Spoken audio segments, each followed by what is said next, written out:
think I turned it off and on too fast. There we go. Now it's working. Sorry about the wait there on the YouTubes. I guess I turned it off and on too fast. I had to turn it off, wait 30 seconds, and then turn it back on. Now we're good. Looks like the redirect worked. Sweet. All right, yeah, I think I'm gonna fly the freighter.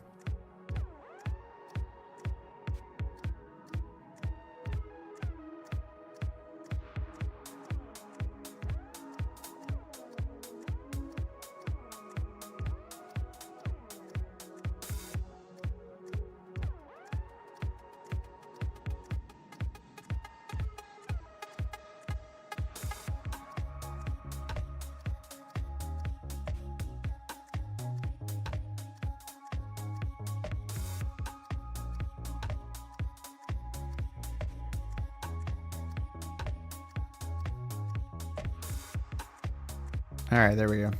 All right, I think I got everything set up. I've been shadow banned from YouTube. Oh, good. I can finally get some rest then. It's finally time to sleep. Oh, yeah, I kind of want to do a 777. Actually, let me try the... I didn't try the Spitfire yet. I bought it. I bought it before the stream because a couple of you guys have been flying it. I haven't flown it, so I just bought it, and I bought the... What was the other flying iron one? I also got the Lightning. I just bought both of these before the stream started because you guys were flying them and said they're awesome. Yeah, let me just mess around in the Spitfire real quick. Let's go to, who's this? Oh, it's Tommy. Let's go to where Tommy's at. Oh, there's a bunch of you over here. Oh, Bird is over here. I'll go to this one. Bird can't get away. He can't escape me. We need to all join one company, a pilot's life. We just all join like, yeah, one and just all do the flights in it at the same time. That'd be kind of hard to coordinate. Holy crap, the size of the prop in this thing. Insane. Alright, this is so old school. Damn, this thing looks awesome. Alright, I'm gonna need to get a beverage. I'll be right back. And then we'll fly this thing around a little bit.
Alright, let's try this thing out. Throttle. Prop. Mixture. Oh. Interesting. Is this... what is this? Oh, that's the brake? Oh, that's... wait, how is that the brake? When I... This is the brake. I didn't even check the liveries for this. This is just the default. And looks awesome.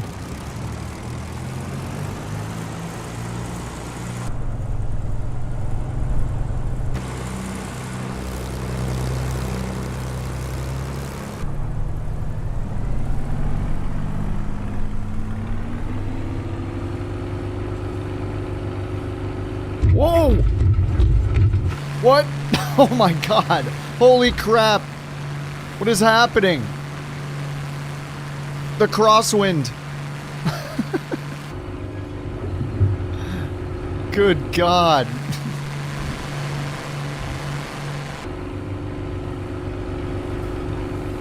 Oh man, that crosswind.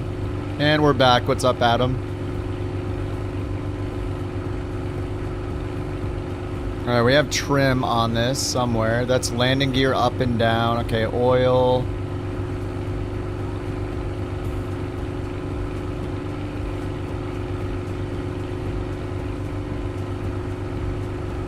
So we got our RPMs over here. Boost. Supercharger. Auto, normal position. Up and down. What is this?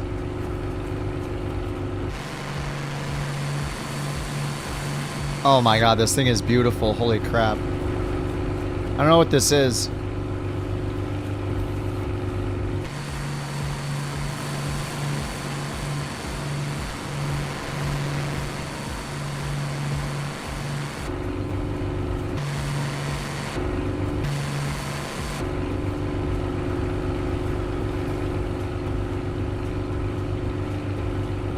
Is this like a sight? I know nothing about military planes at all. What is this? Off and on. Warning, flaps must not be lower. Oh, it just flaps up or down. Okay. 160 miles an hour. Okay. And then what does this say here? Nav lights? Oh, okay. Nav lights off and on.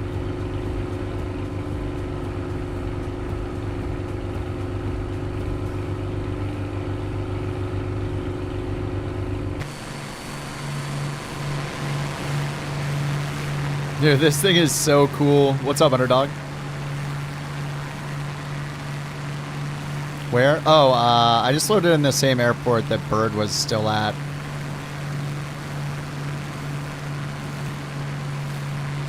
MMKC.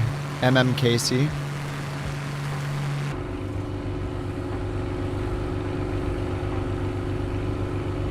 Let me see if I can put it up in the tracker here.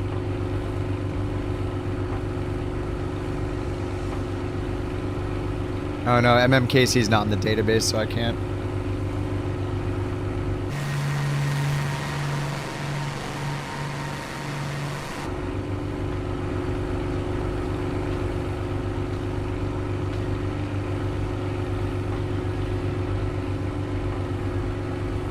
On and off for the fuel. Oh yeah, it's literally on and off. Alright, we're good. Fuel tank pressure off, on.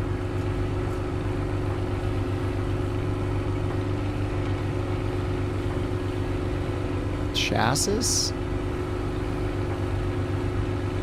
Keep lever in lower gate on ground. Whoa.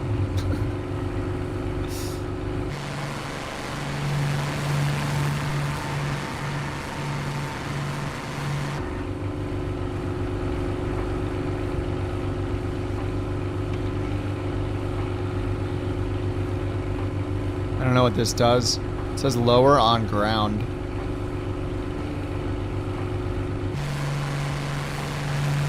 Trying to see what it's changing.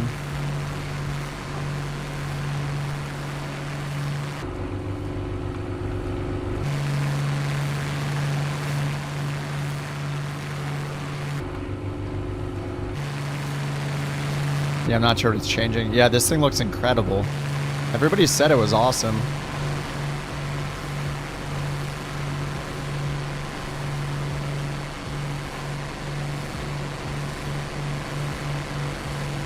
Oh, there's a tablet at the bottom left. Oh yeah, right down here. Oh, nice. Oh, nice. We got checklists. Oh man, this is pretty good. V speeds. Best glide speed.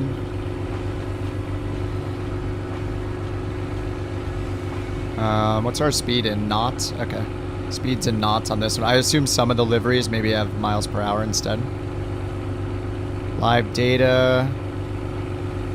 Speed. Oh, that's so cool. Boost. Loadout. Oxygen. Oh, that's cool. It's got a little autopilot. On. Level. Oh, that's super nice. Oh, that's awesome, dude. Let's see if it works with my heading bug. Yep. I can use my heading knob to turn it. Altitude hold. Oh, this is really nice. Oh, that's so cool, man. Yeah, I'm horrible at landing tail draggers too. I don't understand. Dev is also in the Spitfire, but it's showing he must not have the same one that I have. This is the Iron... What is it? I keep forgetting the dev name. Is it like Iron something simulations? Maybe he has a different one. There were several of them in the store. Workshop?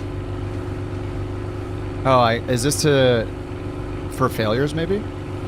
Flying Iron, sorry. Oh yeah, it's on the tail. Flying Iron. I guess Dev has a different one, I don't know.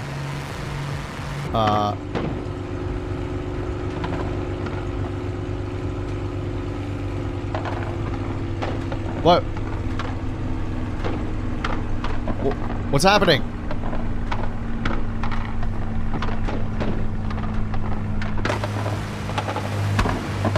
What? What's happening? Wait, what did I do?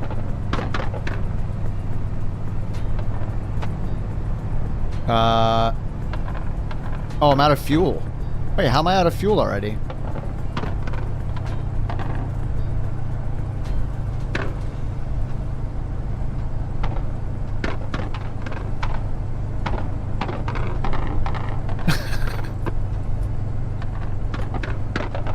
Bot? Tank? How do I switch the tank?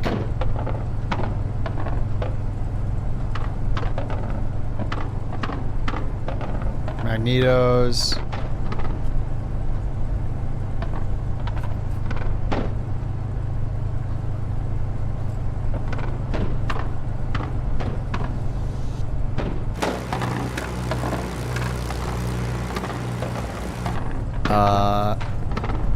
I thought it said I had fuel.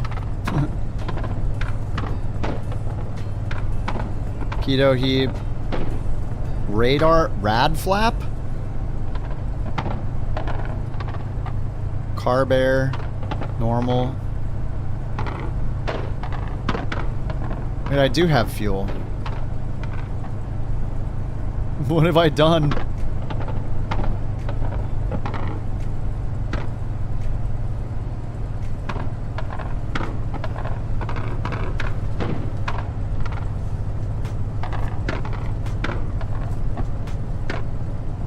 I don't know what's happening.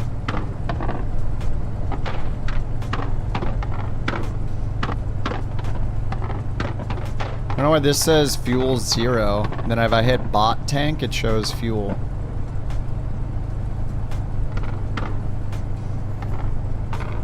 Okay, I guess we need the checklist. I mean, it's still flying. I know we're losing altitude. Alright, we'll get the gear down. We have no RPM, so yeah, maybe I need to... Well, it shows main, total, and drop. Or maybe I'll use the checklist.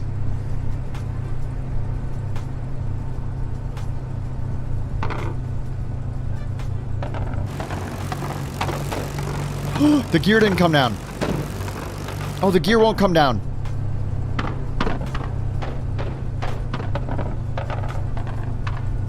The gear won't come down. No! The gear's stuck. Oh, now it's coming down. Oh my god.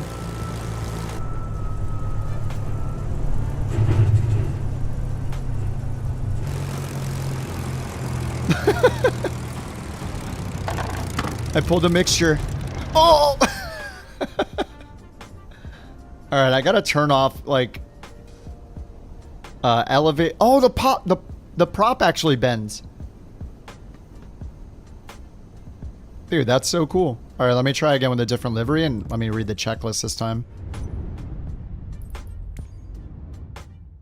It's cool they have built-in checklist. That's great. For noobs like me. Oh, they have two. Flying iron, flying iron. What's the difference? They look the same.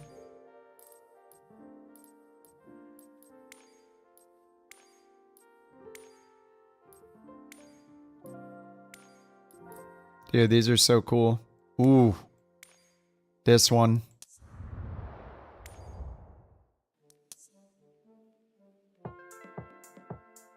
Sweet.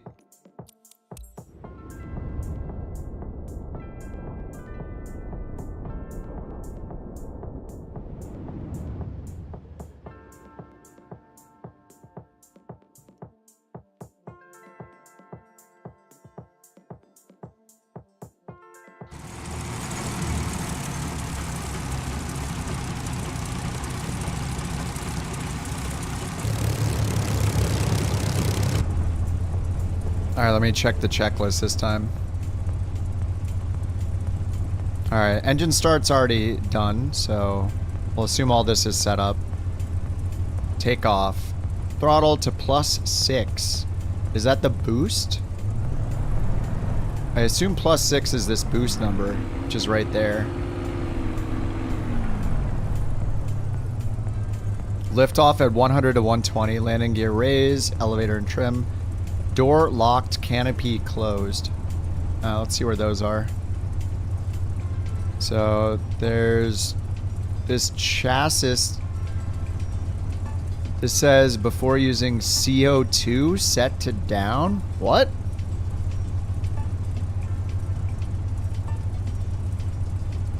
Fuel jettison, tank fuel. Oh, it's a fuel jettison down there. Chassis emergency lowering. If hydraulic system fails, set the chassis control to read down, then push this lever forwards through 90 degrees.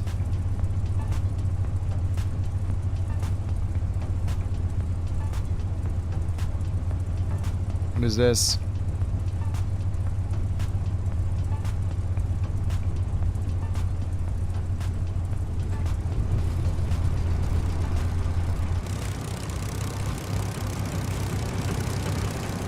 This thing looks so awesome.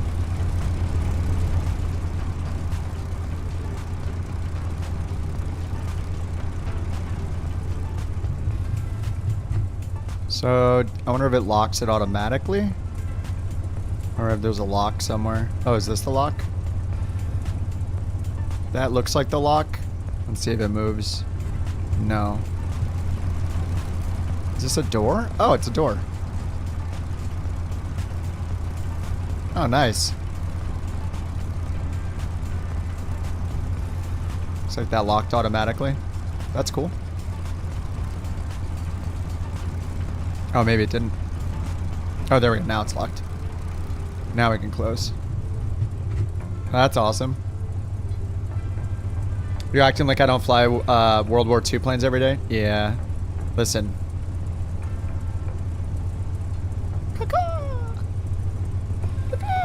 Listen, JT, listen. Yeah, I don't know what I'm doing, which is what makes it fun. Alright, carb air filter was right here, and I remember that was set on normal.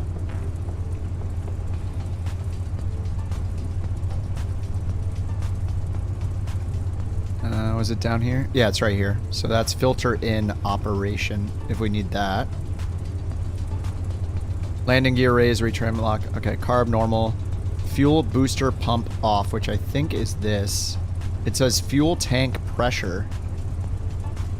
I assume that's the fuel boost pump. Oh, what do we got down here? Radiator, SC, and engine.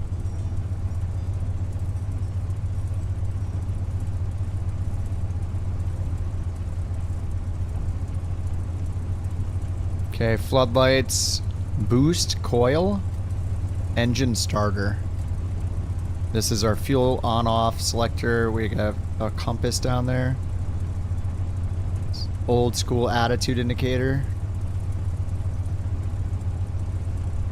And then oxygen supply available full. Okay. Hold down for night use. That's to turn the oxygen on. And that's landing gear up and down, I guess. Magneto's down here. I still don't know what this is. So let's look at the after takeoff checklist because that's something I missed if I killed the plane. I know there's no after takeoff. It's probably from me messing with this switch over here. Approach and landing. Canopy open at less than 160 miles an hour. Door unlocked. Prop control full for... Oh, you open the canopy and unlock the door for the checklist? Prop full forward, landing gear down at under 160. Carb air filter in operation. So for landing, we put it in down here. I feel like we do that for takeoff too. I don't know. I guess just for landing. It wasn't on the takeoff checklist. Fuel booster pump on. I mean, this must be the fuel booster pump. So is on this way where the end here is pointing to on? Or is it when the switch... I don't know which way is on. I assume this is off and this is on. But I don't know. I don't hear a difference when I do it either. Flaps down. Check brakes.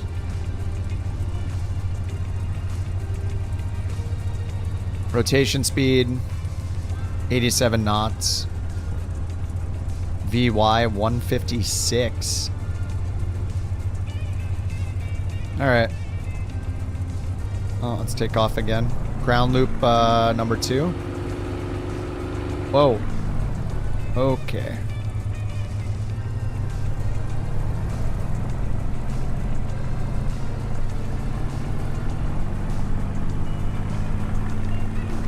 I'd say the boost needs to be at 6. Oh my god! The crosswind! Yeah, the trim was not set for takeoff, I don't think. I am trimming up like crazy right now. I've been trimming the entire time. Trimming. Okay, now it's neutral. Woo! Do you have to register for Sim Update 3? Yes, through the Microsoft site. If you look up their, go to their website, like flightsimulator.com, and go to the like newsfeed thing and look for the Sim Update 3 post. There are instructions there on like how to sign up and all that. But yeah, you have, unless you're on Steam. If you're on Steam, you don't. If you're on Steam, you just go in and opt in for the beta in Steam. But if you're on Xbox or Microsoft, or through the Xbox store, then you do have to fill out that thing. It's like a survey and stuff. Oh yeah, gear up. So wait, is the gear just the... Where is the actual gear handle? Oh, this is the gear. Alright, that's the gear.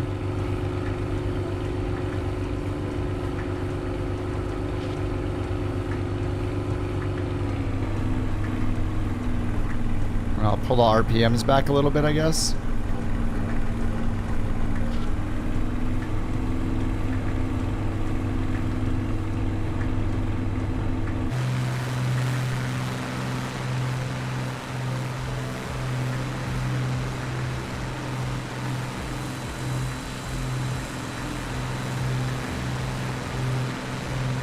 Damn, yeah, this thing looks awesome. I don't really fly, you know, military planes in general, but, I mean, maybe I should.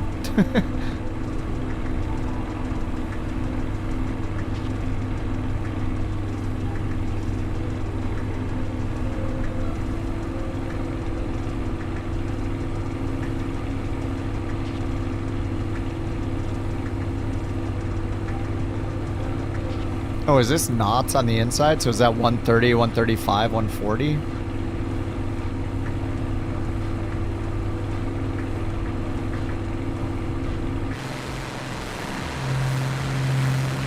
The sounds on this thing are awesome too.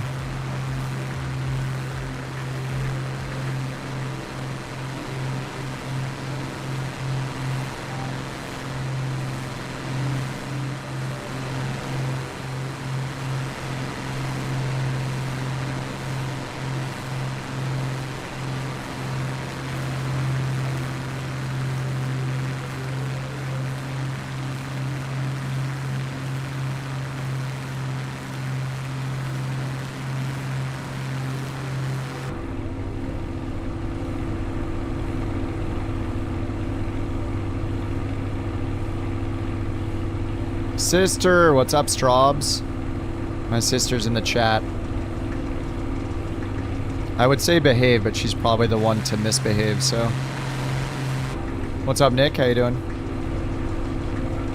Just doing random stuff today. We did some bird trek. We did a bush flight this morning. We're on day 15 of it. Alaska to tip of South America, but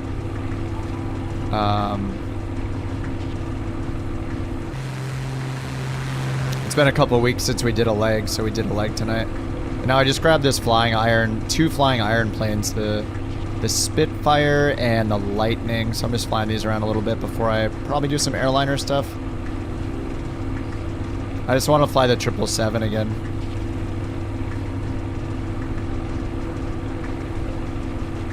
I think I'd rather fly the Boeing than the Phoenix in general. I like them both, but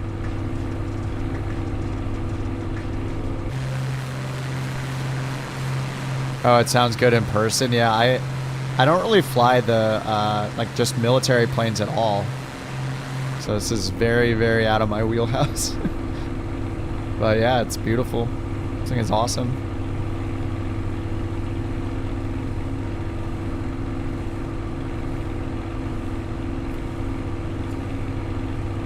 A little confused by this gauge right here though, the gallons. Oh, tail on ground to check it. Okay. Well, what if I aim up, will I see? So it's just unreliable? I don't know. It says Great tail on ground. Success. Thank you, Underdog 101, for being a couch captain for 3 months. You bring much joy like a very nice goat in village. High five. Like a very nice goat in the village. Underdog, thank you for 3 months, dude. You're flying this thing in War Thunder. Simulated battles, trying to spot targets when they're just a dot. Fun times. War Thunder. You're asking her if I approve of my feet pictures?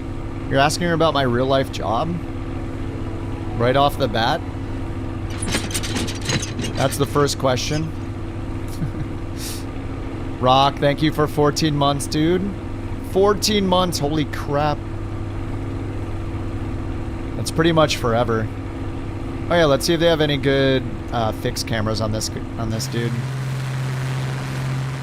They have 4 fixed cameras. That's a pretty good one.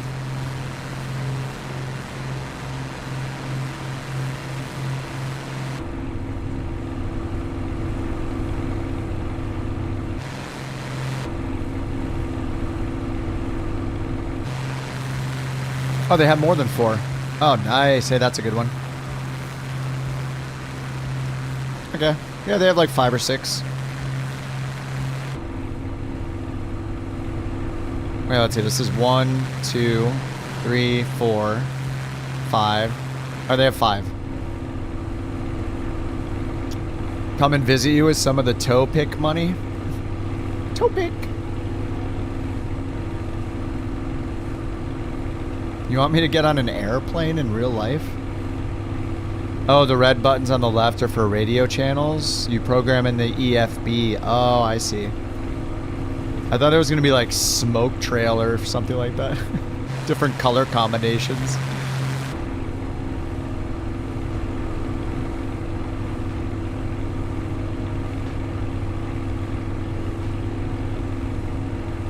That's one of your favorite movies.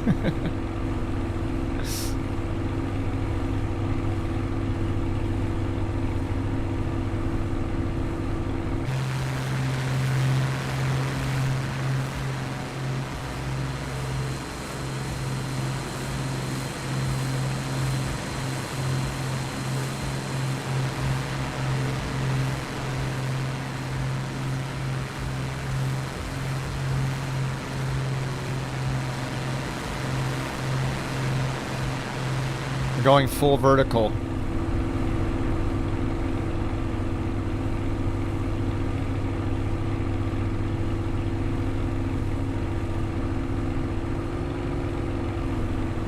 Maybe I killed the engine by boosting it into the green or whatever over here. Or up into these numbers. Radiator temperature.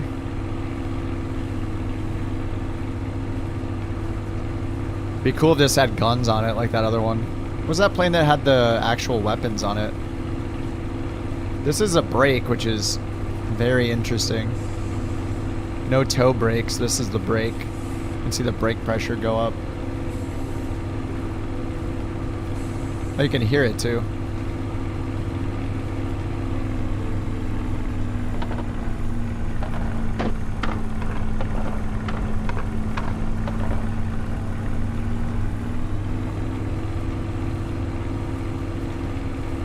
Is that a mirror right there? Must be a mirror.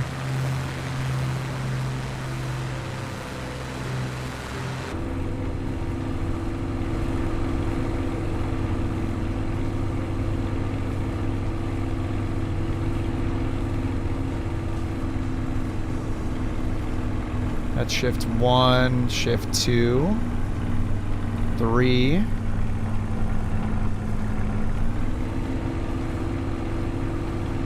Here's 4,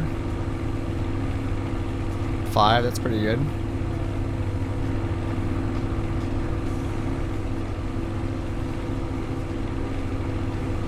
This is making you want to watch Battle of Britain.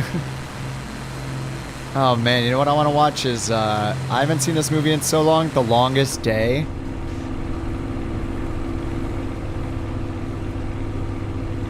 I kind of want to watch The Longest Day. Or we should go like towards the mountains or something in this thing.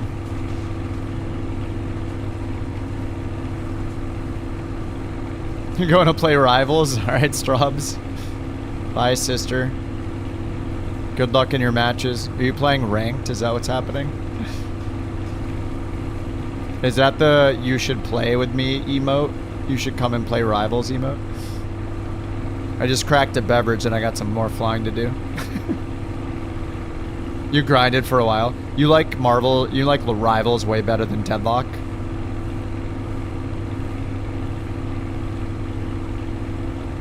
I feel like Rivals is like the new Overwatch. I haven't even played it, but it just seems different. I mean, Deadlock is a MOBA.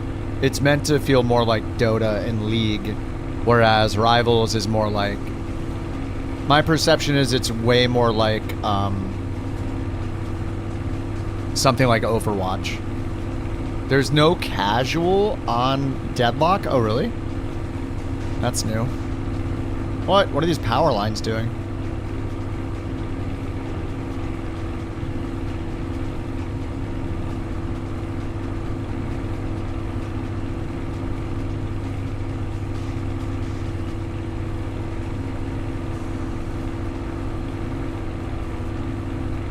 Yeah, the sounds in this thing are great. This thing's on sale. Like when I went to grab one of them and then I noticed there was this, they're both part of the sale, so I got both of them. I'm gonna try the lightning real quick next too.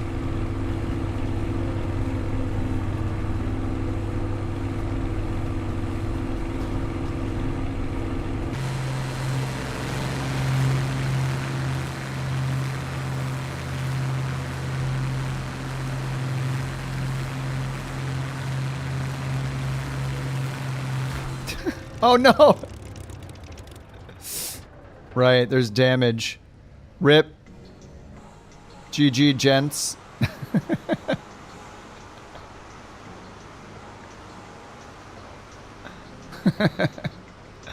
Whoops. Help me. Let's get out of here.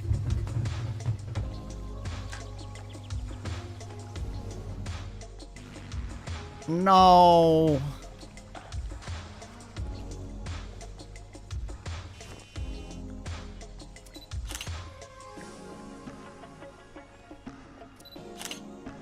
Sorry, I'm bad pilot. Alright, let me try the lightning real quick and then I'll get into the 777.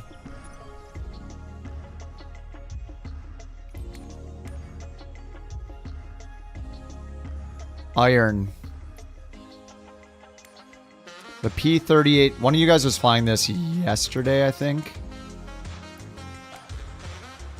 Ooh. Yippee.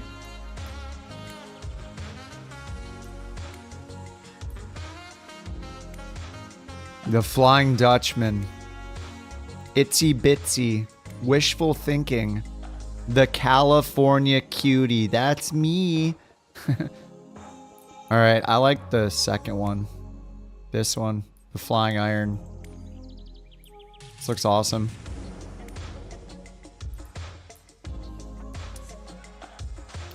Spitfire was most comfortable up to 20,000 feet? Really?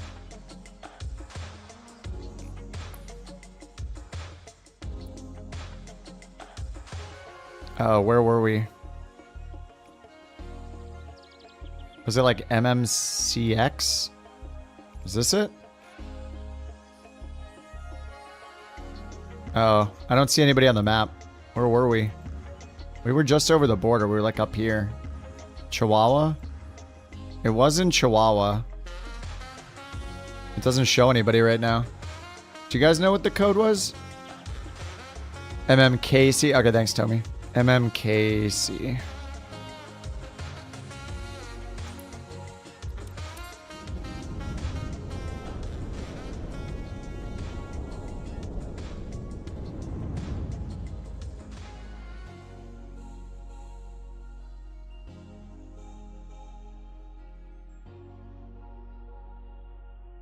This is an H-tail. Oh my god, those props.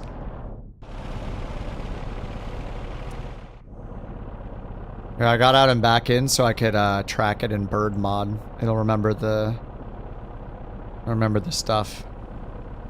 Whoa.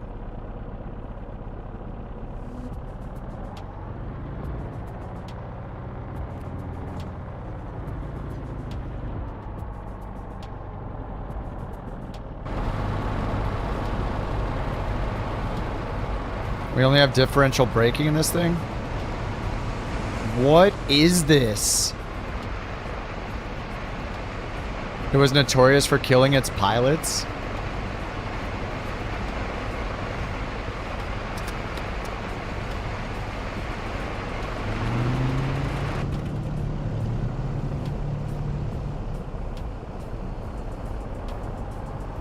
Alright, we got our two props here.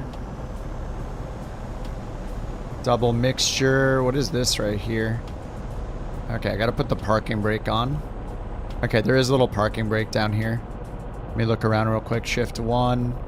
Standby magnetic compass.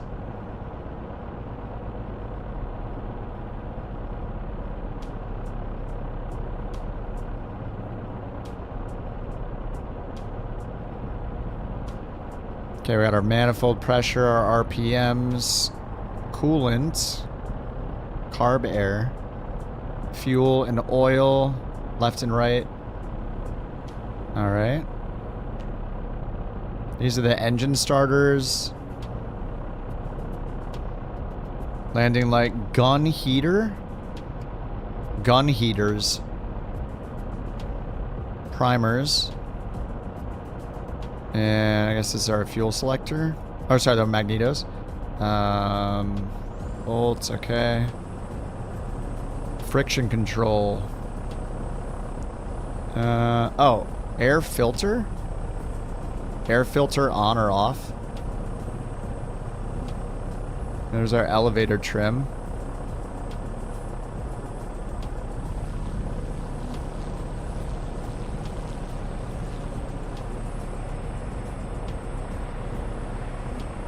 Down here, circuit breakers, okay. Landing gear, warning, spare bulb. Where's our gear handle? Oh, right over here on the right. Alright, that's our gear. Cockpit heat. Got our transponder, comm radio. What does this say? Aileron booster on by default. Blinker. Oxygen flow indicator. Okay, and then is our rudder trim? Yeah, we got rudder trim. Fuel pumps, emergency, normal. Master switch on. Oh, it's on emergency. Fuel tank selectors. Alright, we got main, cross suction, reserves, and outer wing. This one's on main, this one's on outer wing. Interesting. What is that? Shift 6. Alright, shift 6 for the fuel tank selectors. Shift 7. Bombs or tanks? Arming switches. Can we drop these?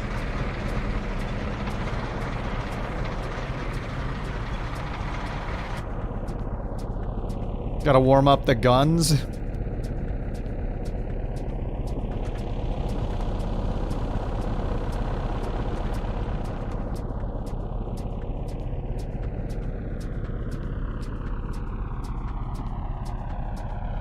Oh, there we go, nice.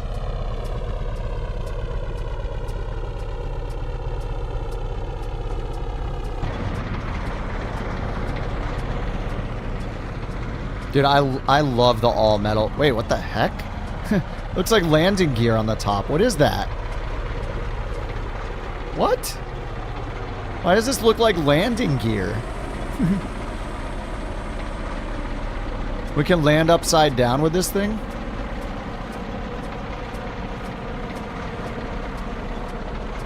It looks like landing gear. The turbo. Looks like an extra set of landing gear that pops up. This is cool. Alright, I think we click this to close it again. Nice.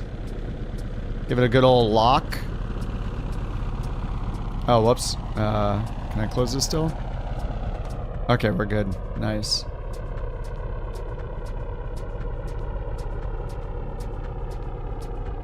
Push to talk button. Dive limits. Turn off aileron booster valve when using hydraulic hand pump or making a single engine landing. Do not operate with its flaps extended above 150. Do not operate maneuvering flaps above 150. And where are our flaps at? Oh, right over here. Okay. Flaps up, closed, down. Whoa.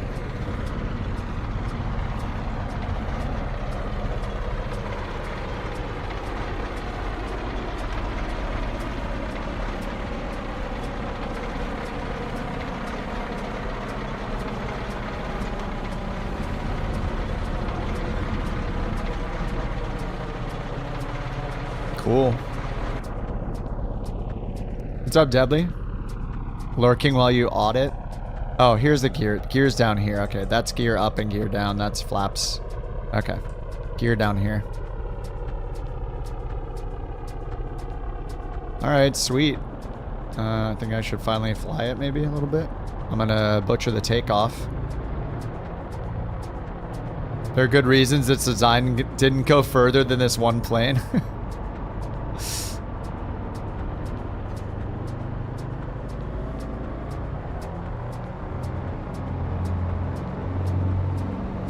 Oh, yeah, the sound is awesome.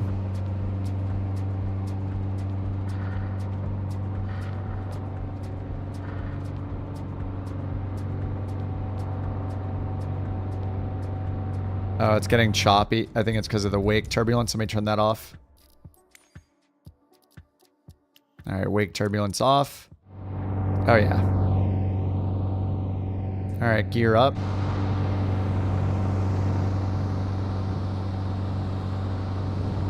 Oh my god, that's cool. Flaps up.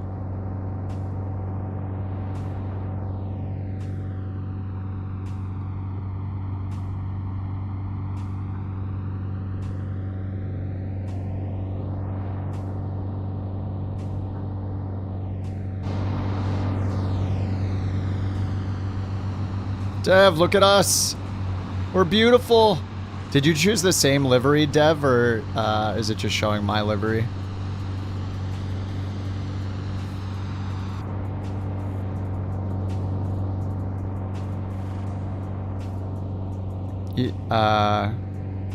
Yes? Which one?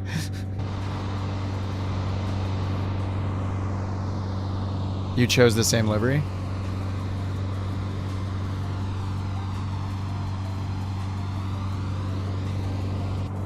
Intake for the turbo superchargers, the bulgy bits on the side of the struts that feed into the wheels.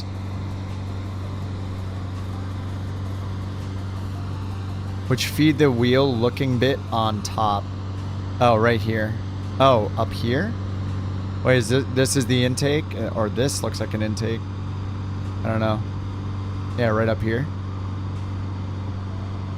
Oh, on the tail?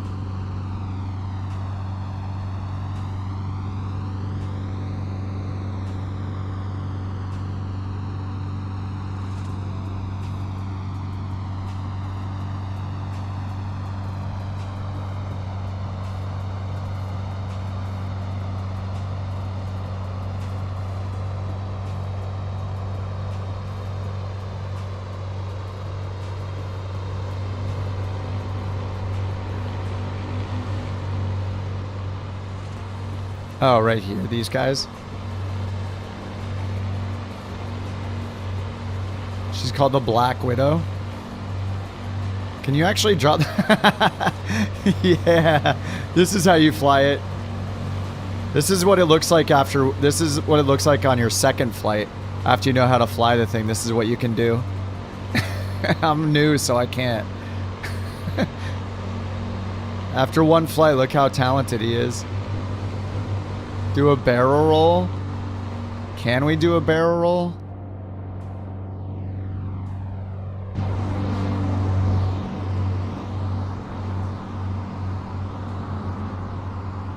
Oh, it's got like wingtip vortices. Ooh.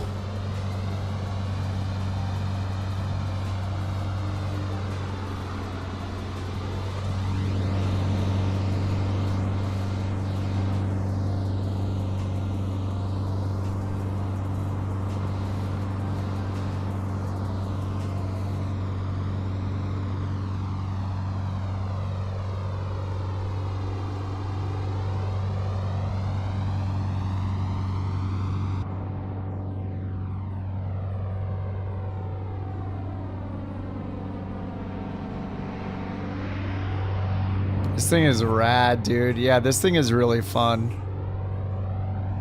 It's super stable, too.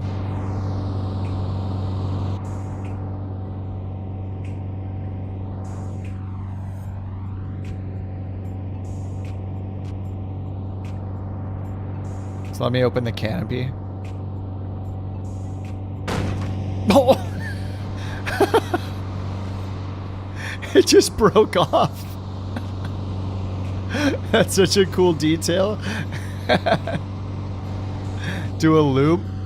I don't know if I can now with the canopy. I don't know why the canopy's off, but my aerodynamics don't seem so good anymore.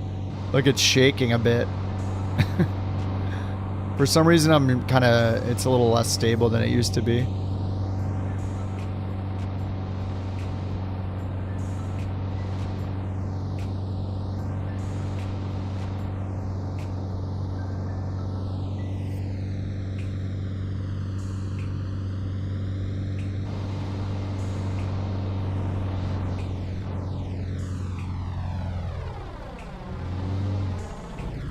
I killed the engine.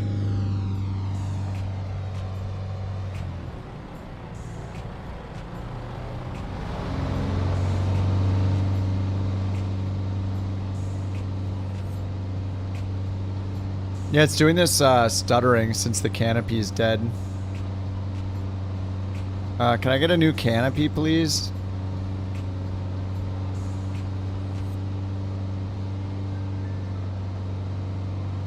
I'd like a new canopy, please.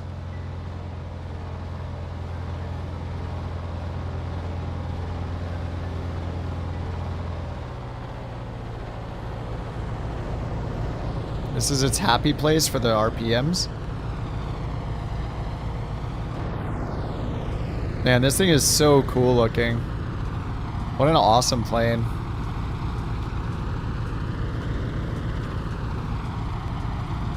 The Just Flight Hawk. Oh, the Hawk is one I don't have either that you guys fly along sometimes. Oh yeah, repair and refuel. This is not a 24 plane, so I don't think that'll do anything. No, it's a 2020 plane, so. I don't know if I have the T-33 or the Hawk. Maybe I need those too. I have seen you guys escorting in the Hawk before, and I don't think I have it. It's mainly the reason I pick them up is when you guys fly them along on escorts and stuff. So you can be seen in all your glory.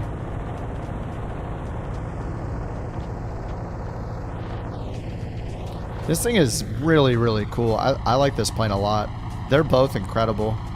The sounds are great too.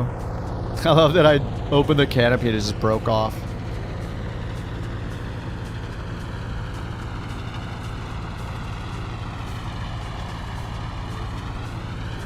I like that the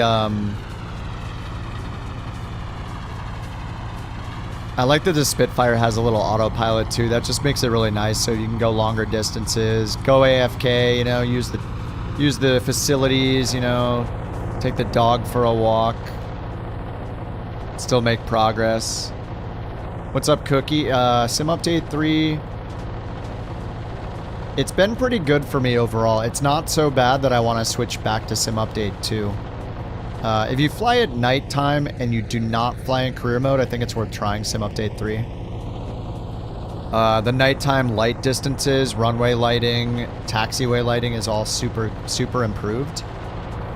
This is the P30A Lightning, Bobby. Somebody was flying it earlier and I didn't have it, so I thought I'd grab it. It's on sale in the marketplace too. But I have had CTDs in Sim Update 3, Mr. Cookie.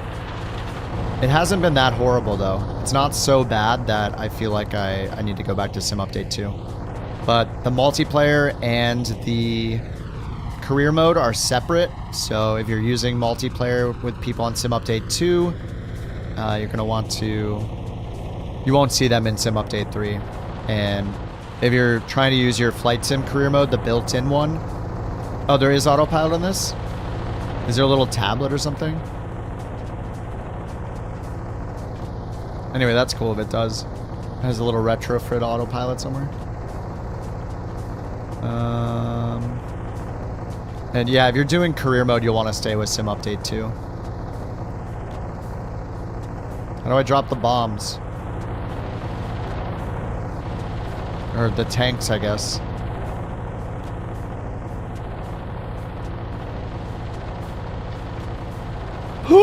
They're gone.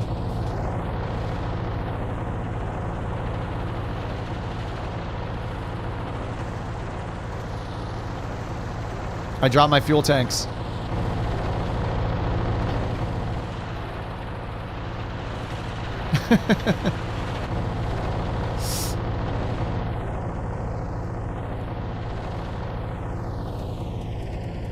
In front of the throttles?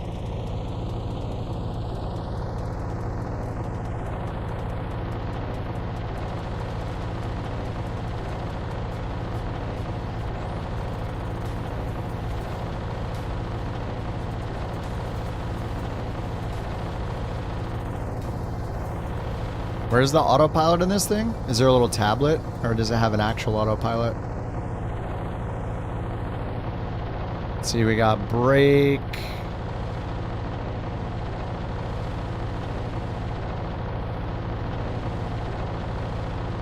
Comm radio. Man, I kind of want to fly this on the next bird track. This thing is awesome.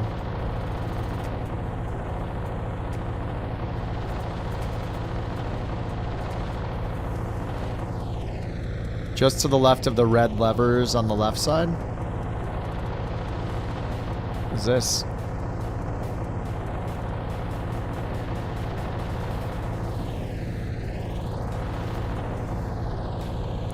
To the left of the red levers on the ledge.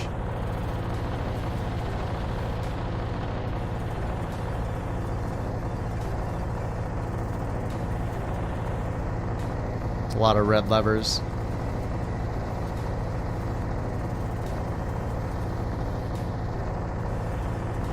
Oh, there's no... Oh, it's just hidden right here? Oh, there we go. Got it. Nice. Okay, you just click right over here.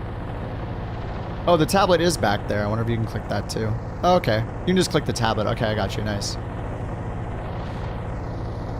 So we got our little autopilot here. Altitude, level, heading, power on.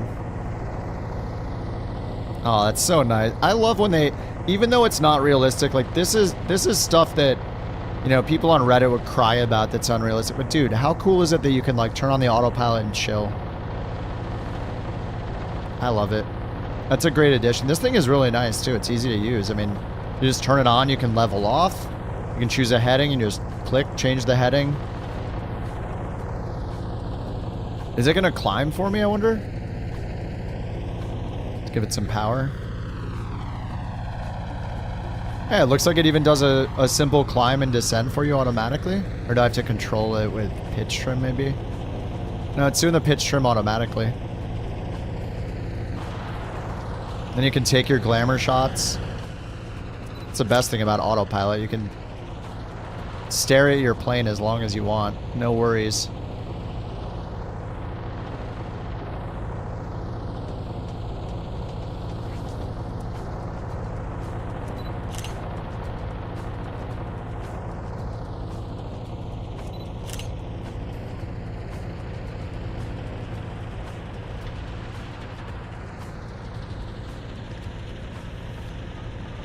This thing is really cool. I see why you guys are flying this. Oh. That's our airspeed. It's about 100 knots.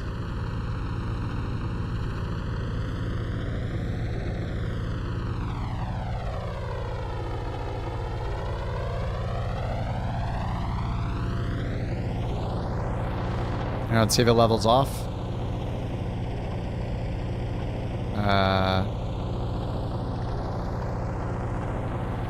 Hey. Level.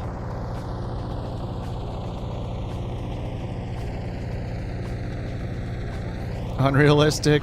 Go to Reddit to complain. This isn't a video game, it's a simulator. How dare you put an autopilot in my warplane. Pretty cool. Too many toys, you just buy your Moza force feedback. Oh, nice. What do you think? I've never used force feedback at all. I don't know if I want it or not, but I've never tried it, so. Hooked your laptop up to a monitor, it's even more nice now. Oh yeah, dude. Yeah, nice big display. I mean, there's a lot of people that will use OLED TVs for flight simming because 60 FPS, like 60 hertz, is fine because you're lucky to get 60 FPS. Alright, this thing's just staying. Just maybe I turn this off and back on. It doesn't like me.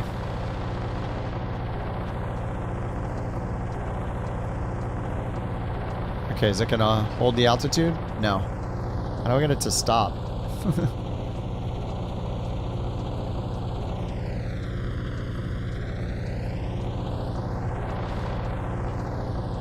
Using a 1080p TV, gonna buy an OLED or something? Yeah, I mean, you don't have to have an OLED, but like you can get a nice big TV too. Some people play on TV. Some people will do 3 TVs instead of monitors, you know? What am I flying? An iPad? It's the Lightning.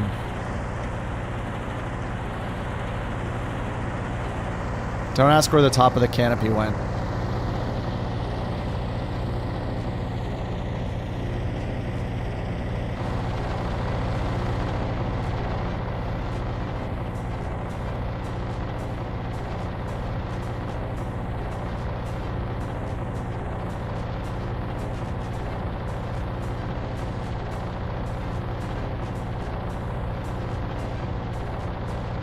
I don't know the altitude thing, if it seems like it's working.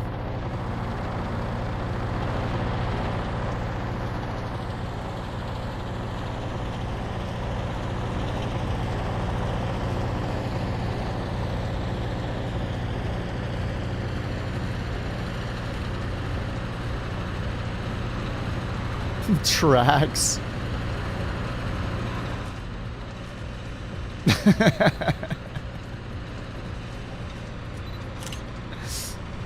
Show off.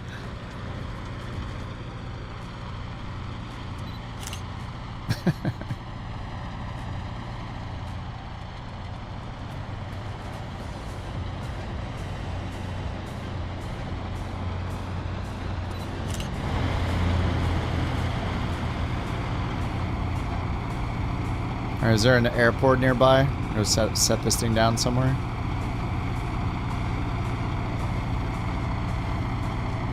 Literally right there.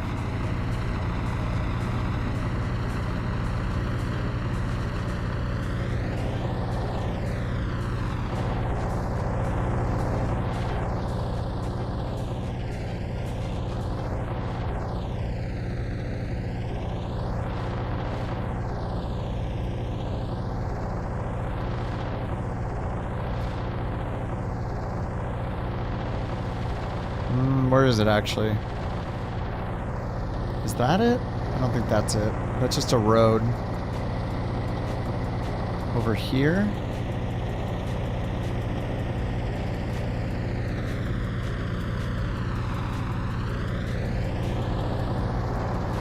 Oh, it's right back at MMKC again. That was accidental. We're right back where we started.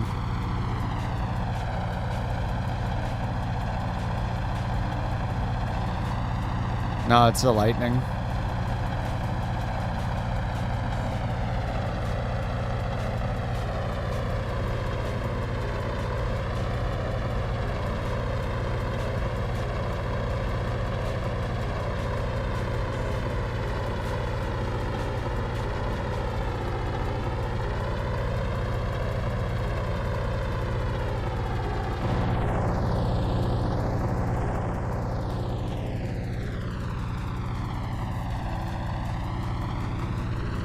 The reflections of this thing are nuts.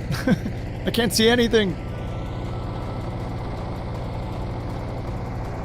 Need a button to like put your hand up to block the sun.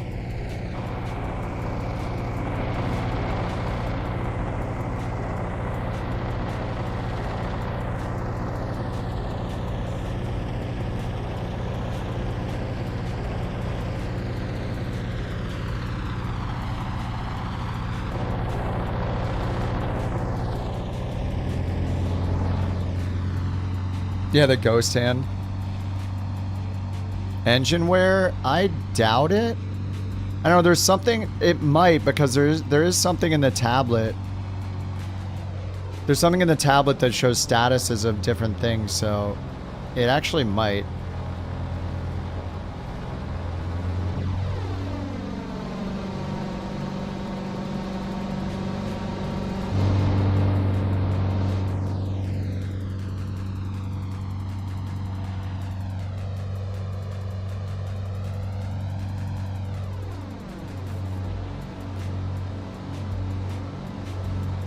Funny how shaky it is since I took the cockpit or took the canopy off the thing.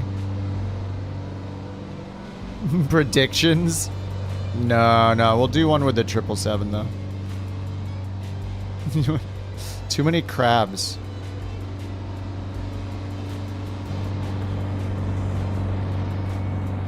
This is such a cool plane.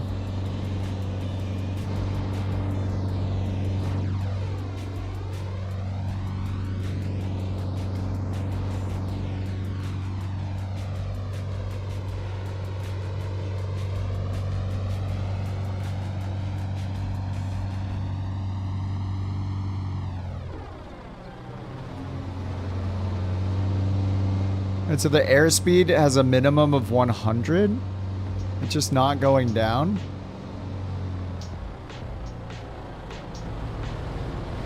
Oh, there, now it's going down. Okay, I see it. It goes down to 50, okay.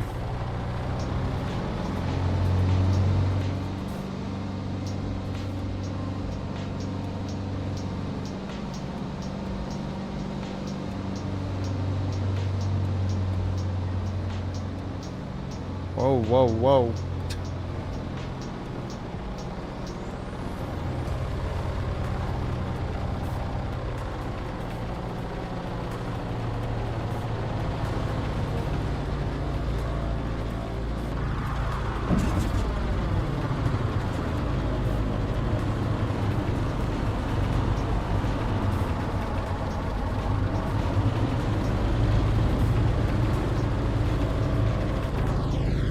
Yeah, this thing is super cool. An awesome plane.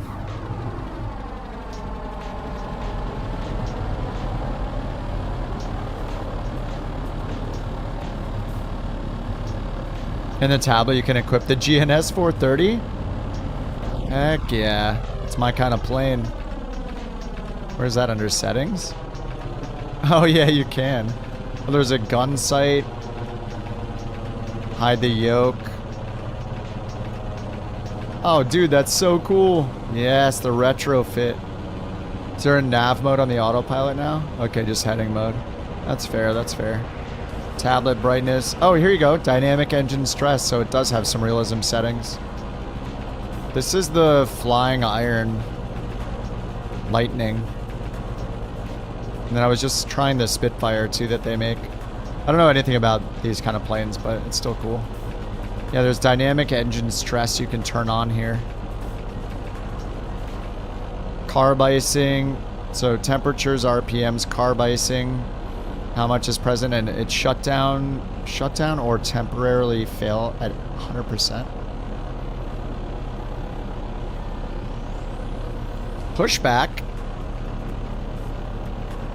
Oh, okay, it just does the Alt-P pushback. That's cool.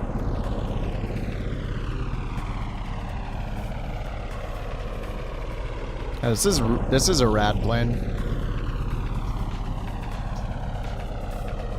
Okay, yeah, look. Oh, when I clicked it, it filled it to the top. So it does have, I guess all of this has wear and tear. That's pretty awesome, man. Yeah, this one was pulled down a little bit. I clicked it and it refilled it back to the top. And the live data.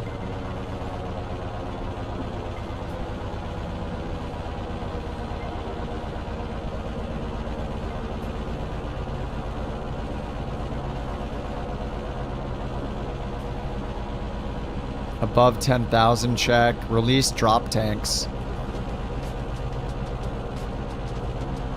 Common power settings. Normal rated for crew. This is so helpful. This is awesome.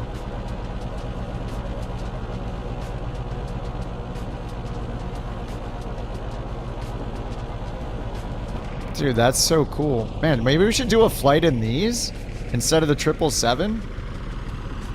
We should fly these from somewhere to somewhere else. That would be cool. And we can use the GNS.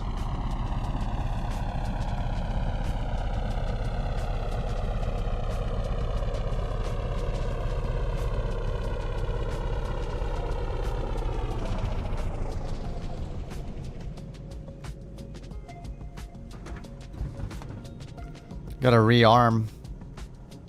Primer, engine starters, lights. Dim off. The gun heaters, of course. Compass. Starters.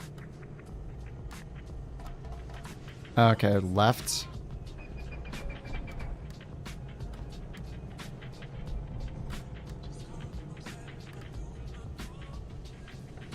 Oil dilute. And then magneto's over here.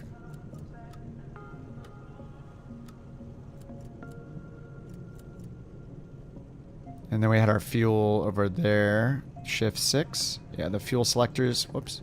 Down here. What is going on with the camera? And then over here, we have fuel levels, I think. Reserve tank, front, rear. Where's the rest of our fuel? Coolant. Suction. Is this all of it? Oh, there's two. Okay, yeah. Front, left, and right. And rear, left, and right.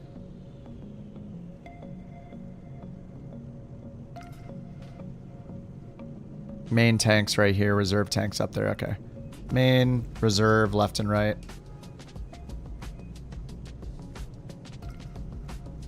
Where should we should fly somewhere in these things together. Where do we want to fly? Let's do just do a flight finder.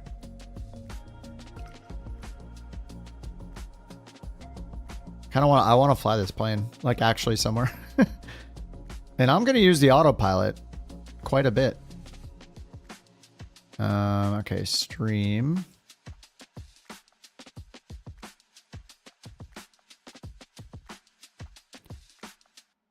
Where to fly?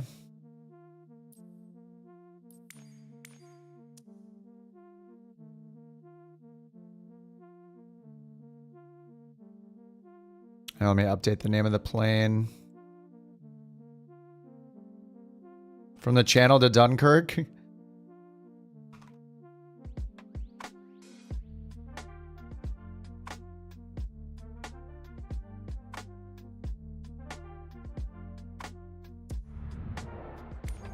Let me look in the marketplace. I didn't know if I bought the Hawk or not, but sometimes you guys fly that one too.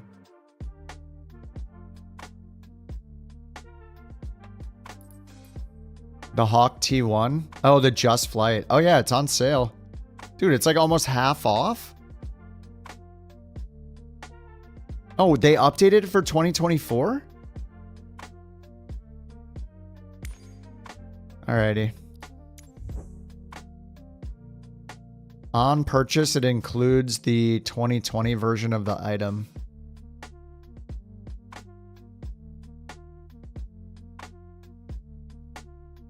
I don't know why it's flashing like that. You've been flying the T7 Red Hawk?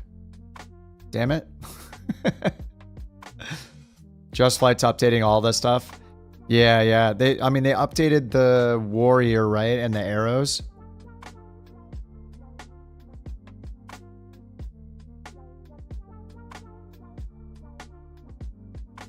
Your marketplace does the same thing, yeah. Alrighty, not just me. Something went wrong. What? I literally just bought 2 planes a couple hours ago.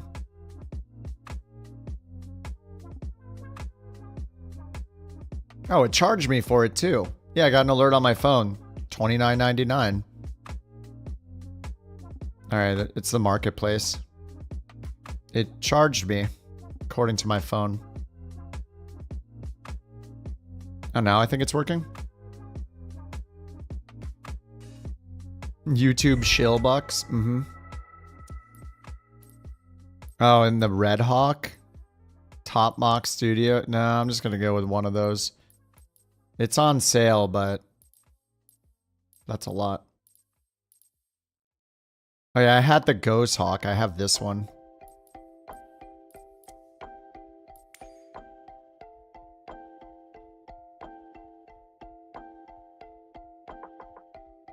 I'm gonna fly the Lightning though. Or maybe the Spitfire. I like both of them.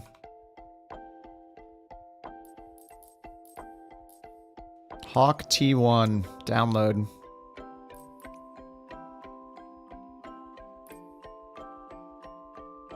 And it gives you the 2021. Beautiful. It's amazing. You have the T1, JT?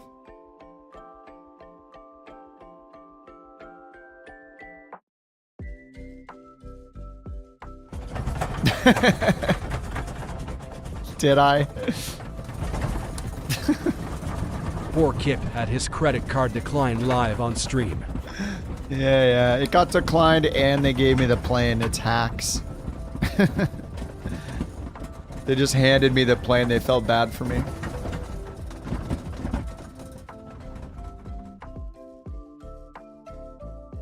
Thanks for that super chat, Eric.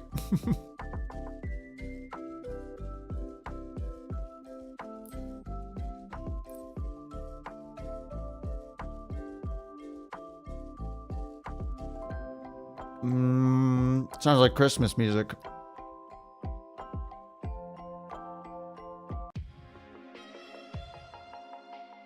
It sounds like from a video of a certain type.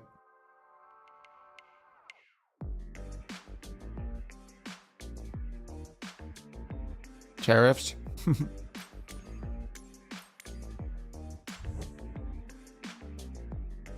I don't think there's any extra cost for bits and bytes that I know of. Alright, installed the T1. Let's find somewhere to fly. Random.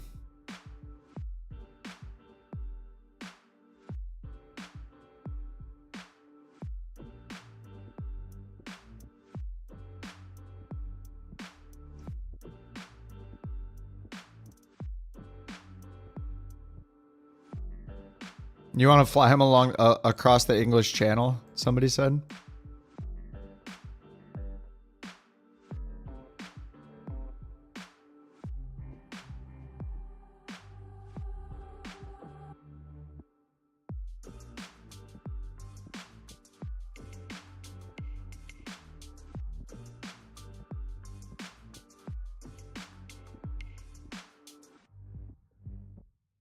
I don't know the airport code, so.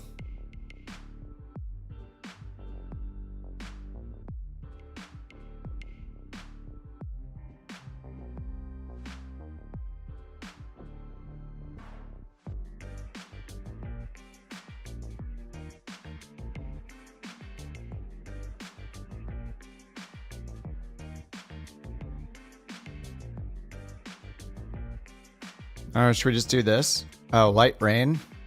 That sounds like a bad idea. EGKB.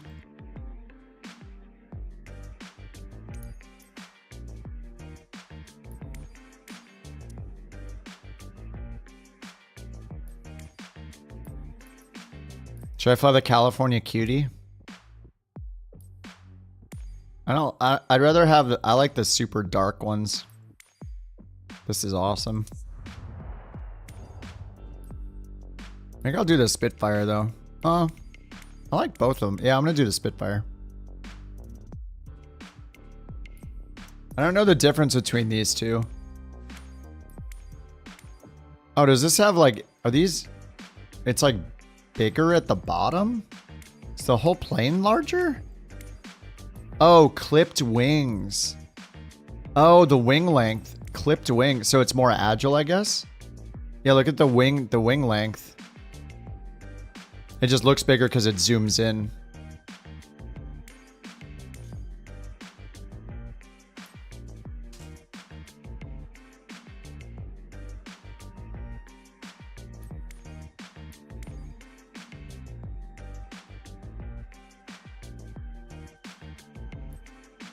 That's pretty cool. I'm too lazy to update the bottom. I'm just gonna fly this one.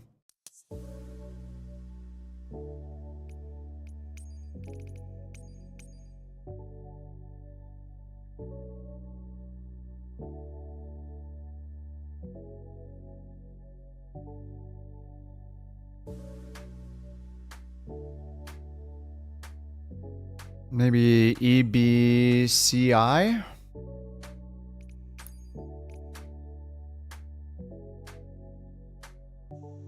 Where are the cliffs of Dover at? I have no idea. Where is Dover?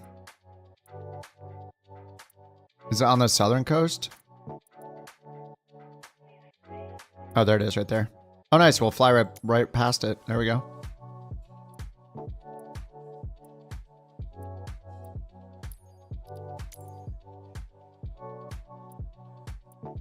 All right, there we go. That's cool. EGKB, and we want to fly past Dover. Are the cliffs of Dover right here? I don't know where they are. I'm stupid. Anyway, I'm sure we'll find it along the way.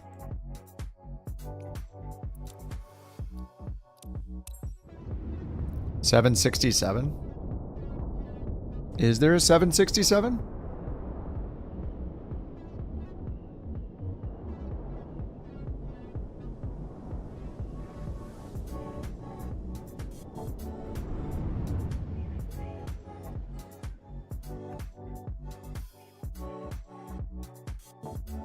Oh, 777? Yeah, probably. This plane is just really cool, so I wanna do like an actual flight in it. in horrible weather.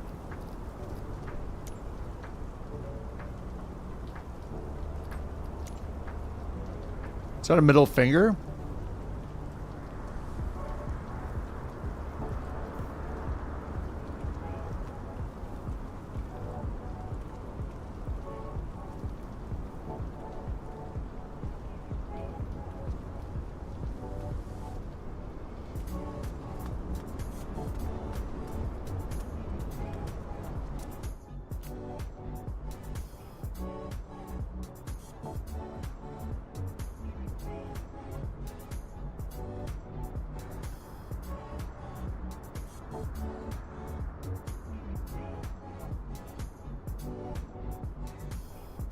Oh, why am I moving? Oh my god, the wind. The wind's pushing me. Help me.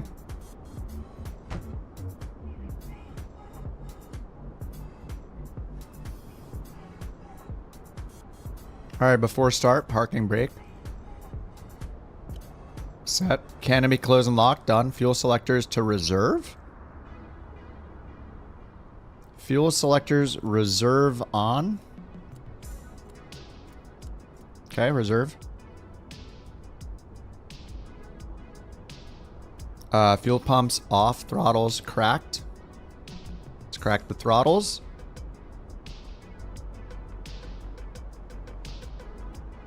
Yeah, let me set up this plane and elevate real quick.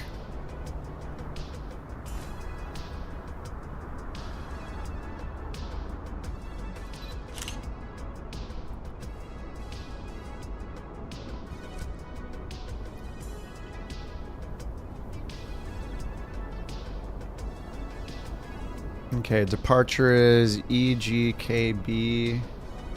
Arrival is EBFN.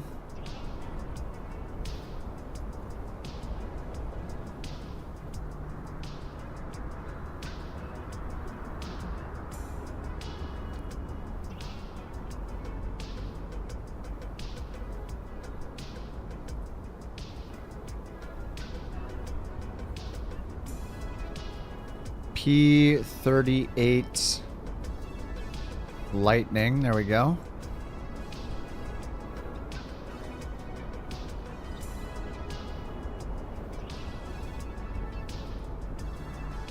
All right, add aircraft.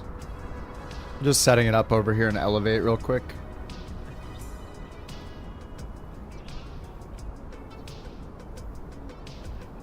There we go.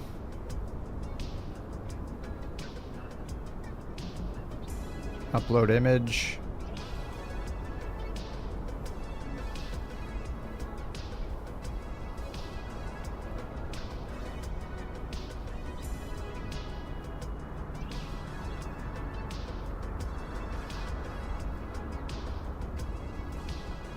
All right, sweet. I wonder how good the checklists in this are. Fuel pump throttle, prop feathering switches. Yeah, canopy closed. Yeah, these might be good enough.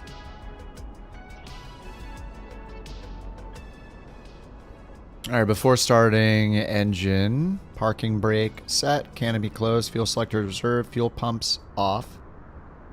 Where are the fuel pumps?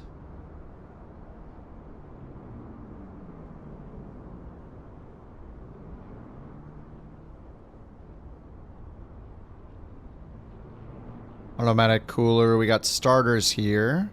Generators. Magnetos.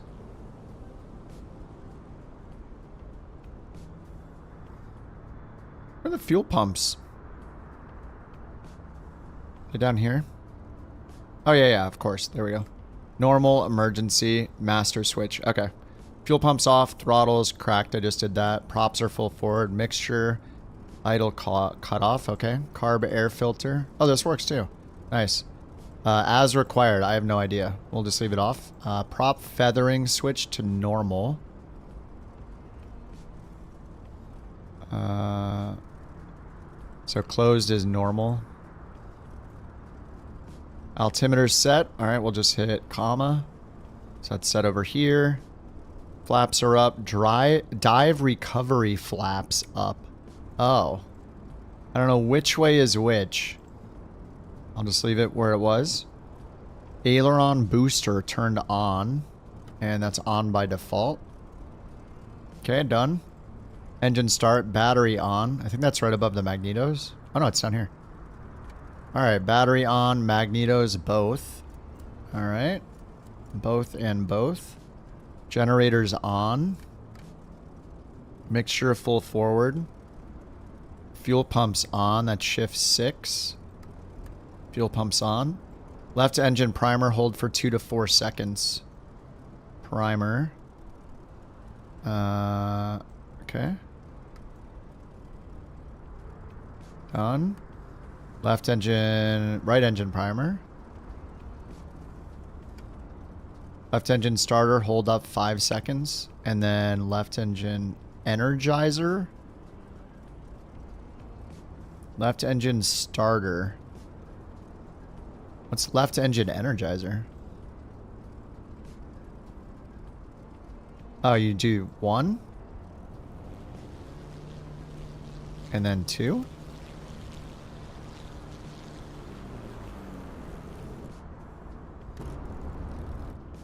No.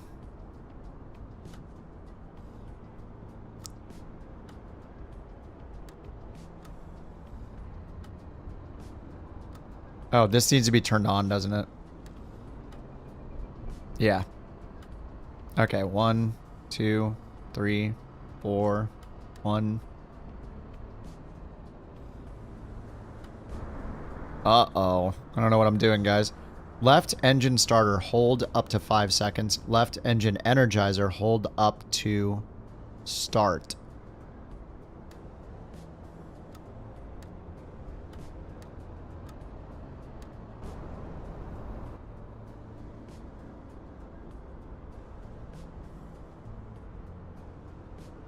Make sure I have these on.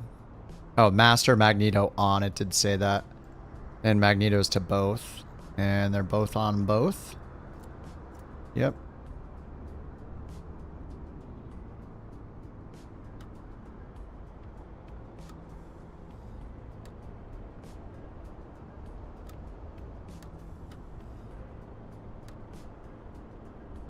Maybe it's not. Oh, it's not cracked.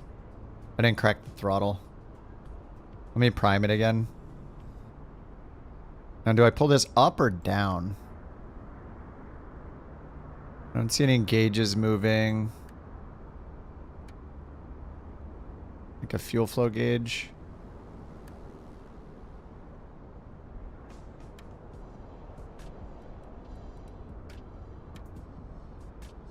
Oh, primer right is pulled down, huh?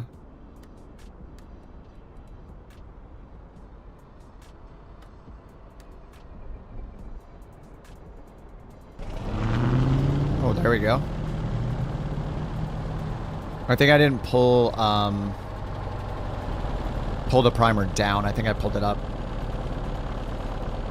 Okay, now right engine start. Right engine energize.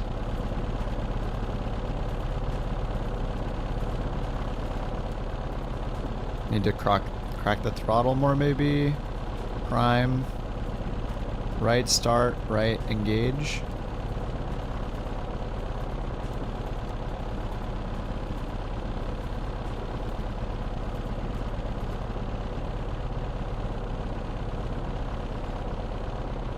Come on, baby. Damn.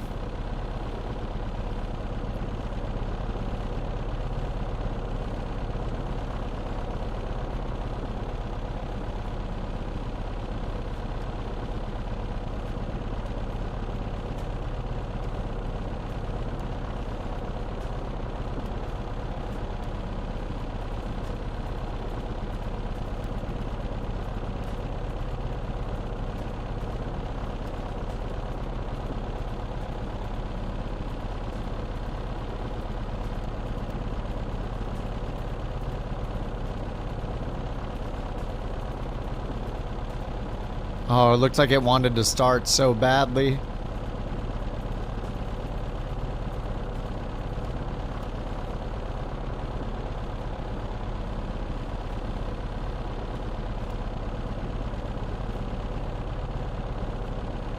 I can check the tablet to see if it's primed too much. Yeah, it probably is at this point, huh?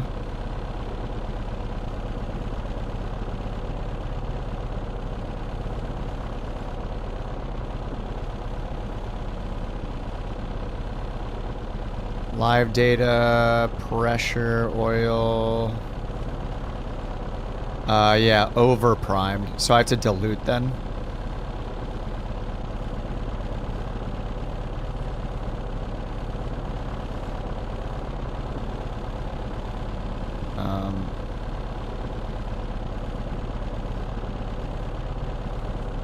Live data. Alright, so dilute. Dilute. Says overprimed, overprimed.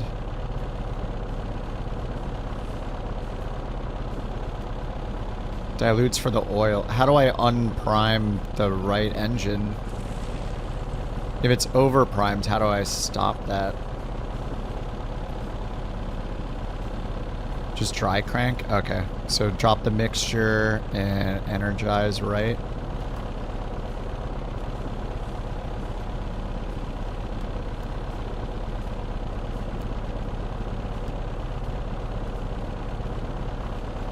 Still overprimed. I'm breaking everything. Yeah, the right throttle and mixture are cut. It only has so long it'll let me energize it.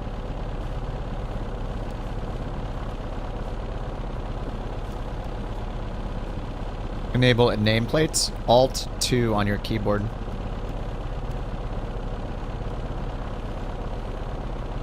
Primed it way too much.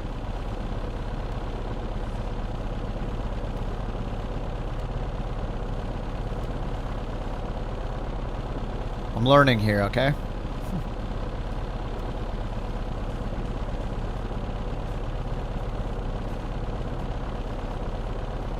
I don't know if this is doing anything. Auto start? Nah, that's no fun. I'm not feeling that lazy yet. Maybe soon. I want the success, the feeling of success starting this myself.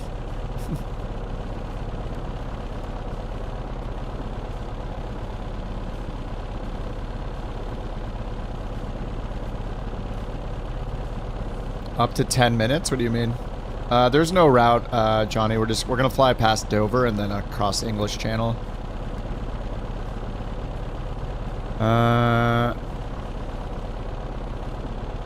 This thing does not want to stop.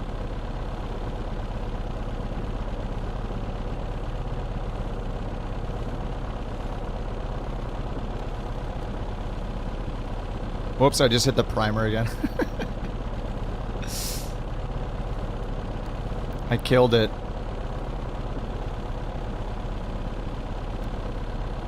Open up throttle, keep the mixture lean.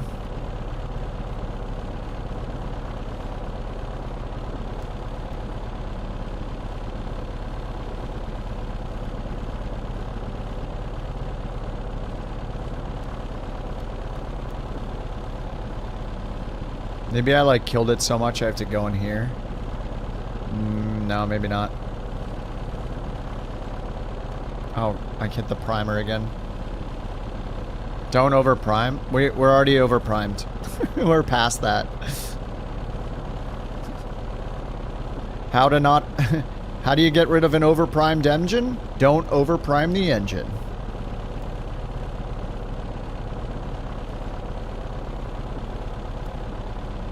Shut down, open the throttle fully so the fumes can escape. We're trying dry crank. I can do the throttle full, sure. Oh, copied from the manual. I thought you were typing that. I was like, well, yeah. Thanks a lot for the help. Right priming. It can take up to 10 minutes.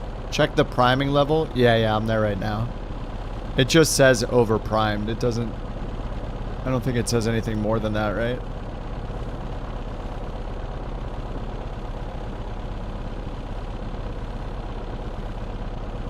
Well, I guess it's been about 8 minutes since this one was started. So I do have the throttle open. I don't know if the prop matters. Probably not. And then mixture is pulled all the way back.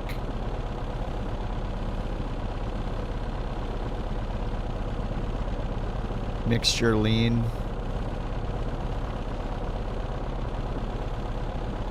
Does still say over prime though.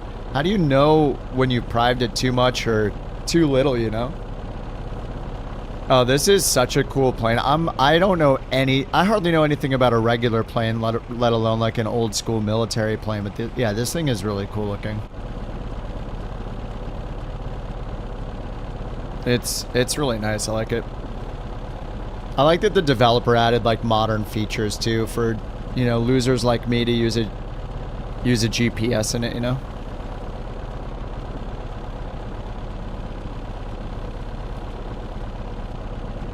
If I just didn't overprime it, we'd be flying by now.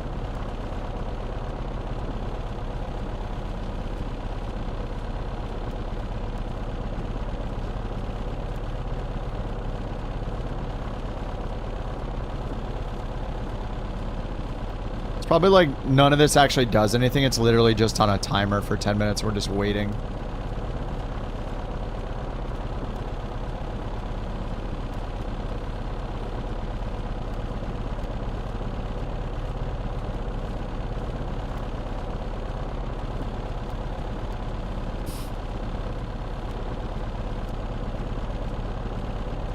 Overprimed.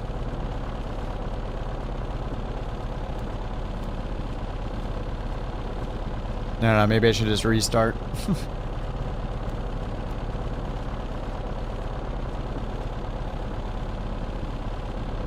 It's been almost 10 minutes.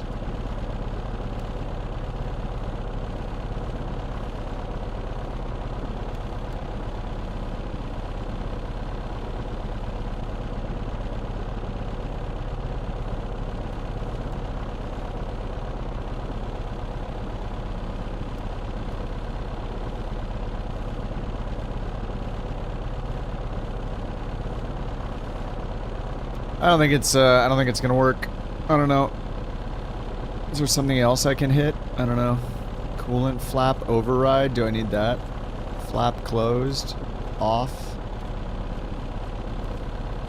Intercooler flap. No. Nothing to do with cooling. It's been 84 years. Underprimed. Underprimed. Prime.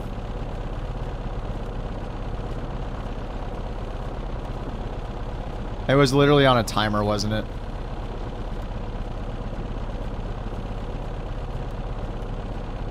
Underprimed.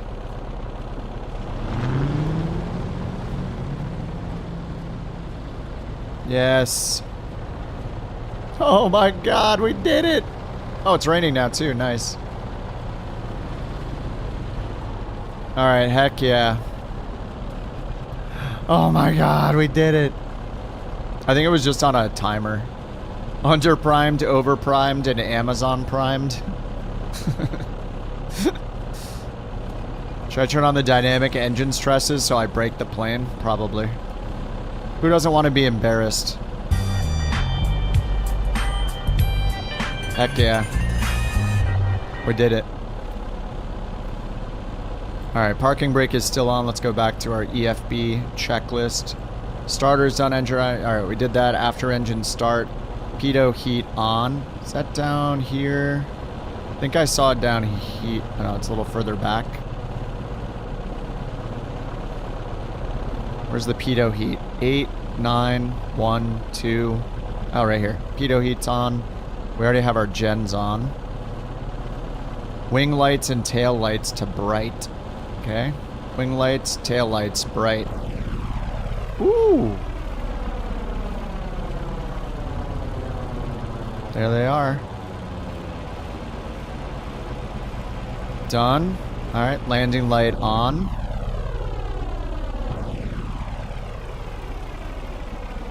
There's the landing light. Compass switch on.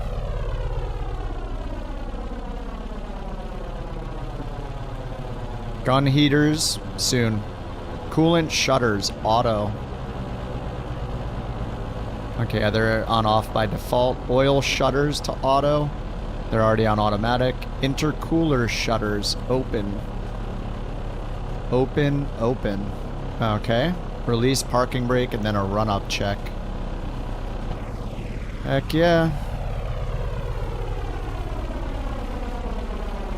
Man, this thing is cool. This thing is way too cool for me, but I'm still flying it. Theoretically. Rudder trim to 0 degrees. Okay. Oh, it was full left. Or full right or something. Alright, I had a shortcut for that. Rudder trim set. Elevator trim 3 degrees pitch up. Yep. Alright, elevator trim. Nose up, nose down. How do I know what the pitch is set to?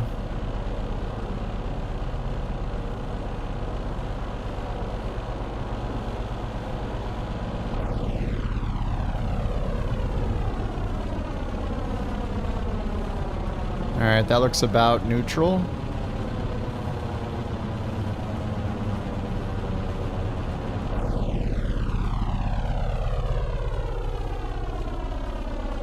I'll give it a half a turn. Okay, I'll just do that for now. I don't know, it's a half a turn. Fuel pump speed to emergency. Okay. Props full forward, that's done. Throttle to 2300 and check magnetos. Observe RPM drop. Alright, shift 1. 2500 RPM.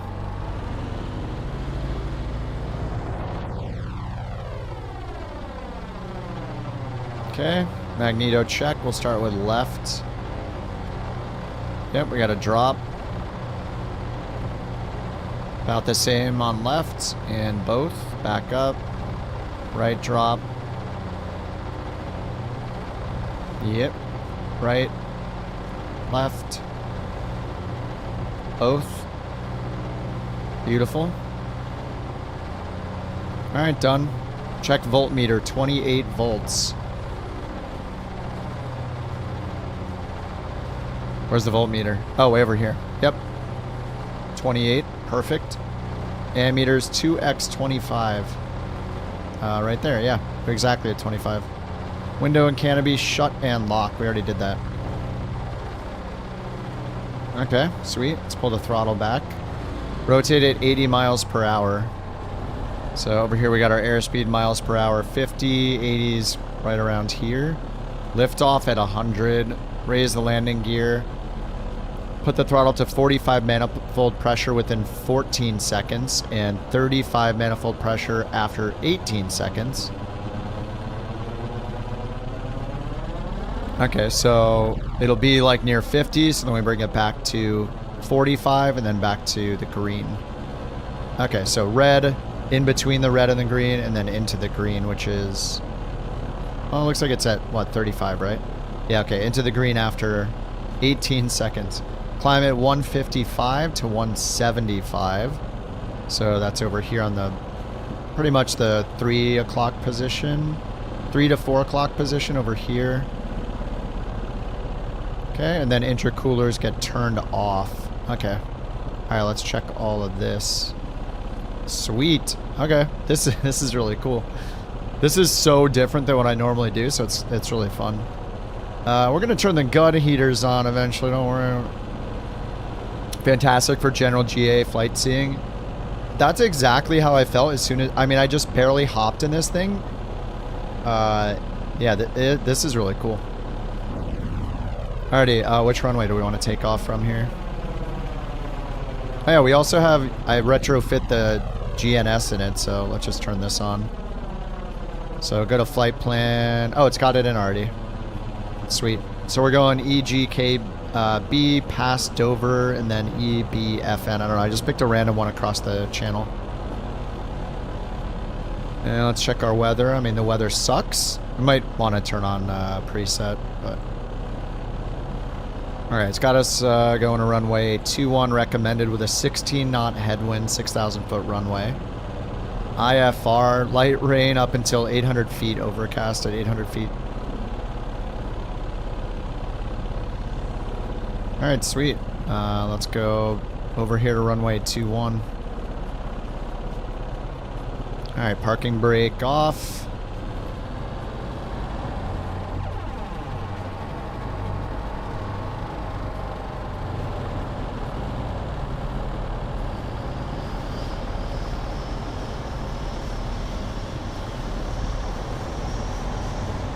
Look at us. Oh, what's the Yak 9? Now I have to get that. ME09. See, this was Microsoft's strategy all along. It's like, is your friend's flying a different plane than you are? But we'll show a bonanza until you buy the plane that they have too. Genius.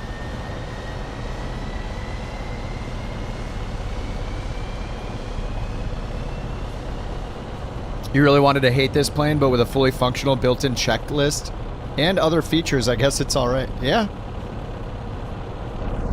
As somebody that doesn't fly super old school planes, like ever, this is pretty nice. Yeah, the checklists are good. The tablet is kind of... I was not expecting it to have a tablet. I wasn't expecting to be able to retrofit in a GNS 430, so that's pretty cool.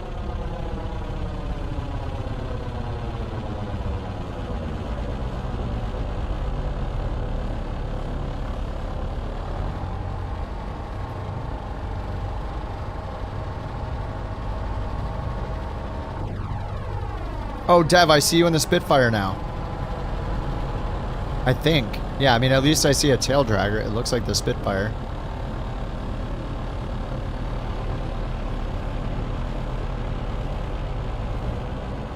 All of the flying iron planes have these features. They're really slept on developer house. I wonder if it's just because, well, I don't know the breakdown of like how many people like, there's probably a huge amount of people that love flying military planes. I'm just not one of them like yet. Maybe this is turning me into one. But yeah, this thing is awesome.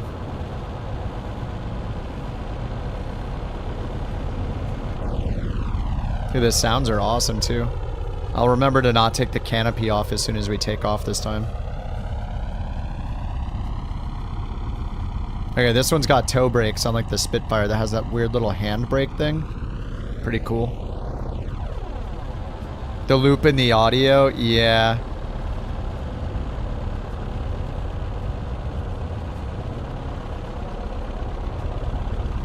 So I don't think it has toe wheel, or I don't think it has,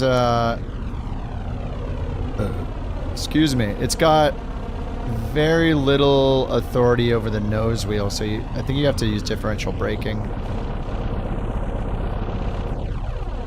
Yeah, the drop tanks, yeah. I think it depends on the livery. The first one I flew, the first livery I tried in this plane, did have the drop tanks, and I dropped them.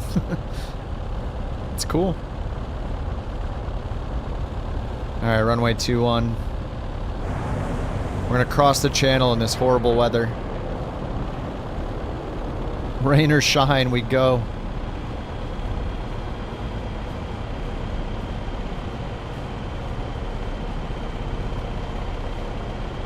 Yeah, differential braking sure helps move this thing around.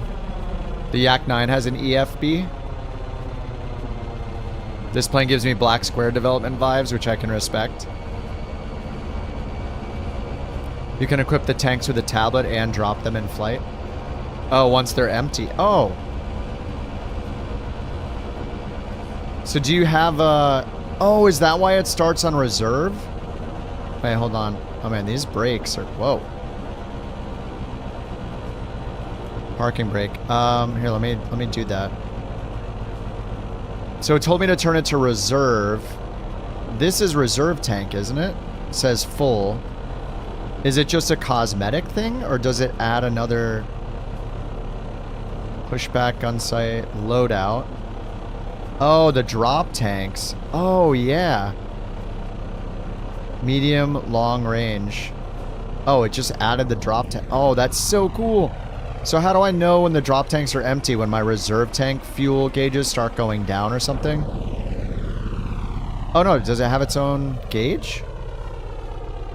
No. So, right, we have our rear and front. So I assume if I put it on It said to put it on reserve tank, so I have both of these selected on reserve. So will reserve draw from the drop tanks until the drop tanks are empty, and then I'll see the reserve tanks start going down? Oh, sorry, this is reserve. When I see the reserve tanks going down, does that mean that the drop tanks are empty? I assume it'll take, yeah, it's going to take from the drop tanks first. Makes sense. Let me just give it a little... Oh, it says the combined drag of 2 drop tanks will decrease your max continuous speed by 25 miles per hour. Selecting any loadout will top up your oxygen supply.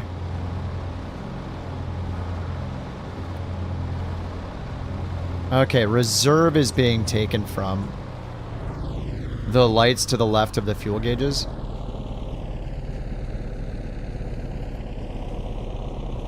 Oh, if I turn it off, it says drop tank on. Right? Drop tank on. I'm in the tree. Sweet. Okay, so I turn the fuel selectors to the red emergency, and that says drop tank on.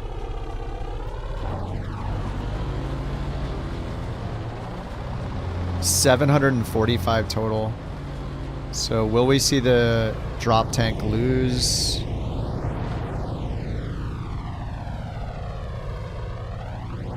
They're 165 each. I mean, obviously it's pulling from somewhere because it's not on reserve, it's on off, so it must be pulling from the drop tanks. Up on the left, yep, 164. Okay, nice. Up on the left dash, there's 2 lights that'll say drop tanks empty. Is it these 2? Oh, it's these 2 right here, huh? Low level test. Nice. Within 10 minutes remaining. Okay. Got it, got it. Very cool, thanks guys. Alright, let's go push back.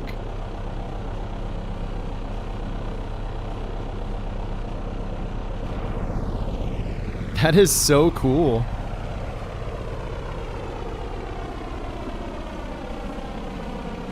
Looks like the props are still in one piece, so that's good.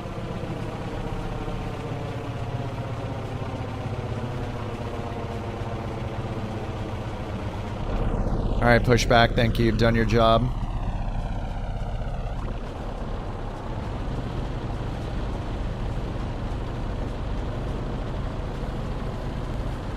This is probably super fun to fly in VR.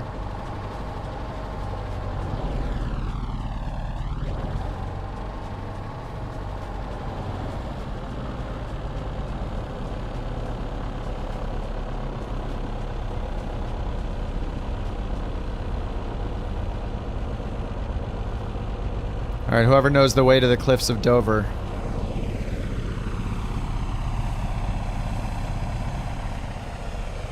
Alright, landing lights on. You dudes ready? Hey, I see the Spitfire now.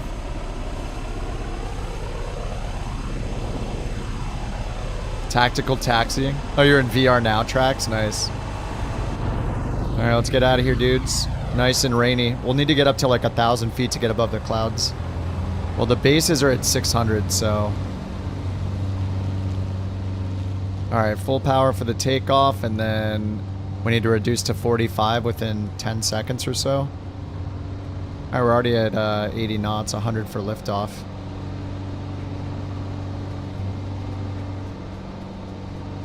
Alright, gear up.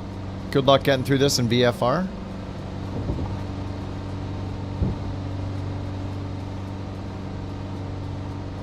Pitch trim seemed pretty good where I had it, like a half a crank. Alright, let's pull back to 45 manifold pressure.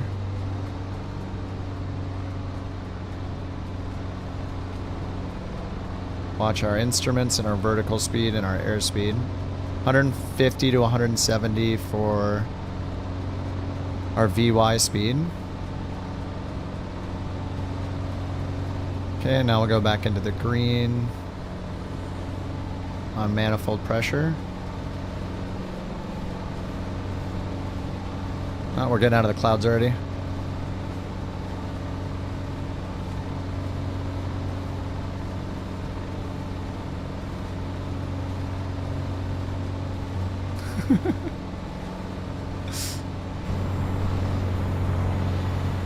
Maybe not. Airspeed's still looking good. About 2,000 feet per minute.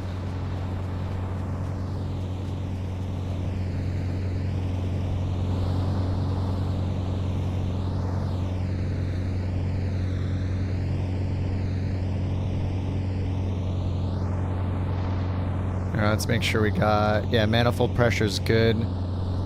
I don't know if we need to pull our RPMs back to the green or not until cruise.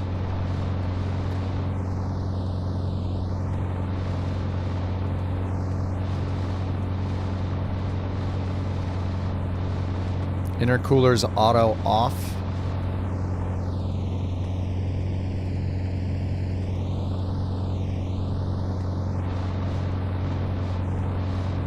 There we go.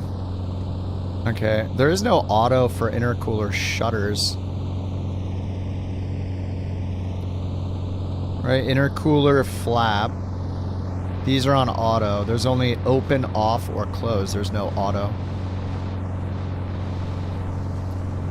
Fuel pump speed back to normal. Okay, that's shift 6. Back to normal. Fuel selectors.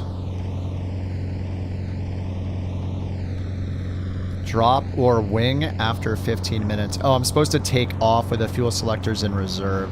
And then I can turn it to drop. Okay, my bad. After 15 minutes? Okay. RIP. Alright, well, I'm using the drop tanks and I shouldn't be. Alright, we're going to want to turn to the southeast. Pretty much to the east.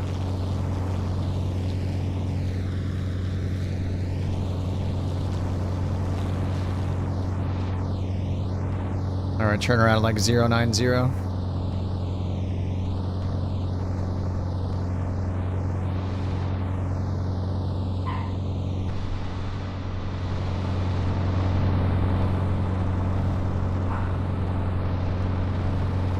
Uh-oh, there she goes.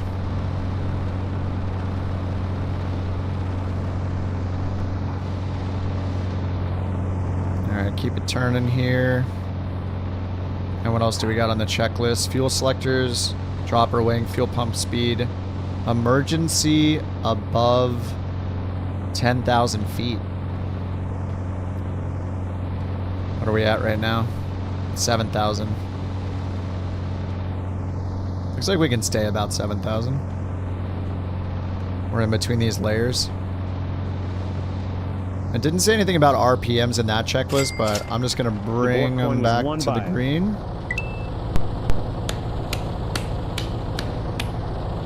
Thank you for the Bork reports.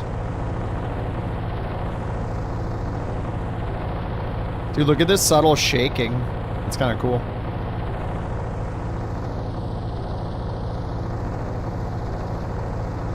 Alright, let's turn it around a bit more here. Try to go to 090.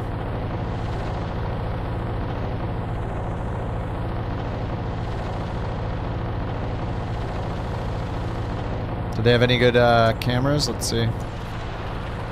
They got 7 of them. Heck yeah.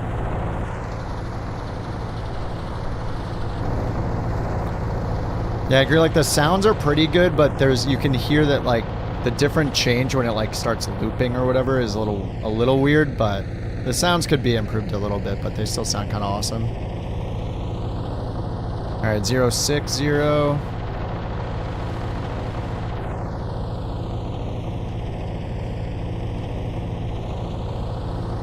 Right through these clouds.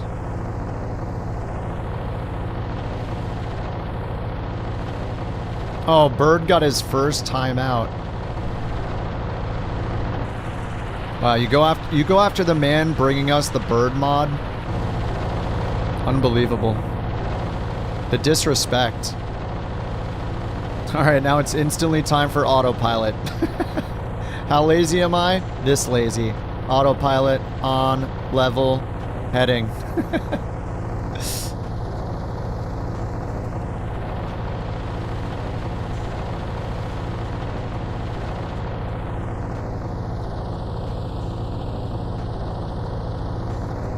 Desired track is 0. Our current track is 100 and we need to go 097. Yes. Dude, this thing is so cool. Okay, it's at over 10,000 feet to use. We're at 9,000 feet. Okay, I need it to level me off. Altitude hold. 9,000 feet. Oh, I didn't pull back the mixture at all.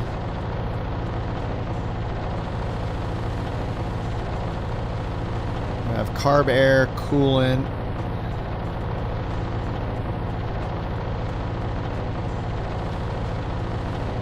Oh, the oil is kind of cool. Carb air.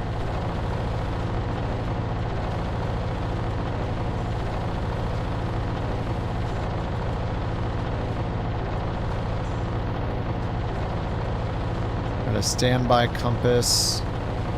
Chrono, suction.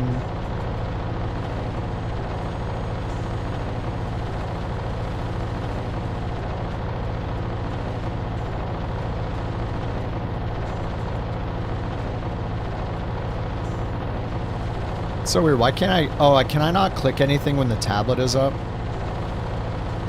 Oh yeah, when the tablet is up, you can't click anything. Temps. Is this fuel temperature? I guess that's fuel temperature. Oil temp. Oh, sorry. Fuel temp. What is this?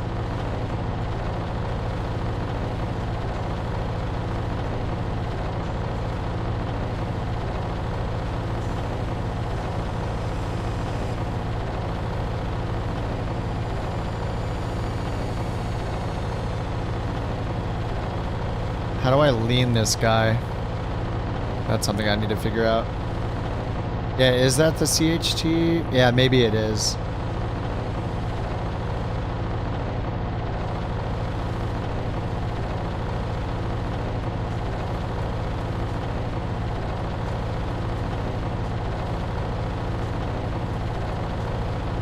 See the fuel temp increasing when I enrich it all the way? It goes up a little bit.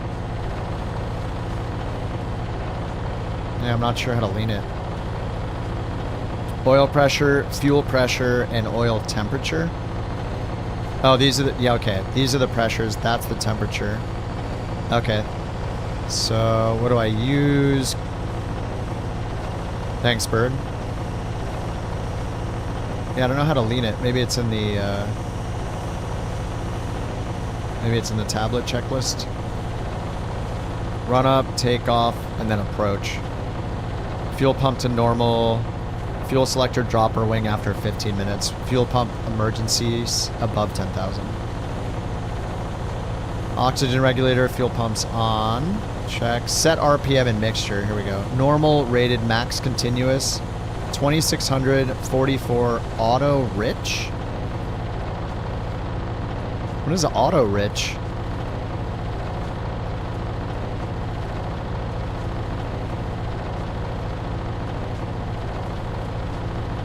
Mixture, rich, lean. What is auto rich?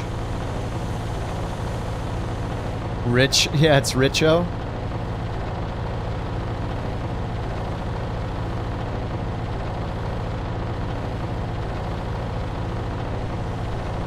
Huh. Auto rich. Auto lean. Maximum cruise auto lean.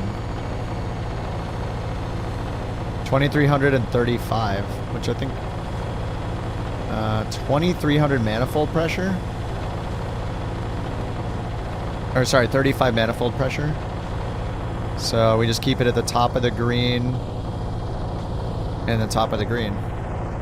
2335, top of the green on both for maximum cruise, or we can do 28 1600. Yeah, so 25, 6, 27, 28. And then 1600. All the way down to the red line. 28, 1600.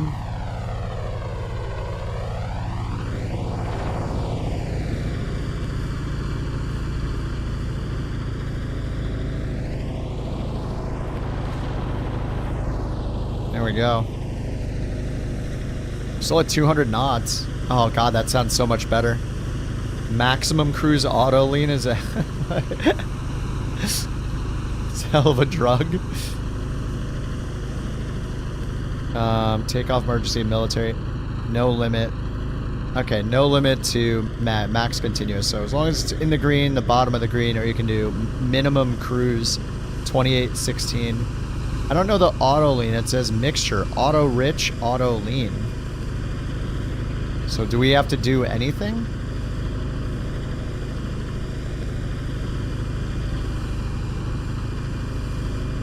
I don't know. I don't know what auto rich and auto lean means. I have to like find the manual. 1200 altitude reporting mode.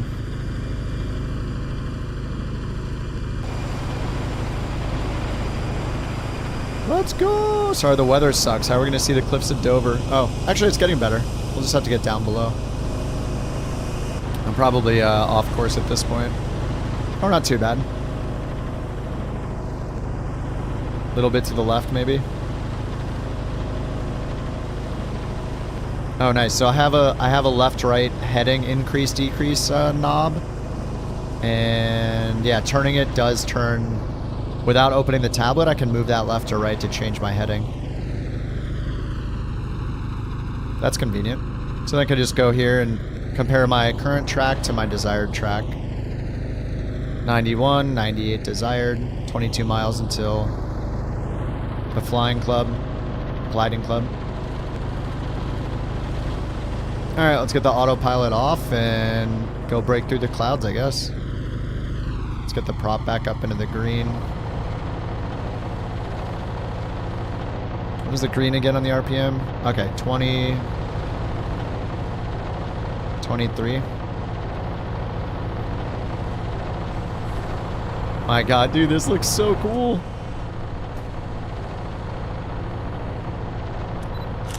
I don't want to fly this in the bird trek now. Or one of you guys flying this today? Was it Dev was flying this today, wasn't he?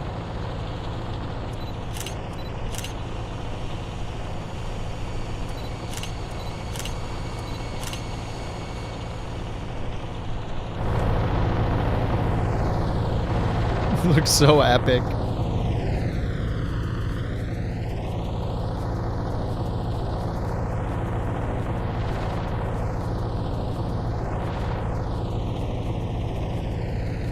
Alright, let's go find Dover.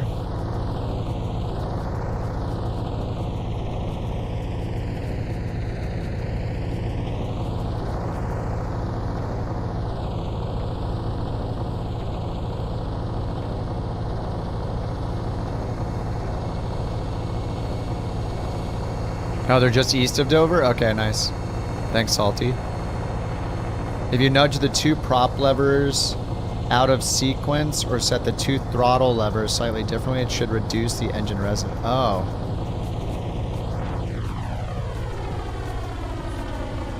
Oh yeah, it did.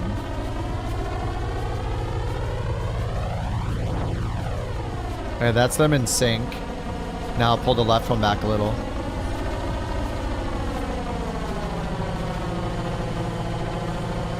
That's cool.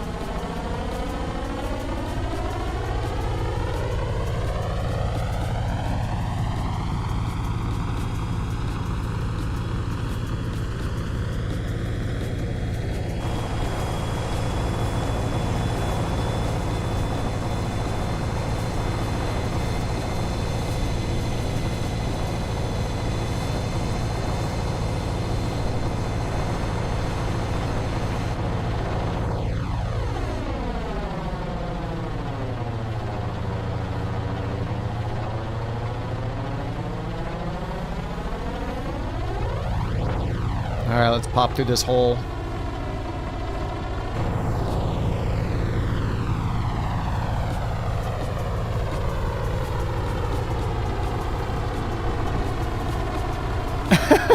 Bird? Bird saying Johnny has to give him 3 Bork coins or he's gonna ban him forever with his stash of Bork coins. Doesn't Bird have like 30 Bork coins?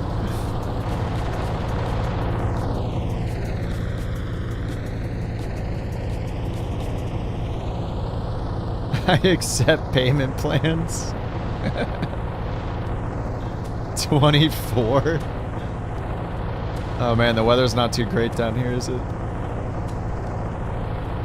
Going 250 miles per hour. So this thing is made to dive? That's why it has 700 listed as the airspeed maximum?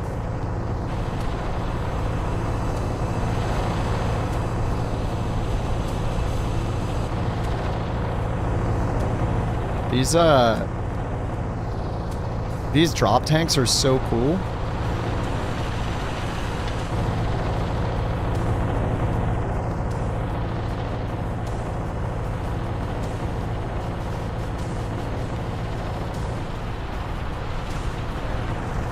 Famous British weather, yeah, here we are.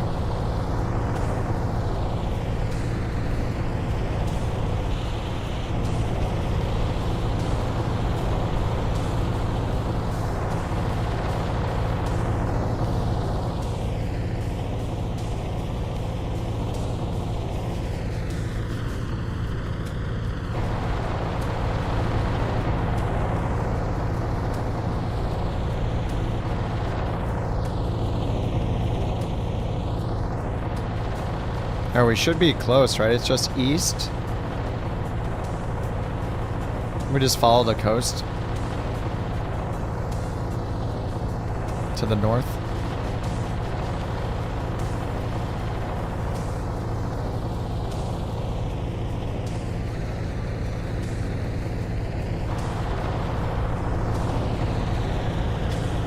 Whose fault is it that I bought this? Is it Salty's and Dev's, I think?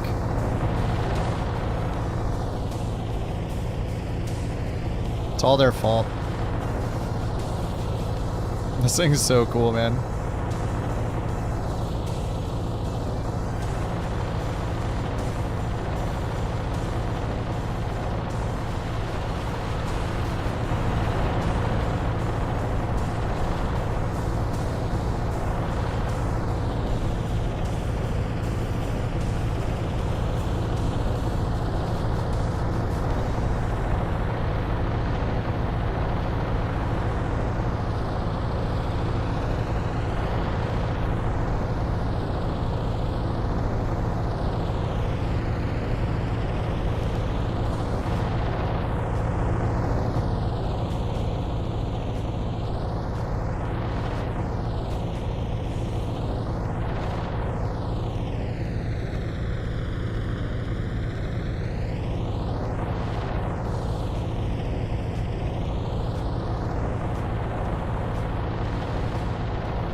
Oh, if we keep going north, there's Dover Castle.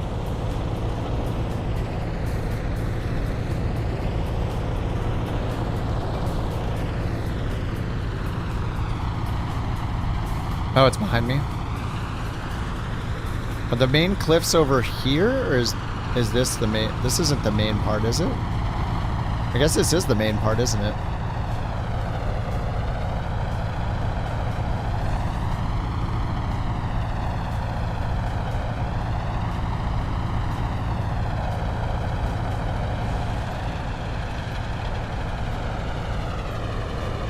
We should go see the castle real quick.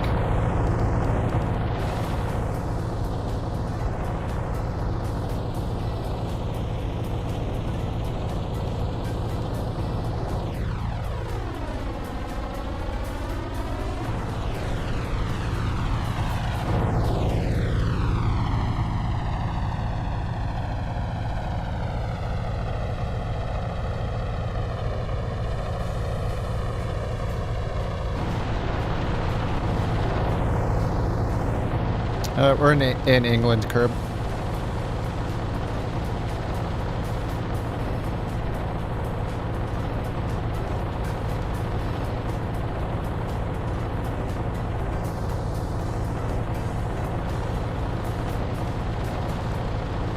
I kind of wish I could turn off the shaking in the front. I mean, it's cool, but then after a while, it kind of gets really distracting.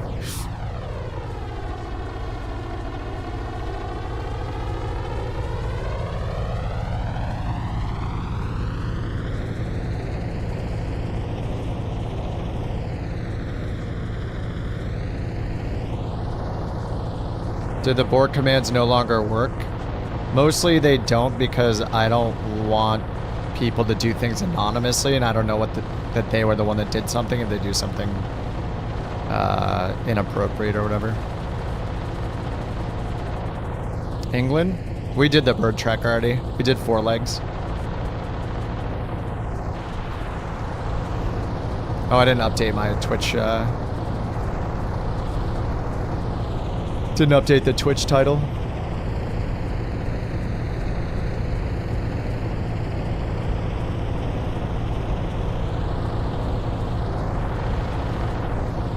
No secret bank transfers. We could allow that through bank transfers. That's fine, yeah.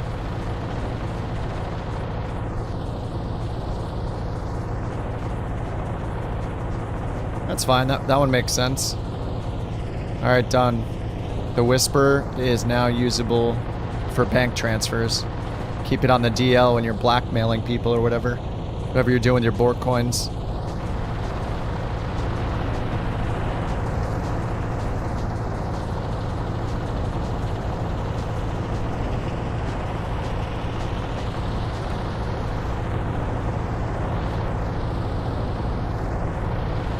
$24 Bork coins.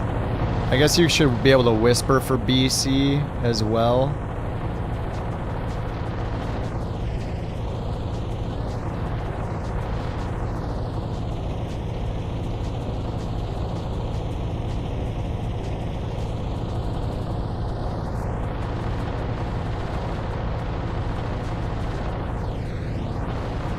All right, time to cross. I think it's time to go across.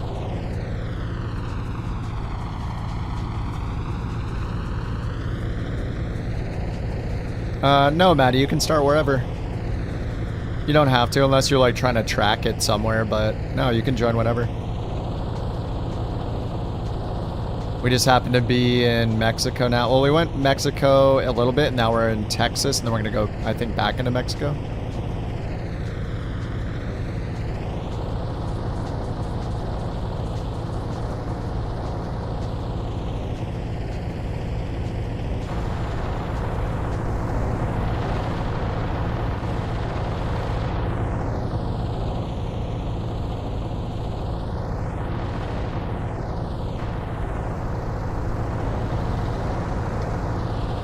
Dude, how far can this thing go then with the drop tanks?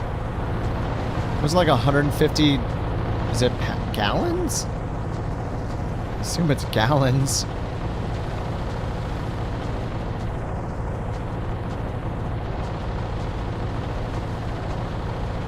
Live data, tanks, yeah, in gallons. The drop tanks, 137 gallons still remaining. Alright, level me off, autopilot.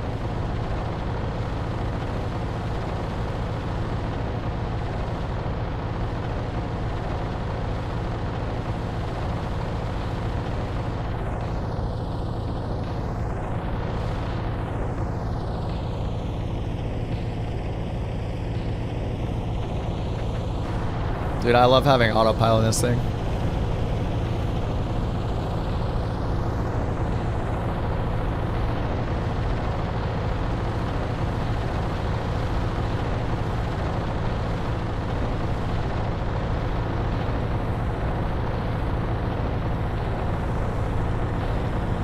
Yeah, this thing is beautiful, man. Any like full metal livery looks so awesome.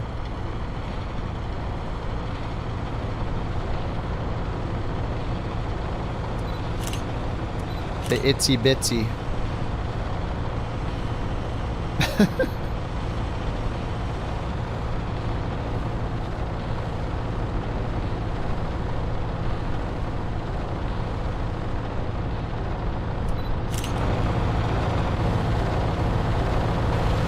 Autopilot also lets you switch over to these fixed cameras too without worrying about anything, because you can't control the plane when you're on these, so I hope that's something they change too, because it's so nice to be able to pop over to one of these cool fixed cameras and fly the plane still. For whatever reason, they disabled all controls when you're in these fixed camera positions. In 2020, you can use these and fly while you're in these cool angles.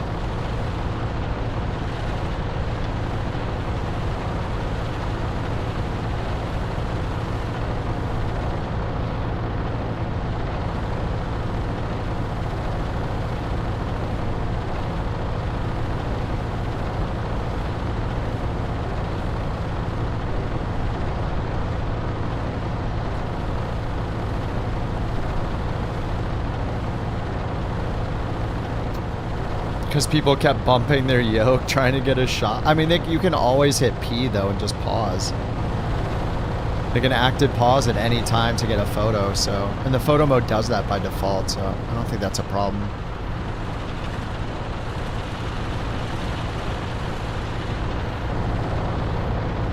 I mean, they can make it an option under controls, like...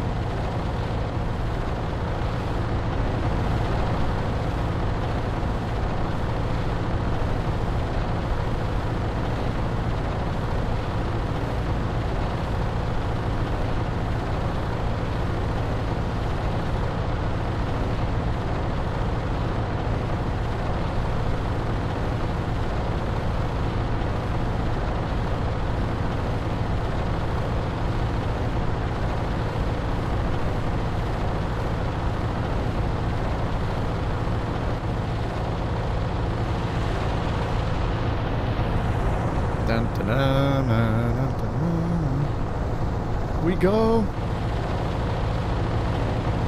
I see the coast.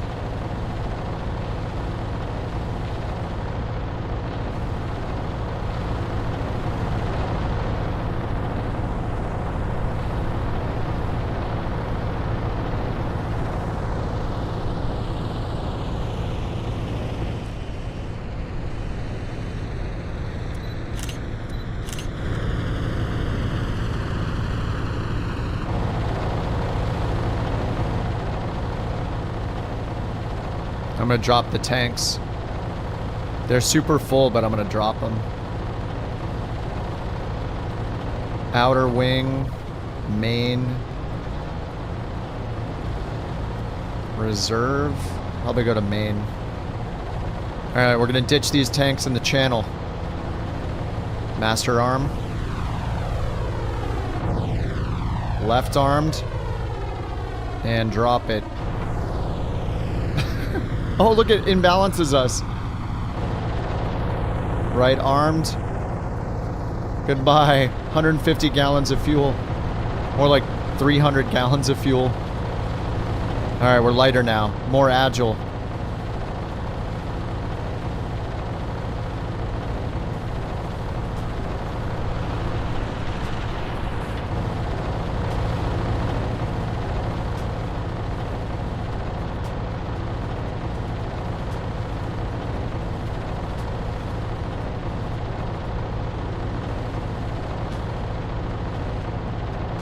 The heck? Why does it show that we're going to an airport in the middle of nowhere? Or in the middle of the water?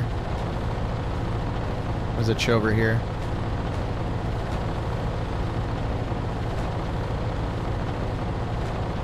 EBFN?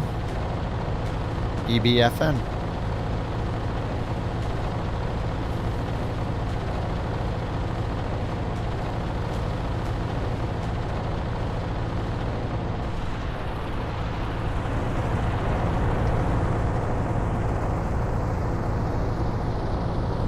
Did they actually drop fuel tanks in real life? Yeah, I assume so. How is it safe? I don't know if it's meant to be safe in wartime. But, I mean, it's possible, yeah. I mean, well, they would be empty, you know. I dropped them with fuel in them, but... Bird says they still do. I mean, commercial jets sometimes have to dump fuel. Not tanks, but they... jettison fuel into the atmosphere. They have to in an emergency situation. Yeah, I mean, you know, it's meant to get them really, really far distances, and then they drop the tanks so they don't have the extra weight and penalty to their aerodynamics, I guess.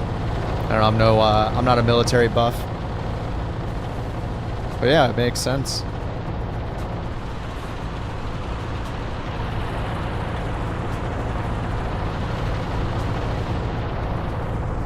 Uh-oh, we're back in the weather. Dover Seaways?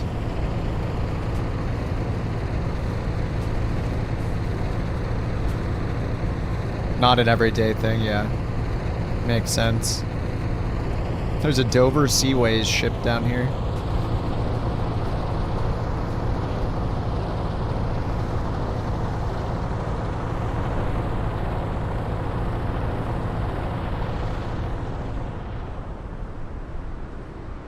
Somewhere. Where'd it go? It's just suddenly gone.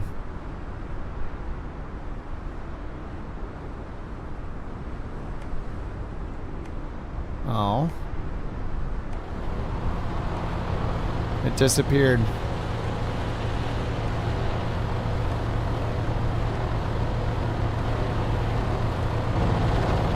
Oh my god, this weather.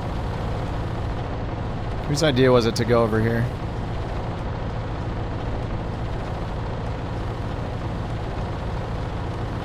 Alright, so I should look at the checklist and prep for landing then. The one in here seems decent too. Seems to pretty much match. Approach, prop to 2600, reduce speed to 160. Fuel dump, or fuel pumps to emergency speed. Fuel tanks on. Flaps down. Alright.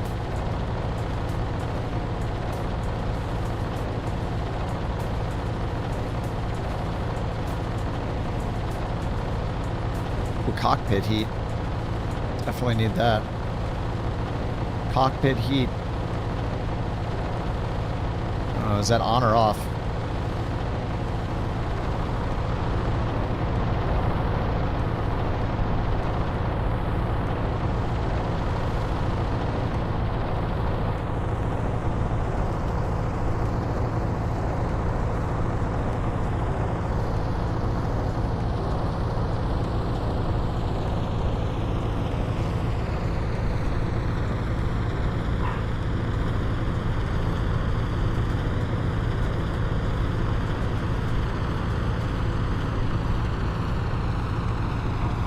Thank you for the Borks.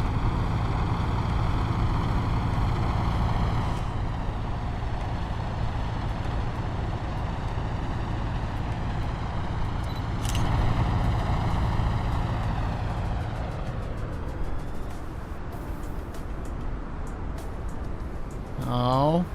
Oh, there it is. Nice.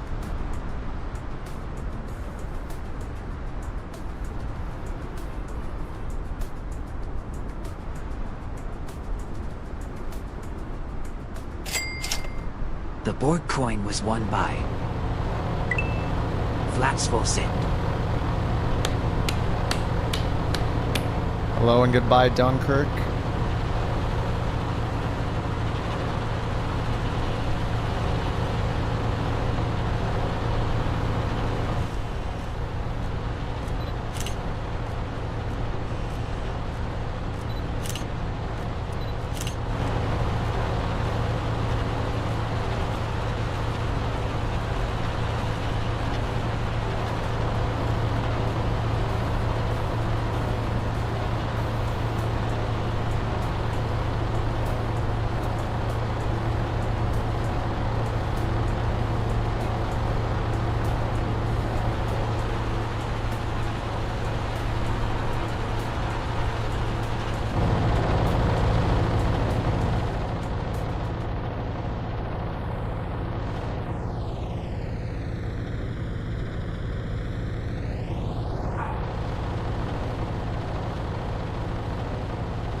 Alright, what do we pick over here? I don't have the airport here for some reason. I'll just go direct to... Oh, it's gone. What the heck? I didn't delete anything. EBFN.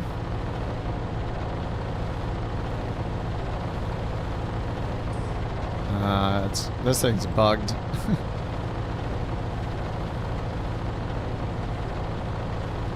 Oh, this has the old one. This isn't even the new 430 that was made like, I don't even know how long ago. This is the old one, I'm pretty sure.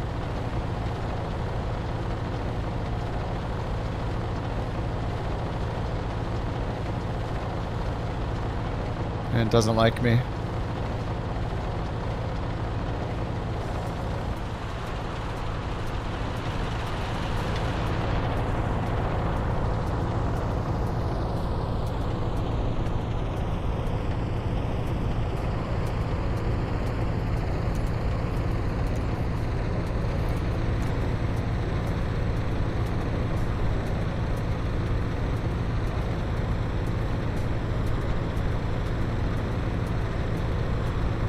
JT's requesting a flyover.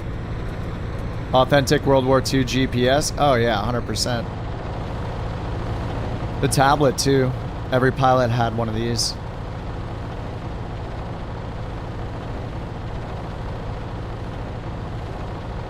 You do know that that people put new avionics in old planes though.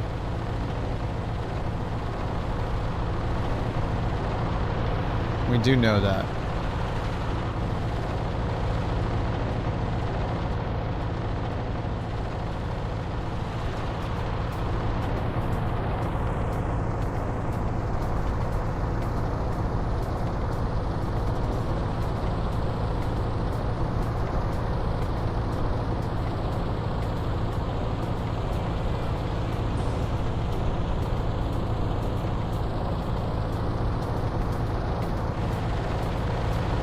Oh, the airfield's on the left? Oops. Yeah, I can't see, is it right here? God, this is the old version of it. I can't even see where the, Oh, it's behind me. Whoops, I messed that up. Yeah, I don't know why it got rid of my magenta line.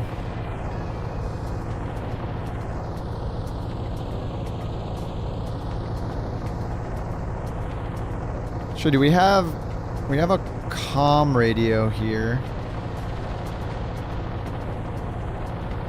I mean, it's not gonna have like a VOR and any nav radios or anything, right? We have.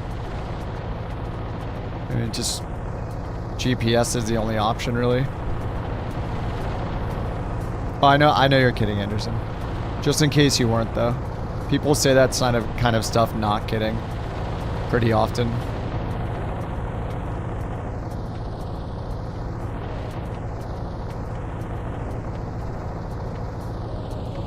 The tablet's running Windows 95. Yeah, they didn't put ME on it though. They were worried about the Y2K bug.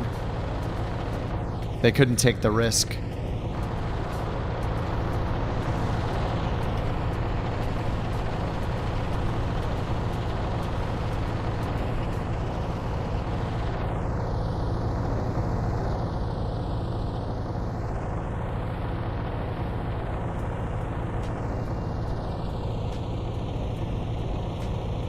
Oh, poor Johnny. See you in 2 minutes, Johnny.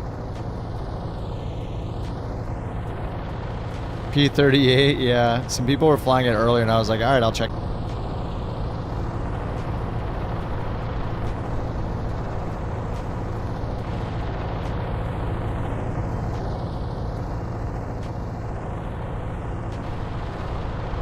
Combat Flight Simulator. There are a lot of military planes in Flight Sim. As you'd expect, I guess. People love their old planes.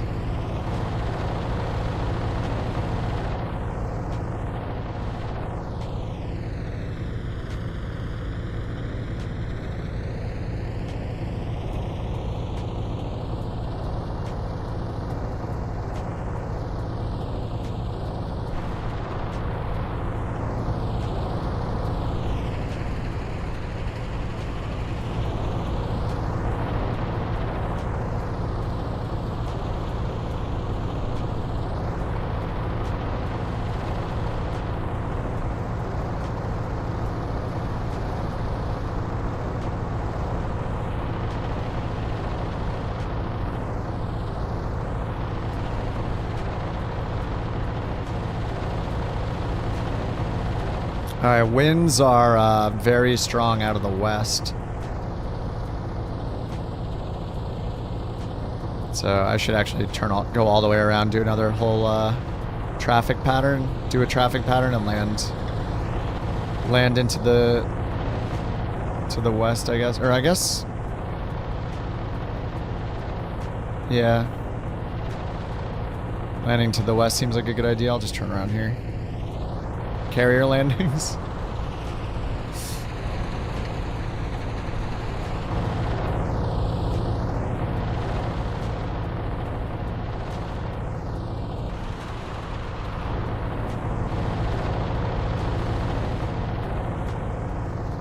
You're sweating. Relax. Take a deep breath. You're sweating. Relax. Oh man. Intercooler's open. I think that's what we're supposed to do. We did that on takeoff, so before takeoff. You're sweating. Relax.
Can't see the runway for crap.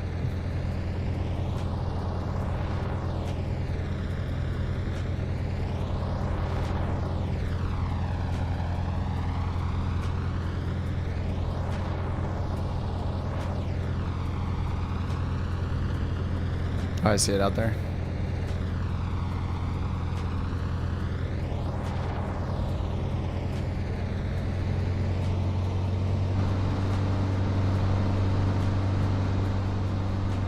No, I don't.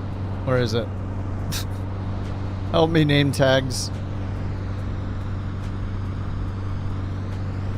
It's like in between the trees right there.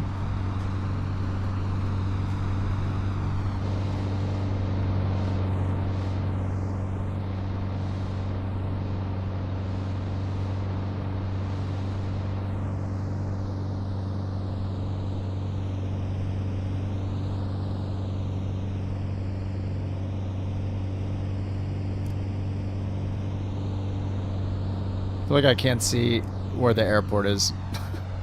It's like in between a line of trees.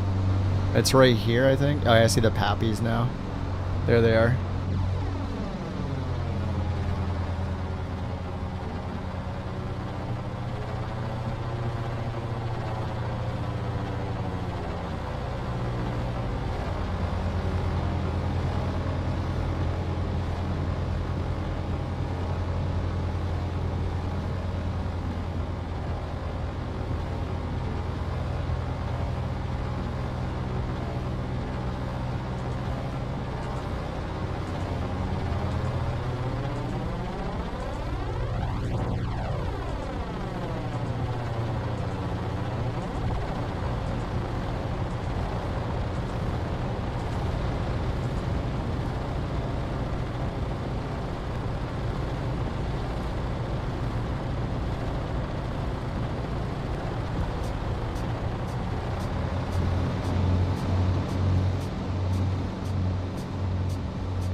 Uh-oh. What is this crosswind?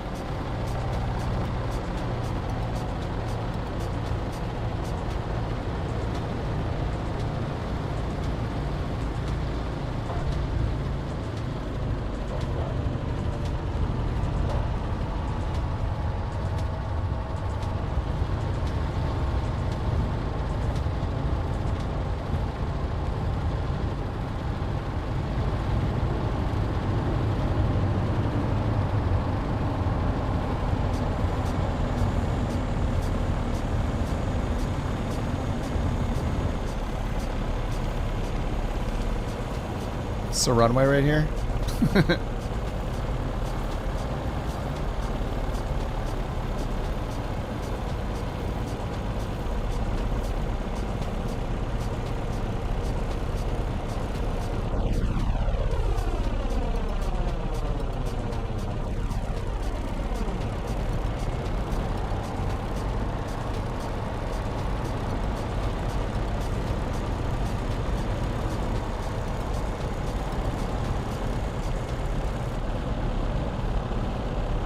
Alright, let's get this futuristic alien technology out of the way. There we go.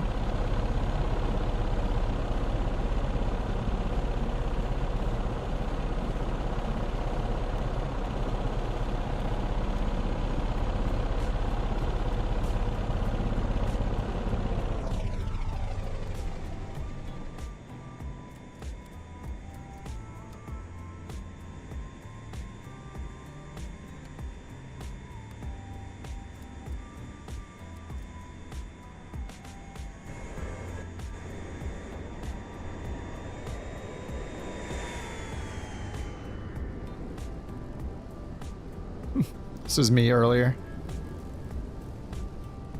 Was he taking a leak in the woods? Where'd he go? He got out of the plane. Got out of the plane, went right into the woods. Take care of business.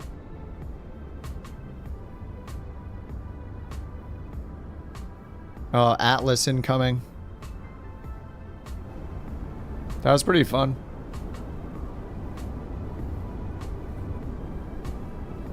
The northernmost airport in the world. Can we fly a 777 out of it? I think I'm gonna do some 777 next. We got some boxes to move.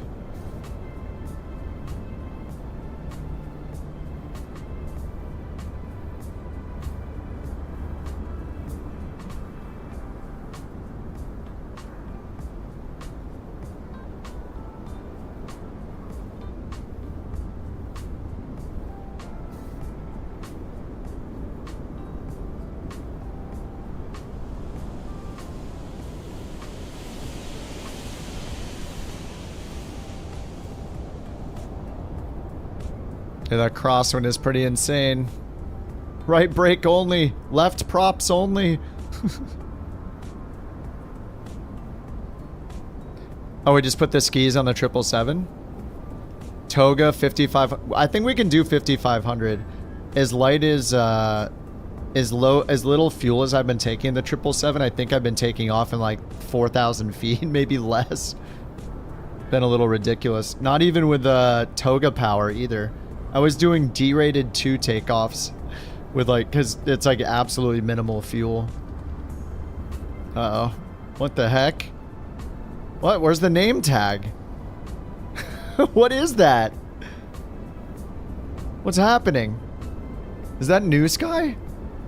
No, I don't have New Sky on. What? Wait, who is that? They're just a random plane. A rogue Cessna with no name. A tow plane? Oh, did you just take off in a glider? I don't think I would see your tow plane though, would I? Yeah, I do have live traffic on, but it should have a name tag on it for like the registration number of the plane, you know? But it doesn't. There's a pleasure craft over here? Alright, I gotta see this before we hop in the 777.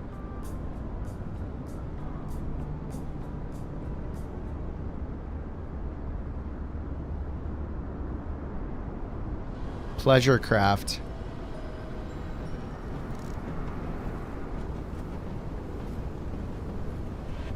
ship general aviation.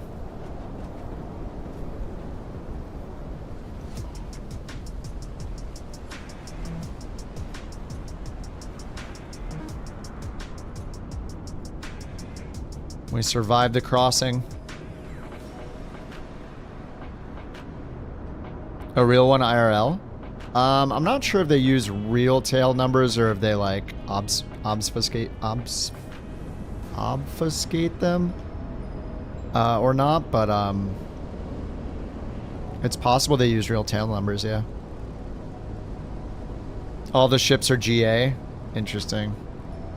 It's too expensive to do anything more than GA. They can't be trusted to take paying passengers. Alrighty, 777. What was I doing to track the 777? I think I was just using New Sky before. I mean, just get New Sky going.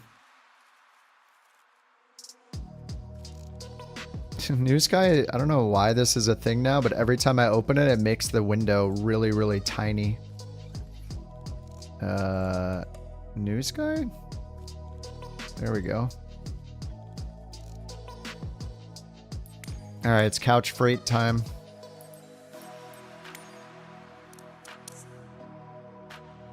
The United Crates of Couches.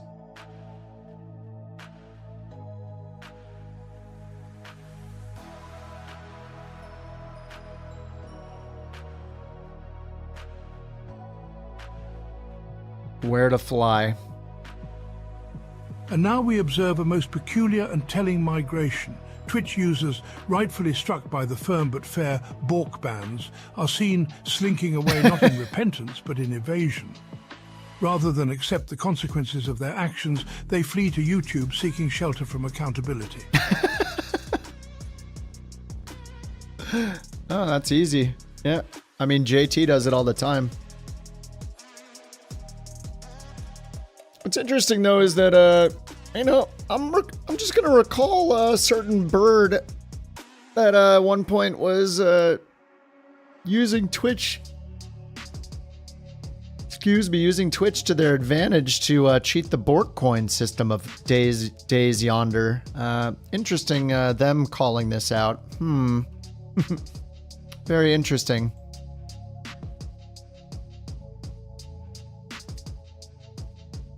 There's some routes from CYLT. CYLT.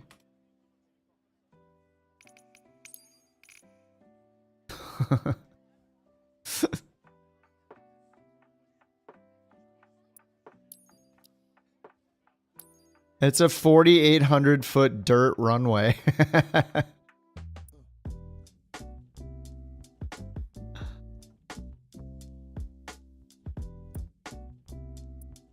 I can barely even see the runway because the clouds are so low. The gravel kit in the 777. Yeah, we could do it. That'll be easy. Where do we go from CYLT though? Let's see. CYLT to anywhere in a heavy.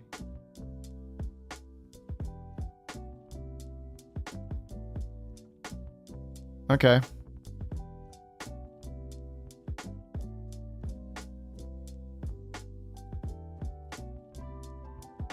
Three hours to Norway, or Sweden, I mean.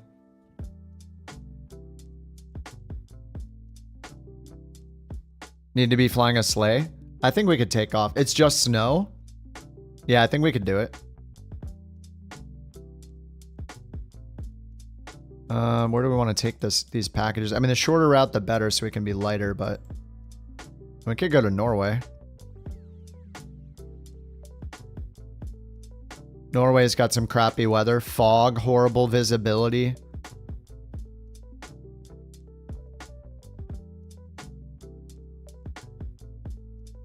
No chance? Yeah, the 777 works in update 3. Yes. You can't take off? Oh, it's way too bumpy. Wait, you tried it in a 777? Did it break the gear right away? Break the tires? Oh, damn. Rip.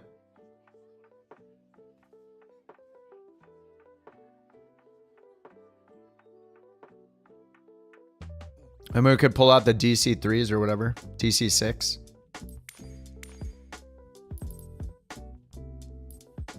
I have the DC3.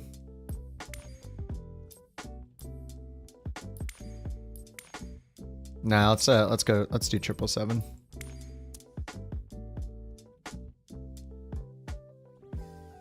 All right, let's see here. Random. I don't really want to fly in China. Nashville to San Antonio. Oh, lightning storms in San Antonio? Oh, that's a great one. Let's do this. Nashville to San Antonio into a lightning storm. That sounds fun and good for our ratings.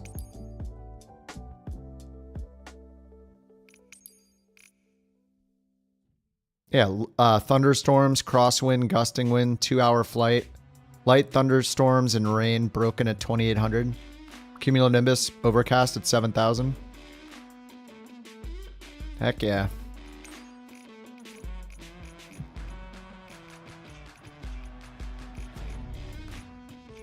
Ramp GA large 75.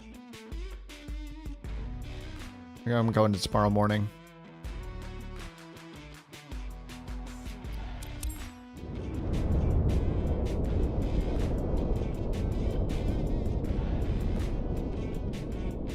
Alright, let's see how many we can get here. How much cargo I can get before everybody takes it all.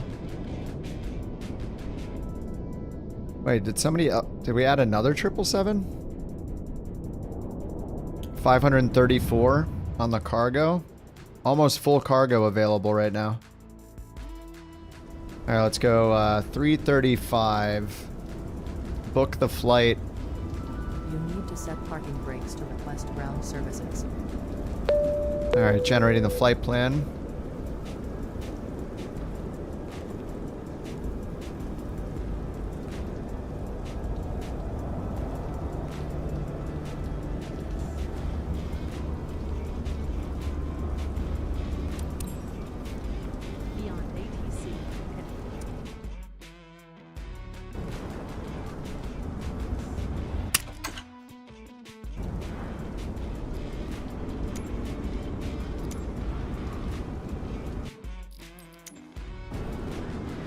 And I'll turn on the hide people in close proximity setting in case anybody hops on top of each other.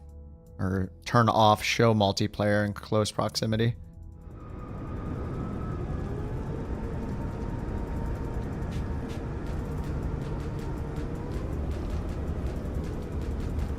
Alright, let's get GSX going. This parking is too small. Okay, we got sim brief, good. And let's start the flight over here in New Sky.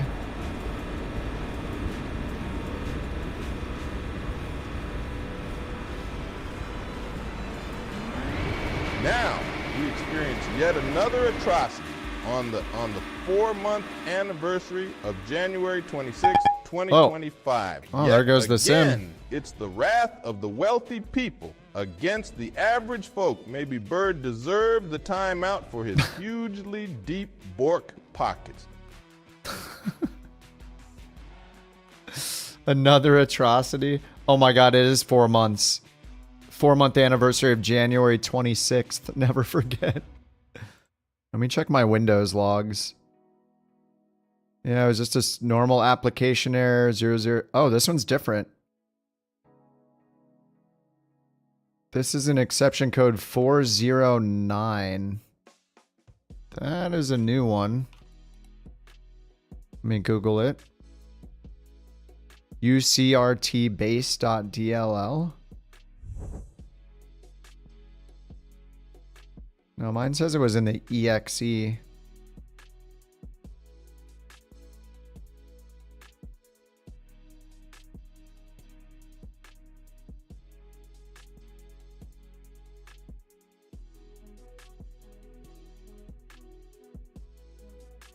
This one ends in 409.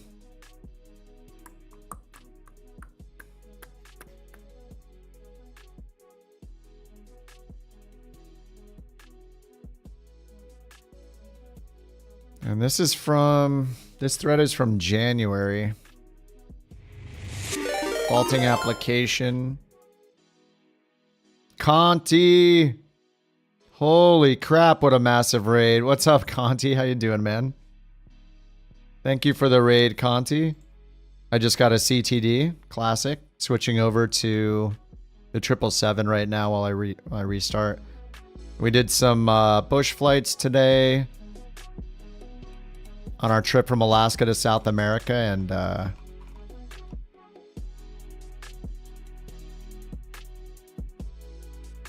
you guys click the heart and follow Conti. You're probably already all following him anyway. What's up, Stick? What's up, Sav? Back in a little while. All right, man. Thanks for the raid, Conti. Always appreciate it, man. Cheers, sir. Yeah, we did a little bit of our bush trek.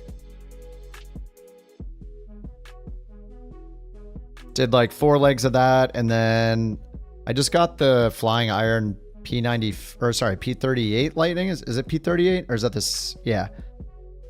We just flew that. Just did a quick England to where did we end up? Did we? I forget where we even landed. Was it in France or were we a little east of there? Just crossed the English Channel with the Flying Iron planes like the Spitfire and the Lightning. It was super cool. I hadn't flown those before, so it was rad. What's up, Astro? Where are we going? We're gonna do. I'm switching over to the 777 freighter, so we're gonna do Nashville to San Antonio real quick. San Antonio has really crappy weather. It says there's lightning storms, so sometimes we like to just find really crappy weather to fly in. So it's like a 2-hour flight. Probably do a couple more. If I can, as long as I don't CTD, I'm running Sim Update 3 beta, and it's been pretty good overall. It just, yeah, just happened to get a crash. First one of the day so far. How long have I been on? 6.5 hours. So yeah, one crash after 6.5 hours. We'll take it. And yeah, the flight's all ready to go on New Sky. Let me get it imported into Elevate though.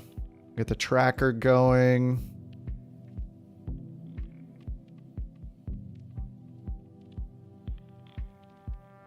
.77 freighter, which is the 77L.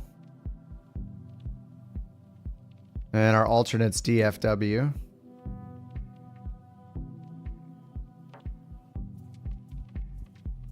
Was Conti an X-plane or flight sim or both? I feel like every time I'm watching him, he's like, he's in one and then he's in the other, which is different than I do. I try X-plane every now and then, but I don't have any good planes downloaded really. Like I tried the Zebo mod, but for the most part, I'm just in flight sim. Severe thunderstorms in San Antonio? Heck yeah. Anything to tank my rating as a pilot on our New Sky VA.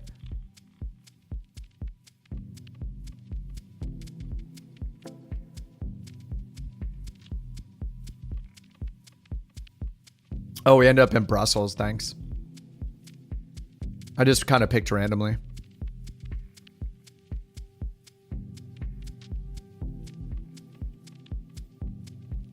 Felis 747 for X-Plane.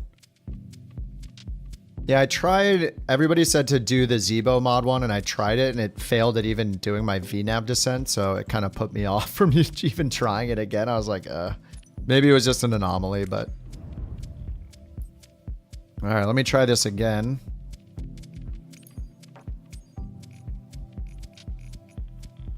I think I did one of these large gates, 75, and turn the sun on. Alright, let me turn live traffic off.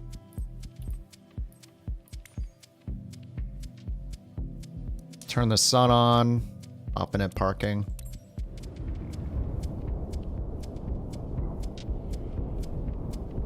You gotta finish your flight from Charlotte to Jamaica? 200 feet per minute landing. Wait, what did you fly? You need to set parking brakes to request ground services. Yeah, 777's super fun. It's got great performance too. Like, oh man, the weather is worse here than I thought it was.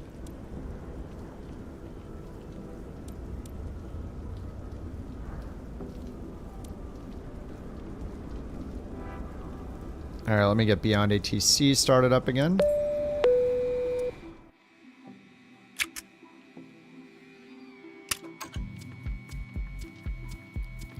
All right, This GSX. parking is too small for your aircraft. Let's request boarding again. Green on the sim brief. New livery? Yeah, Avarice made our first couch 777 freighter livery. It's crashing again.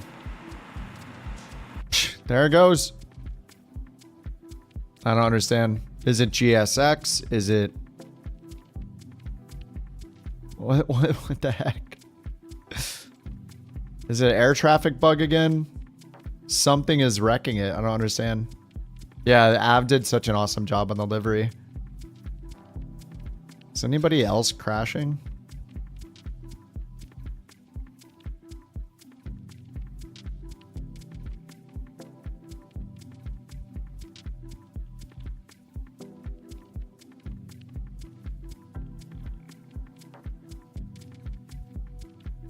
That's a bummer. Or maybe it's the airport. I don't know. It's as soon as I turn on GSX, both times it crashed. I guess I'll try it without GSX. We went from having a good 6 hours of no problems to now we're back into QA mode. As it happens.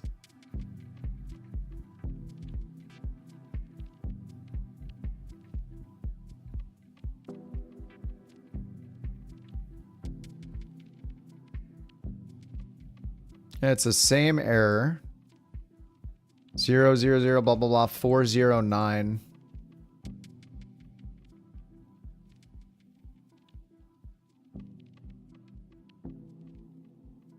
Overlay appears to provoke the same. There's not much information here about it. That's from January last year. Flight Sim 2020 crashes.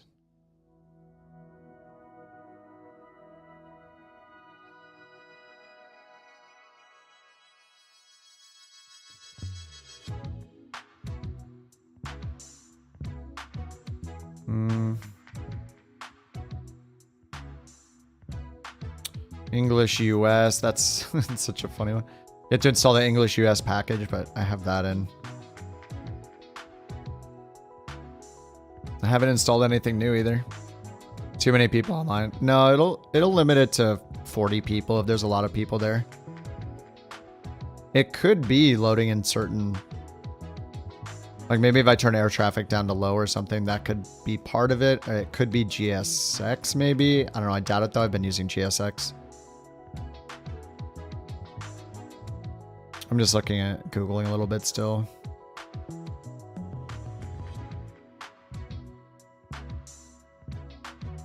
I mean, it says Flight Sim EXE is the problem. The faulting application.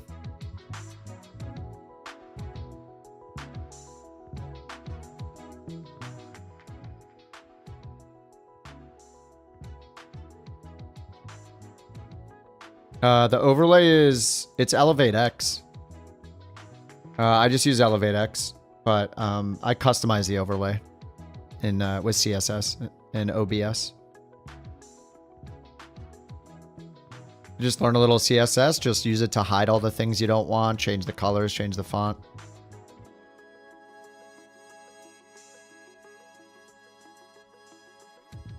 Crash to treetop?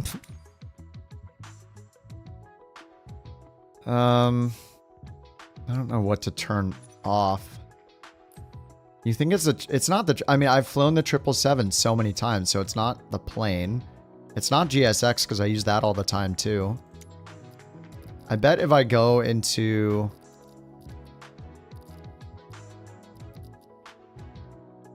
Let me turn air traffic to low. And it takes so long after every try. Do I have anything that has Nashville?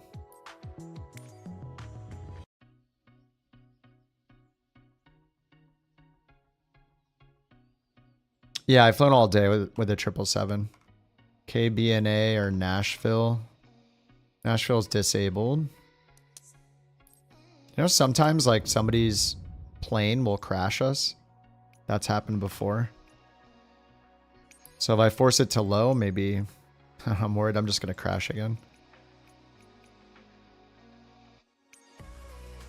You know, what if I zoom all the way in? Because this brings you like almost fully into the game.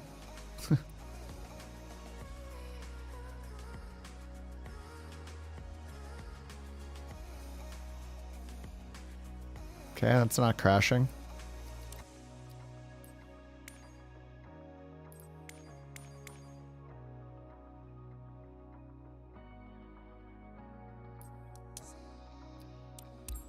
Please don't crash again.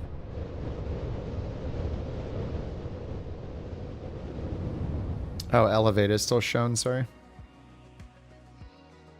You need to set parking brakes to request The ground Phoenix services. couch liveries? You just put them in your community folder.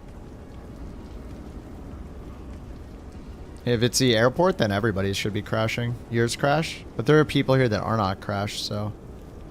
I don't know, maybe it's... photogrammetry? I'll try it without GSX and we'll see if it crashes. It could be GSX, I have no idea. GSX at this parking spot, maybe? It's as soon as GSX pulls up, it crashes.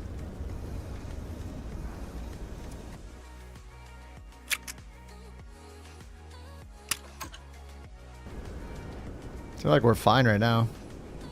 Let's see as it loads other people in.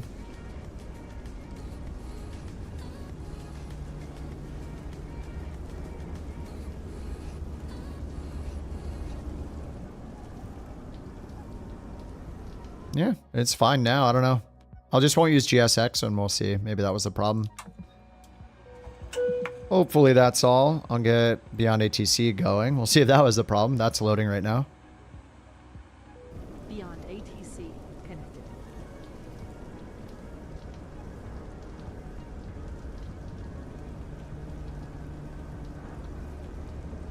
Oh, Neb, if you're right on me and I'm blocking you, you can go into your online settings and turn on the thing that hides aircraft that are right on top of you. It's in the online settings. And then I'll disappear. Yeah, Beyond ATC seems fine as well.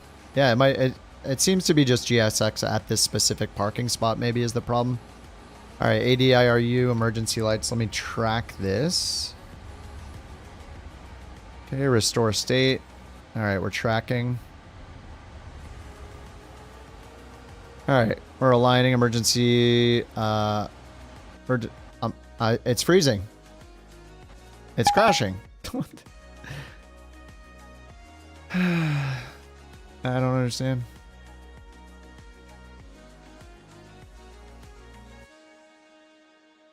What is going on? So it's not GSX?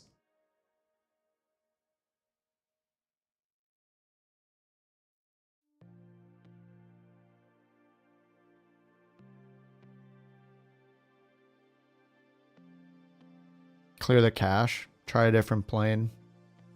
The usual things.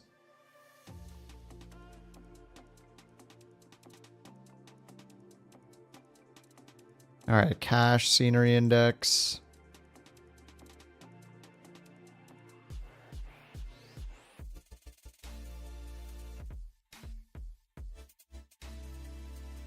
Stream packages.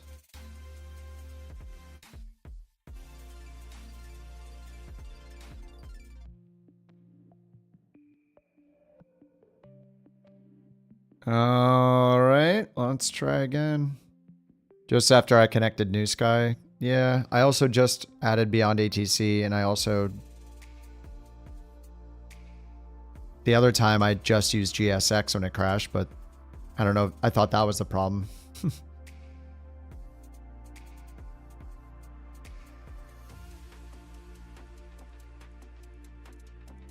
It's okay, we're all going to get our QA paychecks from Asobo. So it's fine.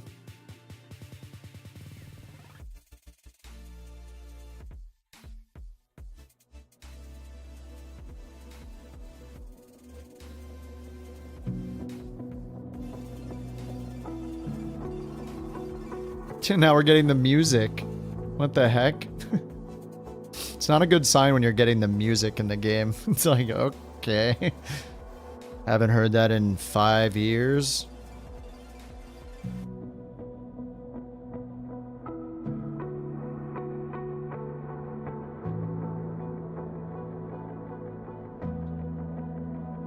New Sky and Beyond ATC and GSX, I've used all of those for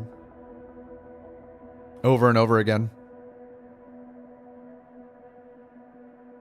It's almost always not a problem with a third-party program. It's pretty much every single time it's a problem with like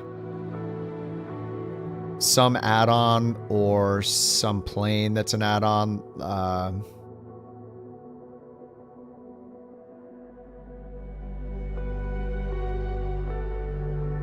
And so many times it's just like you don't even, it seems like you do something to fix it and somebody else has a problem and they do something else to fix the same issue.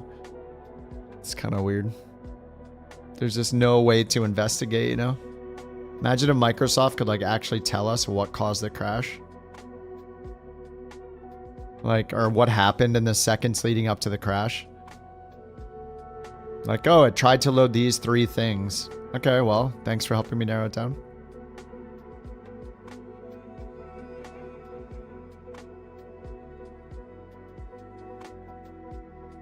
Why would it be the 777 though? I mean, I've flown the 777 over and over and over and over again.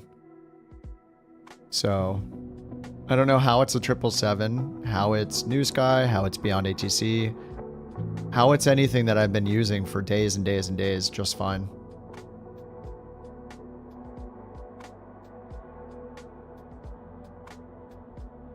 Maybe I'll turn off photogrammetry. I mean, it seems like it's something in Nashville.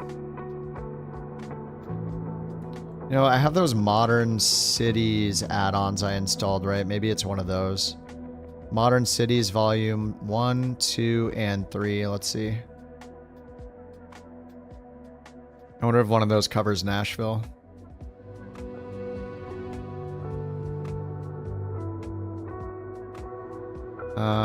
LA, Miami, San Francisco. Dallas, Austin, San Diego, Houston.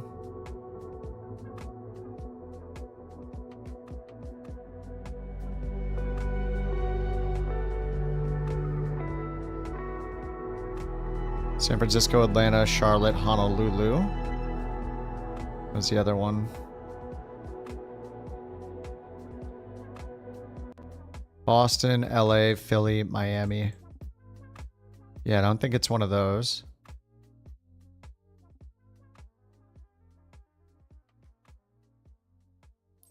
It's not the plane. KSAT works for you? Hmm. Do you have photogrammetry on, Ethio? I'm going to blame either an add-on or photogrammetry. It's going to be one or the other.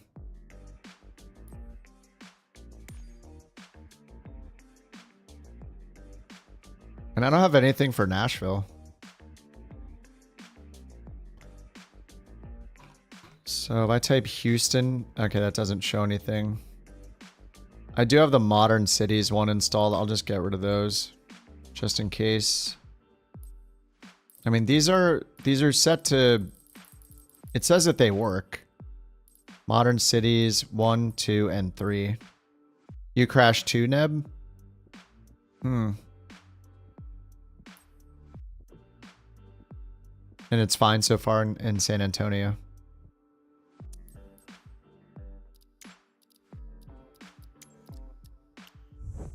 Photogrammetry off, air traffic off. It's not this aircraft in close prox thing, is it? All right, let me load in the 172. I mean, it's not gonna be the 777. I've been flying it so much.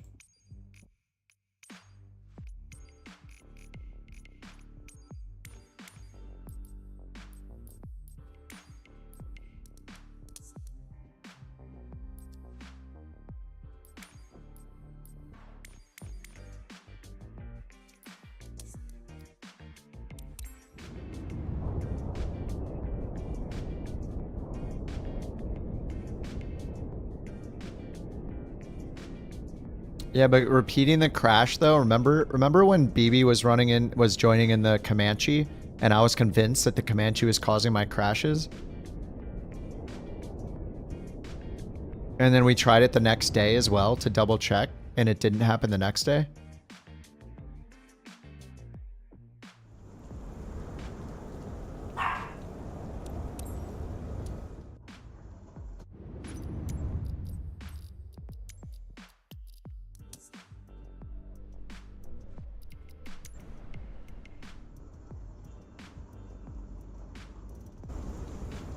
loading yachts, boats, 777, characters.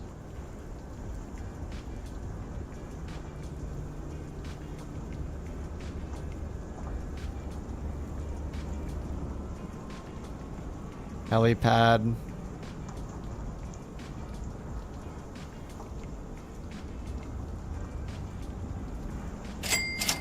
The BorkCoin was won by Spider. Couldn't find textures for the 777. Sim objects airplane 777F. Could not find texture. Interesting.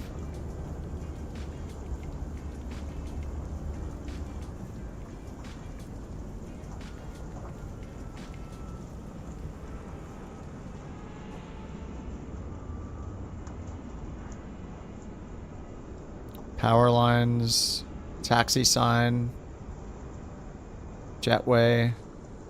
What jetway did it load? Asobo jetways.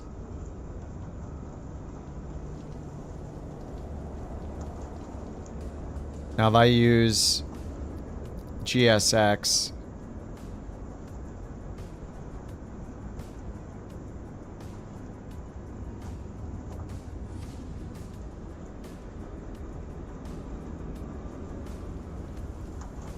I mean, that's fine. Okay, let me turn on photogrammetry. We're QA professionals here, that's what's happening. I'm guessing several of you guys on the ground have photogrammetry on, though.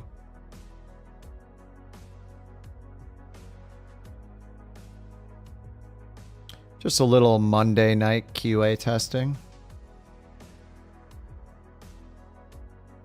You just went to the Nashville airport. I'm at, it came in just fine. You turned yours off. Hmm.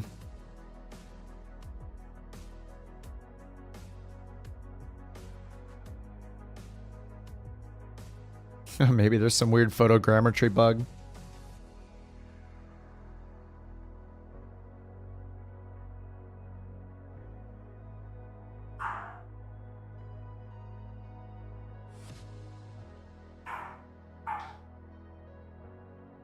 Now the puppy's getting in trouble. She's being very, very rambunctious.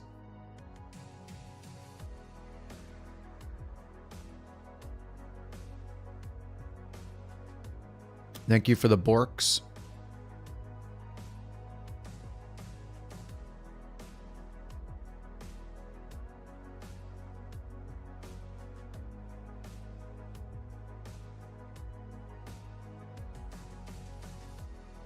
Sim update 3 reset the cache to 16. Oh, I think I updated it, but I'll check. Yeah, good call. Yeah, mine got reset to 16 gigs as well. The BorkCoin was won by Sunben32.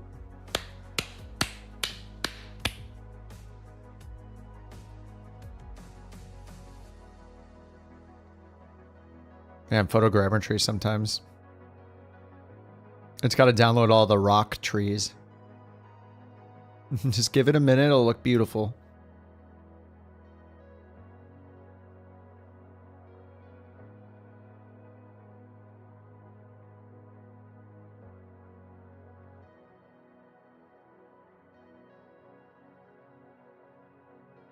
It just really wants me to get back in the flying iron planes. No 777 tonight.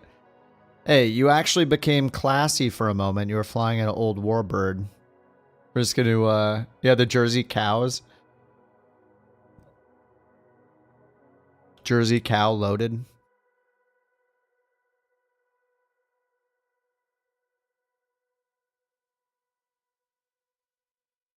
I don't know how it takes this long. It's crazy. Well, that's why we have music and beverages to get us through these times. Life's hard as a flight simmer. Part-time flying planes. Part-time QA. Part-time Alt F4ing and playing another game.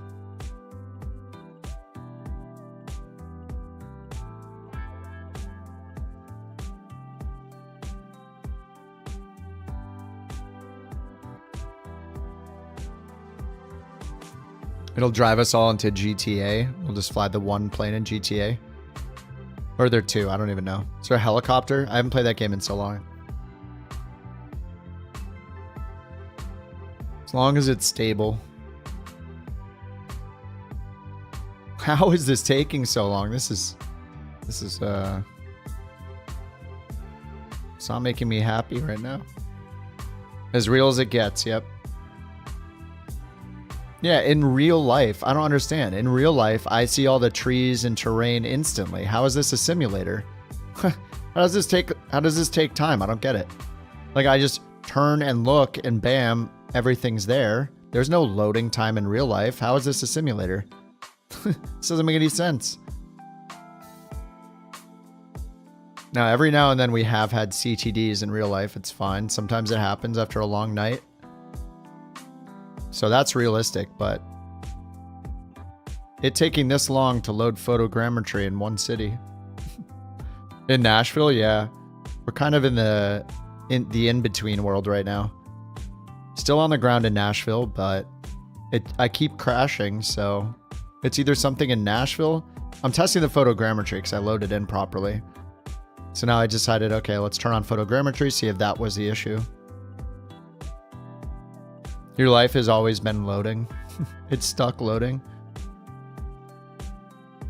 Does that mean that no time passes though? Because that's pretty sweet. Okay, they might just be stuck. All aircraft be advised, information Victor now current. It's been so long there's a new ATIS.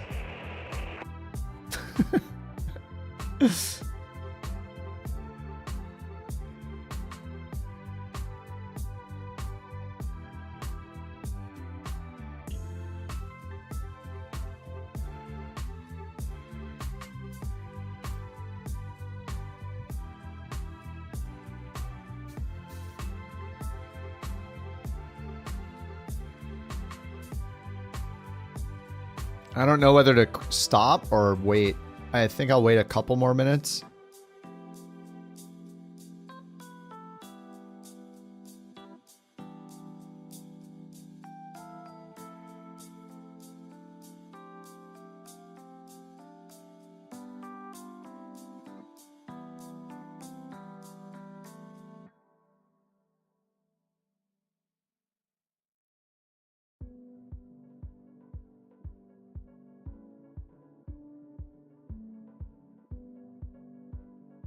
Oh my god. The dev console? Oh, right now?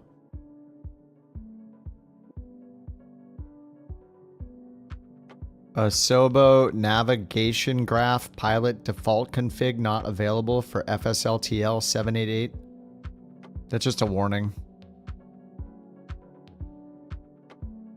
I think it's just downloading the data. I don't know. You crashed 3 times in the last flight? Oh man, when we were flying together? You gave up for the night, decided to play City Skylines? Nice. Is City Skylines 2, isn't that a thing now? Or it's been a thing? That's probably pretty chill and challenging. Sounds fun. Note outlining what? How to make the development of bird model harder for you? The bird mod? City Skylines 2, cool. Yeah, I played the original, I haven't played number 2. Tarkov time? I know, maybe. Dude, I just get absolutely destroyed in that game so much. But it is a nice change of pace. I mean, sometimes you want to play something with some more action in it. I do think this is going to actually recover, which is why I'm waiting, so sorry. Expedition 33.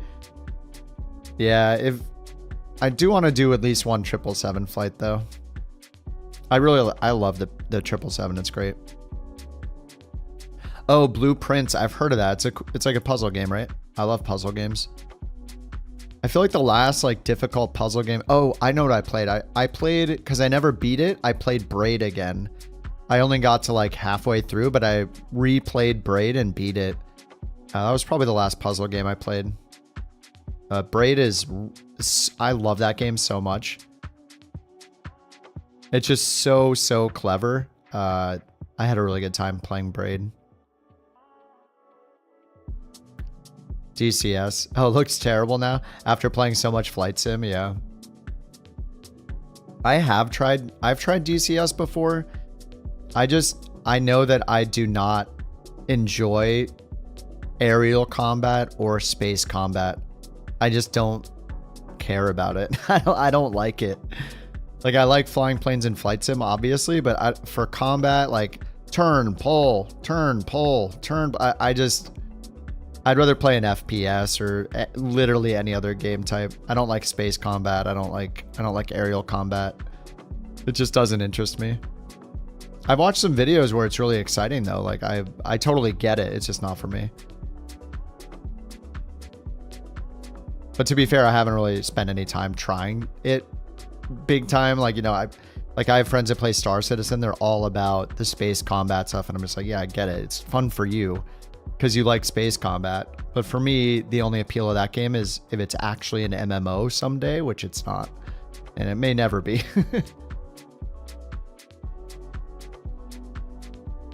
What's up, Squatch? How you doing, man? Tried a vampire killing simulator called Castlevania, if I've heard of it.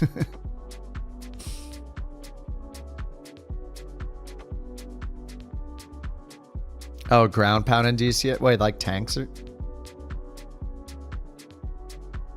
You got the VIRPIL because of it? Yeah, I got the VIRPILs. I love them.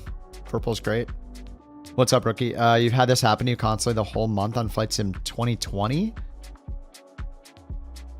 Time to try 2024. All right, I don't know this thing. Oh my God, I was just gonna Alt F4. Holy crap. I was literally just about to Alt F. Okay, don't worry, this happens. Okay, we're back. Photogrammetry is on. It's loading. I see Speeve in the 777. I don't get it. What did I change? I'm just not in the 777, right? Photogrammetry is on. Speeve is in the 777. With the couch livery, with a fully loaded 777. So the 777 is, at least in a turned off state, is fine.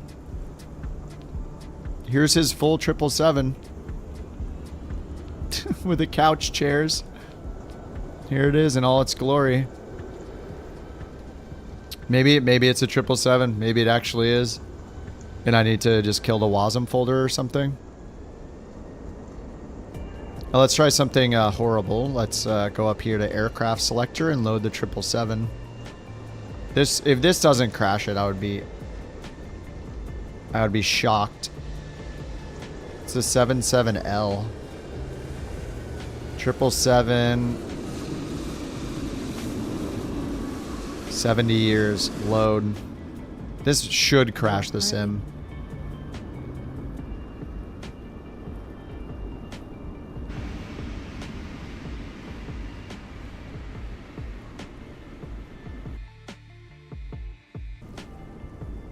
I don't get it. How is it not crashing the sim? I've changed nothing.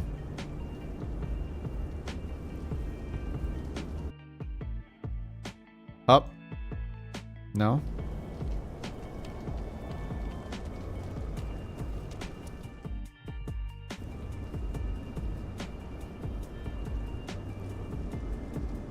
Look, GSX is still over there. You are currently parked at the wrong parking position. Why is that off the screen? Did you see that?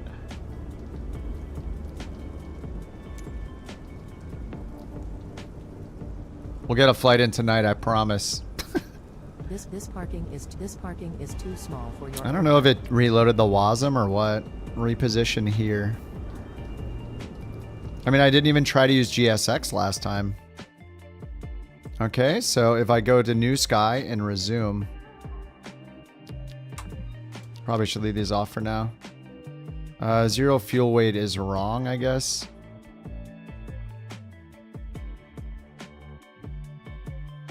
It's definitely wrong now.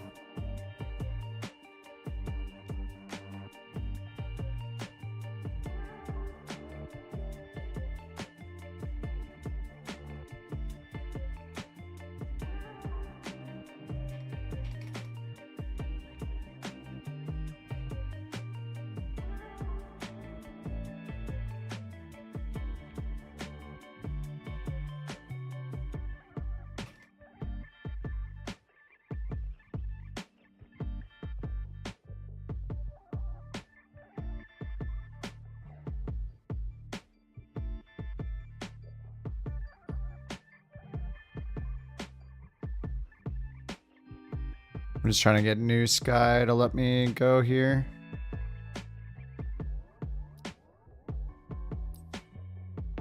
Need to add 6,000 more.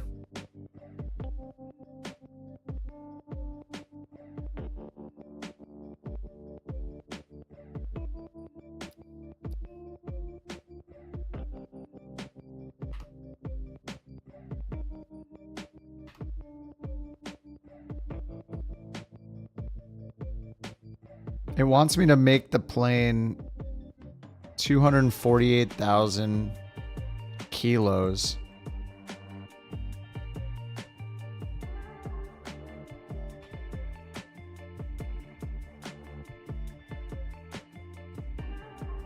Zero fuel weight 248.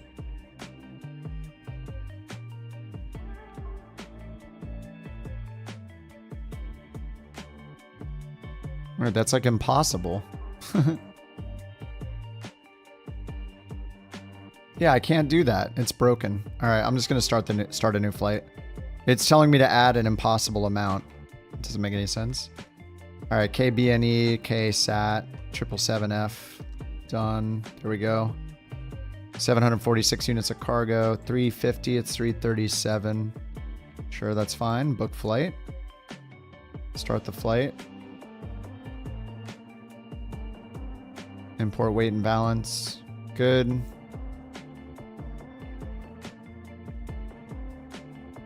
I don't know why it's not crashing now. Like I haven't changed anything, right? Maybe as soon as the computers boot up, maybe it'll die. Let's find out. Whoops. Electric hydraulic pumps. Auto. All of these guys. Cabin utility. APUs off. Leaders off. Nav lights on. Let's see. It'll crash as soon as these boot up. And if it does, then I'll delete the WASM and try again. And if that still fails, I'll run crying into the restroom, take a shower, cry sitting in the shower. Off stream, of course. All right. I mean, that seems to be working. So is the problem GSX then? This parking is too small for Request boarding. Boarding requested. Boarding requested. Here it comes. I'm rotating so we can see when it freezes. Yep, it's freezing. It is GSX. Dude, it's GSX then. Stupid GSX. I try to make you look good by using you and how good everything. It's got to be GSX then. It's probably something to do with GSX and this specific airport. Maybe when I load GSX, it tries to replace the jetways or something at the airport. I don't know. All right, I just uninstalled GSX. All right, GSX. Son of a bitch.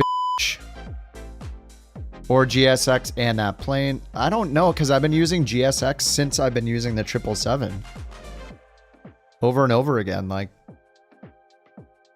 I used it so many times.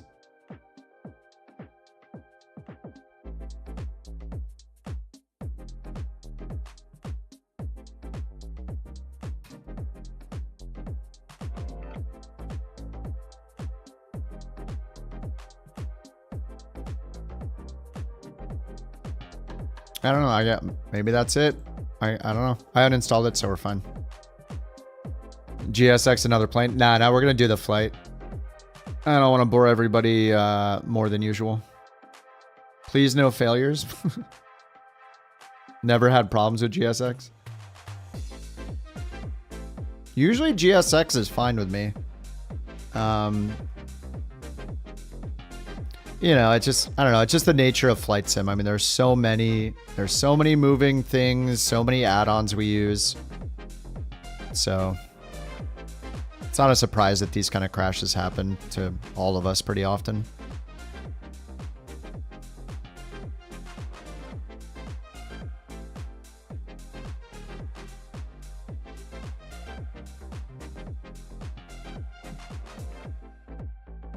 All right, while it's activating this, I'm gonna grab a beverage. Be right back.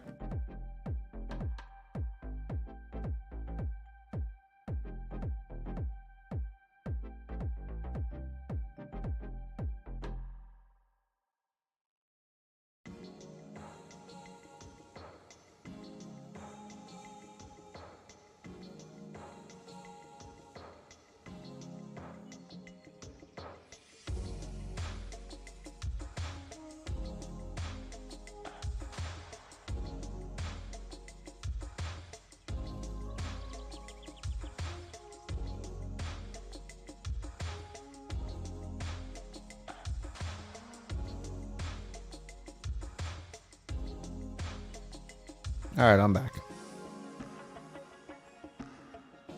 347's been really stable for you, Slayer. Nice. Yeah, this. I mean, I've been playing the beta since it came out. Wait, what's let's see, GS. I don't know which one I have. I don't think I can run in the installer. I updated it just a few days ago, I think, or double checked. All right, dev mode turned off. Let's try this again. Bum, bum, bum. All aircraft be advised, information whiskey now current. Altimeter 29904. Well, I'll restart Beyond ATC too. Alright, 777F, United Crates of Couches. KBNA, here we go. Thank you guys for your patience. This is everybody's life for the most part, playing simulators, so it's the last thing you want to see someone else do. Like, God, this is what I see all day. I don't want to watch somebody else deal with this crap. Alright, save, start flight.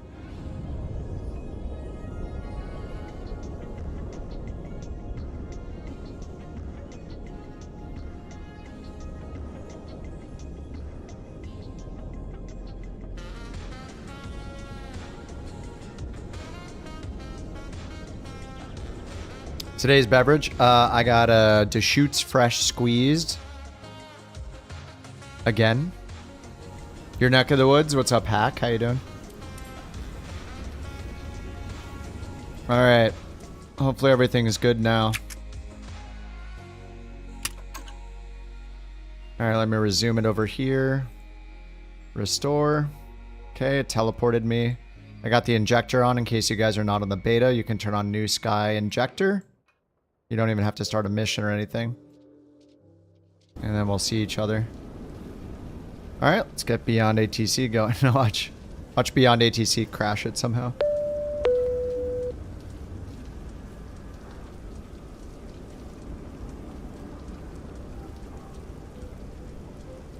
Alright, that's starting. And 2 left, 1, 3 right.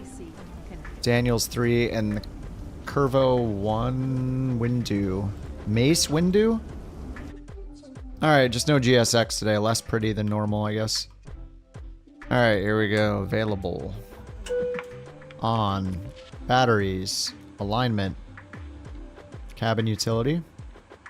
Emergency exit lights and window heat. Hydraulics. All on auto. Signs auto. 4 fuel pumps.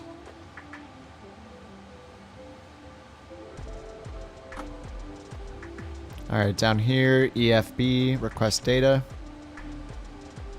Home button, weight and balance, and import the weight and balance. That fills it up, adds all the cargo. We're gonna arm all the doors already, and then get ready for releasing ground power and wheel chocks. Alright. Let's wait for FMC to show up here, and over on Beyond ATC, let's switch over to clearance frequency 26.5 and get our clearance.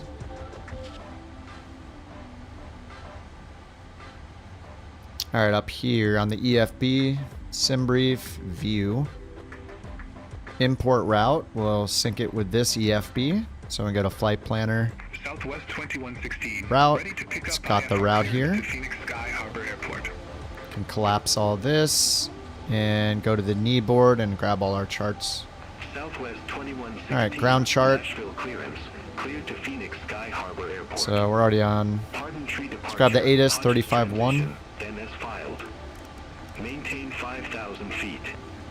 Departure frequency 118.4. Squawk 6501.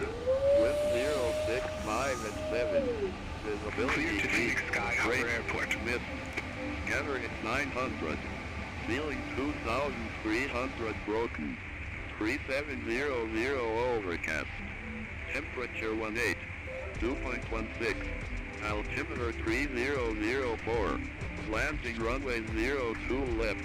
02 center. Departing runway 02 right. Vertical hold short instruction. 02 right for departures. Contact you have information Oscar. Info Oscar, okay.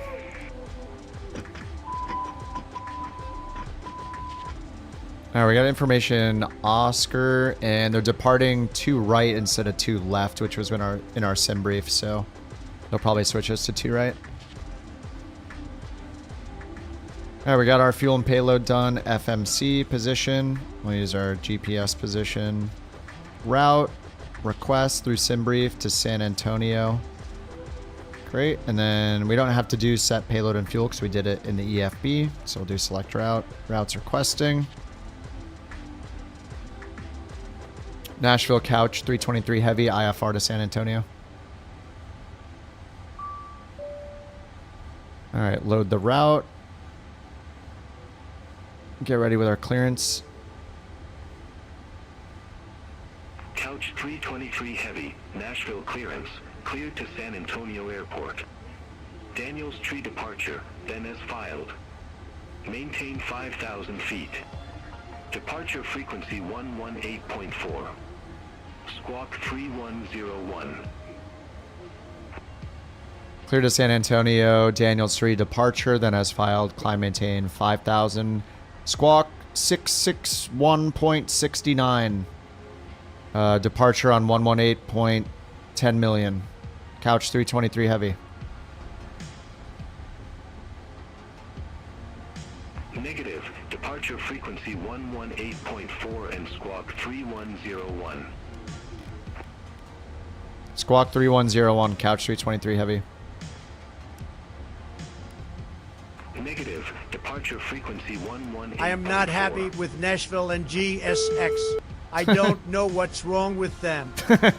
What the hell happened? Right. 118.4, Couch It 323. used to run fine, but now it's crashing a lot of people. I'm not happy about that. Read back correct. I've been flying a long time and always gotten along fin. Push or start. I don't like it at all. All right, we'll contact ground 121.9, Couch 323 Heavy. See it. Yeah, see this bug with Beyond ATC, I've shown the bug before where if you do your clearance on the ground at an untowered airport and you read anything back incorrectly, it does not care. But if you do it on an actual clearance frequency or I think or ground, then it'll correct every part of it. So they just have to fix that bug, or it doesn't care if it's if you're doing like a IFR departure from an untowered airport, or you're getting hold for release. All right, route should be loaded. We'll activate and then execute. Pink lines, magenta lines, runway. We did get switched to runway 2 right, not 2 left. So let's put in 2R right here. Okay, performance init. Actually, before we do that, we'll do performance init first. We got the runway in, so it won't break anything. Double click that, 239, 0 fuel weight. We go over here and check 239, that's right. Cost index 340. Or sorry, cost index 170, cruise 340, that's all right. Thrust limit, we'll do the calculation. Home, performance, takeoff, import, 2 right, import, 3004. Takeoff derated 1, so 1 and 41, flaps 5, 141. Takeoff derated 1, 41 selected temperature. And then flaps 5, double tap for CG, 26.9. Takeoff gross weight estimated is 266.4. Okay, we got 156, 159, 163 V2. Put 163 up here. Alright, flight directors on, and let's get the APU started. Start.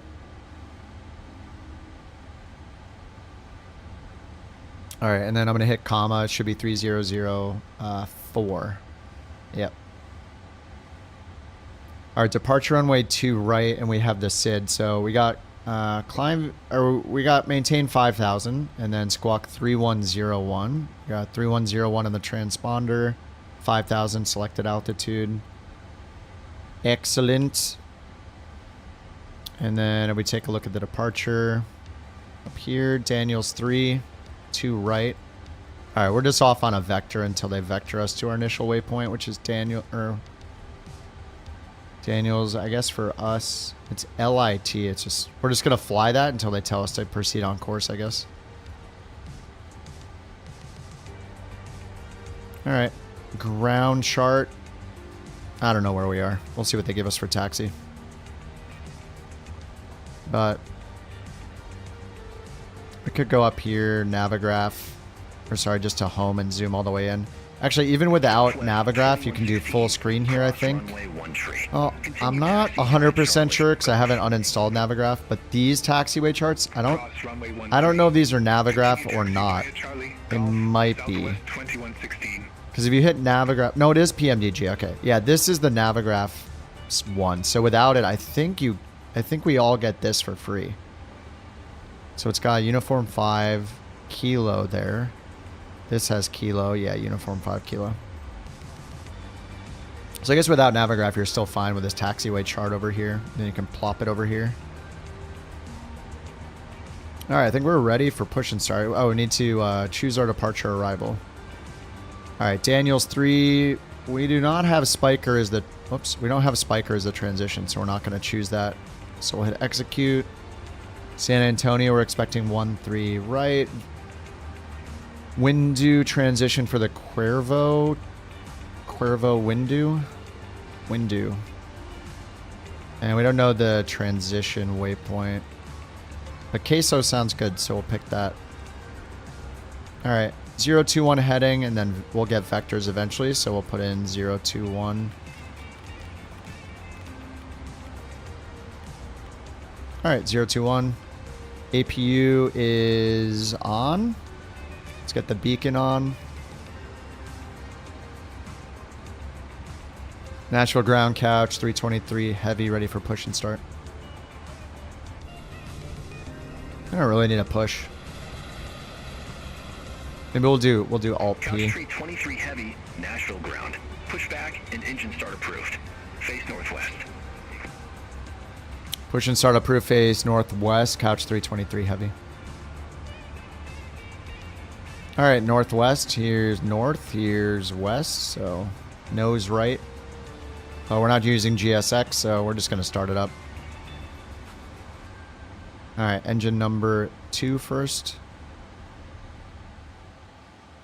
And auto start.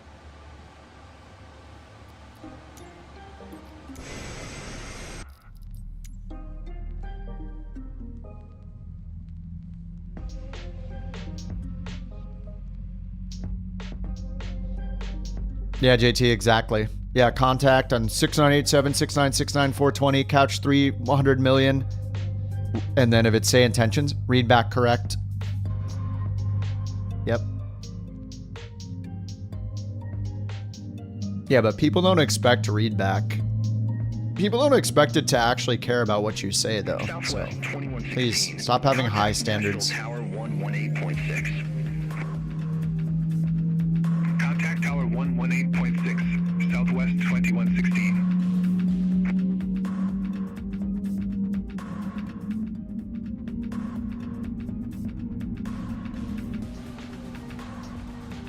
All right, 2 is all started. Engine number 1. Auto start. Guess I should be using the checklist, but I want to test the oxygen. Oh yeah. Parking brake set. Done. I'm gonna override the checklist. MCP, so V2 we got in the window. Heading and track and altitude are set, 5,000. Takeoff speeds, V1, V2 rotate. I see V speed right there. Good. Trim, I did not set yet. Init ref 4.75. Let's do that at the same time. Oh, let's just do it down here. 4.75. 1, 2, 3 clicks. Alright, 4.75. Done. Taxi and takeoff briefing. We're about to find out, I guess. Nashville, Couch 323, ready to taxi with information Oscar. Couch 323 heavy, runway 2 right taxi via Delta. Hold short runway 1 tree. Runway 2 right via Echo, hold short of runway 1 million. Couch 323 heavy. Negative. Taxi via Delta and hold short runway 1 tree. Taxi via Echo and hold short runway 13. Couch 323 heavy. Negative. Taxi via Delta. Taxi Couch 323. Negative. Taxi via Delta. Hey, what time is it? Negative. Taxi via Delta. Alright, well, taxi via Delta. Couch 323 heavy. Look at that. It reinforces stuff. It's crazy. Holy crap. It cares about what you say. You might actually be able to learn something using it because it corrects your mistakes. Taxi and takeoff briefing. I think we figured that out. Anti-ice recall checked and brake to RTO. Alright, recall done. APU's cooling down. Doors are auto. Auto brake to RTO. Done. Flight controls checked. I'm sure they're good. Ground equipment, we didn't use any. Flaps 5. 1, 2. There we go. Flaps 5 is set. That'll click when they actually extend. Do I have any other VMRs for New Sky? I only use FSLTL. But you can add other ones, yeah. I just only have FSLTL because I'm lazy and I just, you know, it's one thing to install and it's good to go, so. Yeah, I just use one. Alright, ground operations, release the ground power, release the wheel chocks, doors are armed.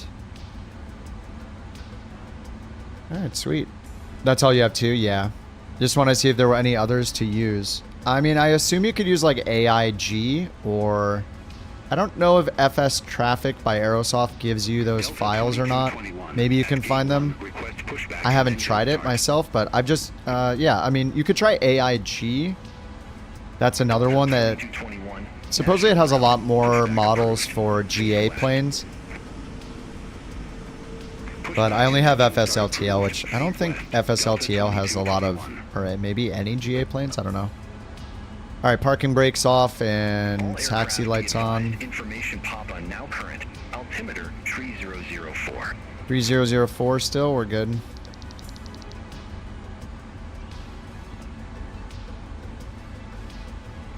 Alright, parking brake is off. And they said via Delta hold short runway 13. I do not see Delta on this at all.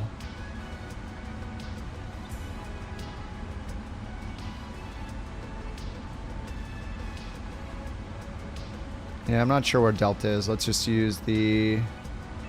Oh, it's literally right in front of us. Here's Beyond ATC's map. So we just go here, hold short 15 or hold short of 13. Use AIG, but FSLTL as the injector. FSLTL will use AIG files. That's cool. Yeah, if you don't have another injector like Beyond ATC or you're not using VATSIM or anything like that, then yeah. FSLTL injector is cool as well because you can It's got a lot of configuration, unlike the other ones. You can do like how many GA planes max, how many IFR, how many VFR max, distance, all that kind of stuff. So yeah, it's nice. I haven't used it since Beyond ATC added its injector though, since it has its own, but the Beyond ATC one uses at ramp 45, request pushback. it uses the FSLTL models or AIG. It also uses, Beyond ATC will use the included Flight Sim 2024 GA plane models, which is pretty rad, because it does inject some IFR GA traffic. American 1342. Delta 2221, request taxi. Ooh, Delta. We want to, I mean, I love Delta, but I mean, like, boo, because they, I'm trying to talk here. Runway 2 right taxi via Charlie, Gulf, Delta 2221. Ground, Couch 323 Heavy, ready to cross runway 13.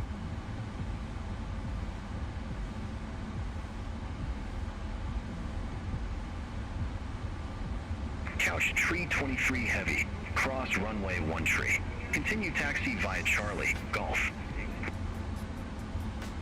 Cross runway 13, continue via Charlie, Golf, Couch 323 Heavy.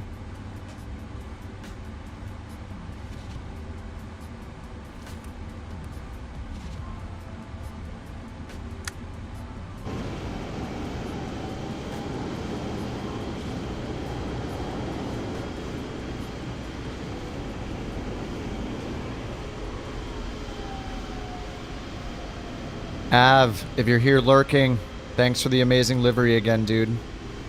I love it.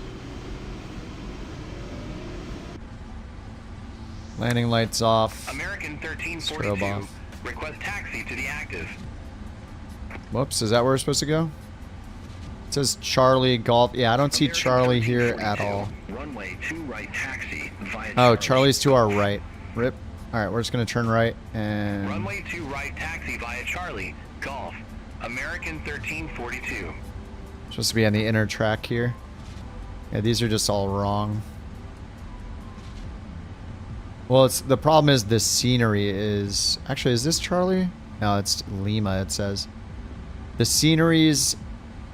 Whatever the scenery or the airport data says is the runway and the taxiway, that's what is used by Beyond ATC. So the scenery has it wrong, then Beyond ATC has it wrong. But it thinks that this right here is Charlie, when I guess it's Lima. Yeah, the path assist is really good for that reason. I wish I could draw it in the sim, that would be cool. So I don't have to tab out and go turn a map on and look at it on the side. Delta 2221, hold position for traffic. I'll call you back. Let's check our flight controls here. Delta 2221.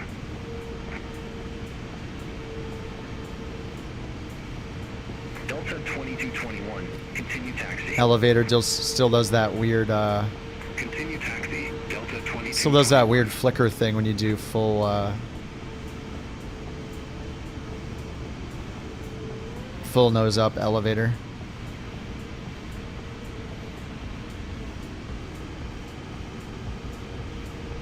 Alright, so we just go all the way down here to the end, and this is our runway right here.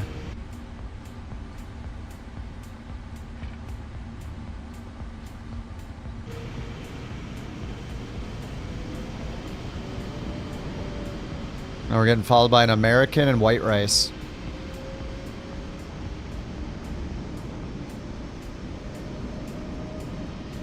The American's on,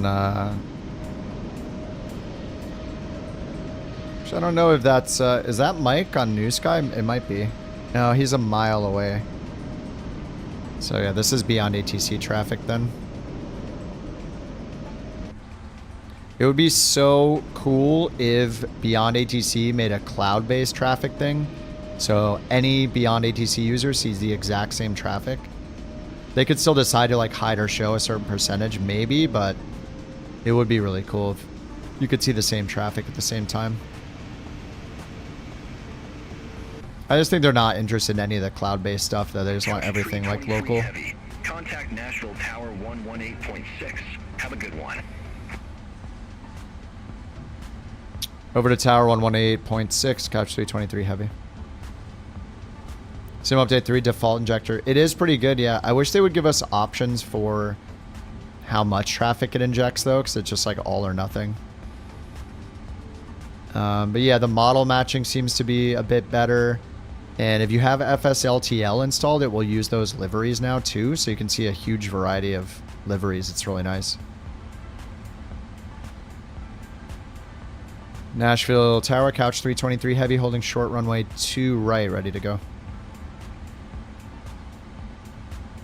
Couch 323 Heavy, Nashville Tower, wind 065 at 6, fly heading 270, runway 2 right, cleared for takeoff.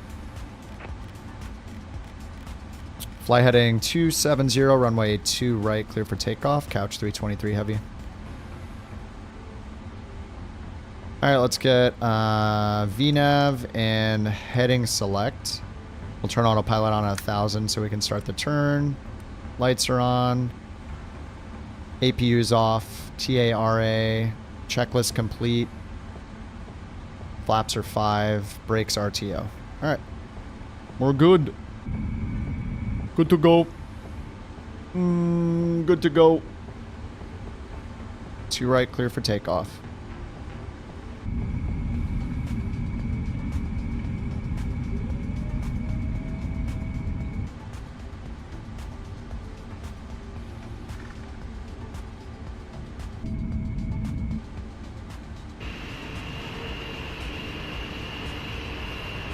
How do you talk on Beyond ATC? Oh, how do you learn to talk? I mean, with Beyond ATC, what's nice is you have all of the options shown in the bottom left. So at any moment, you can click the button. The co-pilot will say what you are supposed to say, and that will, you can just listen to the co-pilot and then know what you should have said. So next time you'll know what to say. So yeah, just use the co-pilot to start and just do a lot of listening. Say what the co-pilot says out loud, maybe, if that helps you. And then, you know, at some point just turn it off. And what's nice is you can leave it. I can say something, and if I get it wrong, I'll just wait for it to respond to me, and then I'll just click the button instead, let the co-pilot say it. So at any moment, you can just click the button. And there's no human listening, so there's no pressure, you know? Put it in your community folder? No, it runs separately. It's its own software. There's nothing in the community folder for it, except for the traffic. So if you want to use the traffic injection, which is optional, then you do need a something like FSLTL, which is free. You just install the traffic models. That's how it has all these other traffic models to install, like these. Those are from FSLTL for the traffic injector. 1342, runway 02 right, line up and wait. All right, 100. 02 right, line up and wait. American 1342. D-rated 2 takeoff. We're using all the runway. V1, rotate. Rotate.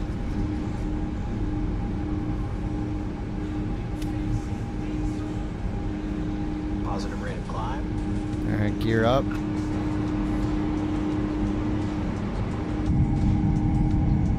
American 1342, Nashville Tower, wind 065 at 6, fly heading 190, runway 2 right, cleared for takeoff. Fly heading 190, runway 2 right, cleared for takeoff. Oh. All right, 1,000 feet. We'll get the autopilot on to make that turn. Should have heading select. Yep. Couch 323 heavy, contact Nashville departure. Over to departure, Couch 323 heavy, see ya.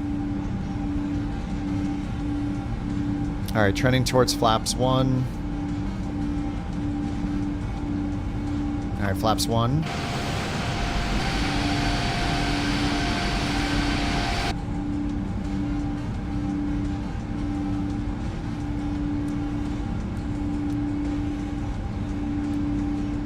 Flaps up.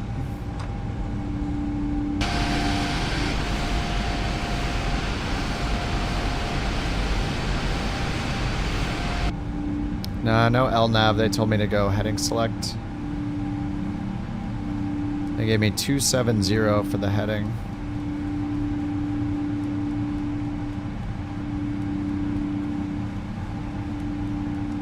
Nashville departure. American 1342. 1,300. Alright, that checklist is complete. 1342. Nashville departure. Radar contact. Clear direct flame. Resume the flame tree. Flame 3. 17,000. Clear direct flame. Resume the flame tree. Climb maintain 17,000. American 1342. Departure, couch 323 heavy. 5,000, 270 heading. Couch 323 heavy. Nashville departure. Radar contact. Clear direct BGDDY. Resume the Daniels tree. Climb maintain 17,000. Clear direct BDDGY. Climb maintain 17,000. Resume the Daniels 3. Couch 323 heavy. Alright, let's go. Alright, now we can do LNAV. Negative. Climb maintain 17,000. Climb and maintain 17,000. Couch 323 heavy.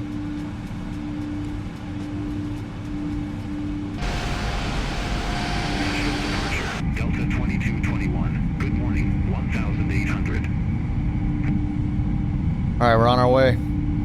Yeah, the 777. I think they could. They're pretty good. It's not for me. It's not so much about the sounds. It's how like they don't feel 3D like every other plane in the sim, including the default sims. Like it's not a game-breaking thing. It's not a huge deal. It just I noticed that as you move around, like there's very little like spatialness to the audio. Like even the default planes, as you move around them or move outside with your drone camera, you hear it to the left or to the right or closer or further. And the PMGG planes, these planes are doing something really weird with the audio where you don't get any of that stereo-ness to the sound. I don't know what they did, but yeah, it's kind of weird. To me, it's really noticeable, but I mean, I still love the plane. I think it's awesome.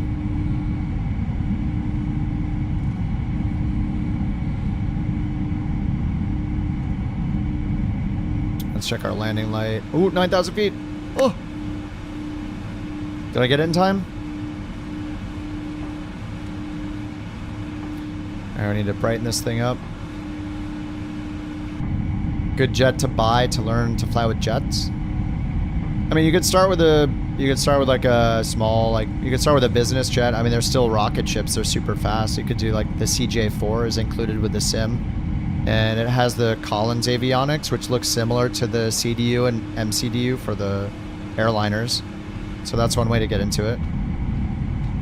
It'll be easier to start up and everything, but it'll still have a similar feel on the flight management system on how to program your route and everything. So it'll kind of get you used to displays and the computer that looks like this without the complexity of the overhead panel.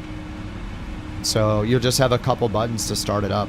The CJ4 does not have, it's a Citation. It does not have auto throttle. So actually flying that, it's going to be throttle wise, it's easier to fly an airliner, but yeah, I would, oh, Cirrus Vision.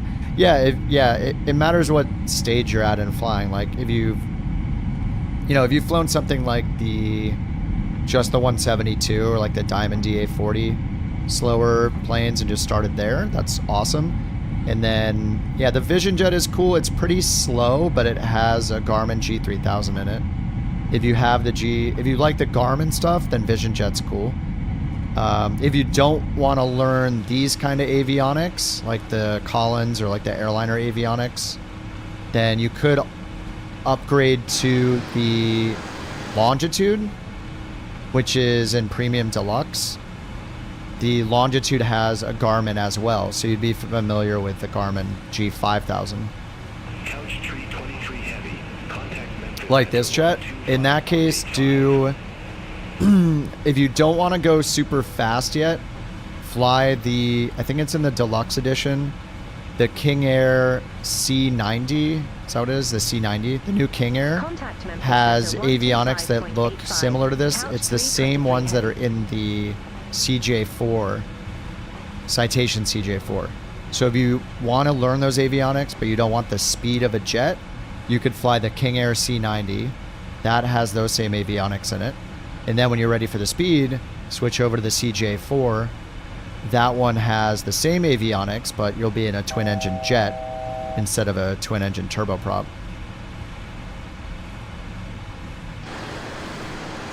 And then if you can fly the CJ4, then it's going to be easier to get into something like this because the avionics won't be as intimidating when you're, you know, hitting all these buttons using your giant, your TI-89 calculator or whatever. So it won't be as, like, different, like foreign to you as like the Garmin's versus this, you know. This will be more familiar. But the Vision Jet's good if you want to continue using the Garmin stuff. The Vision Jet's a really good step after a slower, like G1000 equipped plane, like say the Cessna 172, the Diamond DA40. You can hop into the Vision Jet, have some more tech, have pressurization, go up to 35,000 feet or whatever. Or is it 31,000? And it's got auto throttle, which is really cool. It just matters what capabilities you want, but you know, it's all learnable. I mean, I've only really been flying the airliners for, I don't know, like a year.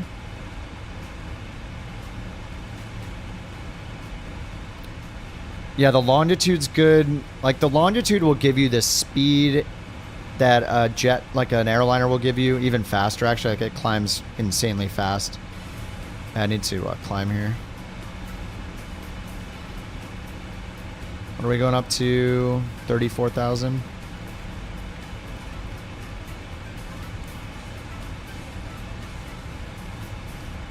All right, let me turn the co-pilot on beyond ATC. Couch 323 heavy. Good morning. 17. But yeah, the longitude is faster and has auto throttle, but it still has a Garmin in it. The CJ4 is faster, does not have auto throttle, and has the Collins avionics, which are more like in the airliners. So I would go with the King Air C90, which has the Collins Proline, the PL21. That is the same thing that is in the CJ4, and it's going to be more airliner-like avionics. Or when you're ready for the speed, do the CJ4. But the CJ4 and the King Air C90 both have the same avionics. It's the Collins Proline. So it's not 100% the same as these airliners, but it's similar enough where you're not going to feel super unfamiliar with it.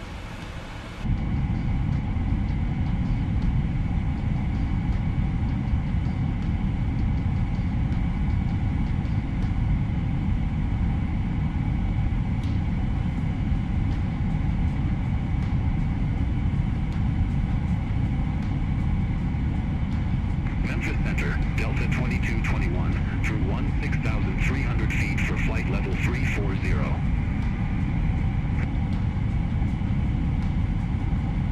Delta 2221, Memphis Center. Yeah, the longitude, the tech in the longitude's great. Yep. Same with the Vision Jet too. Like the Vision Jet, its capabilities are incredible. I mean, it's so easy to fly.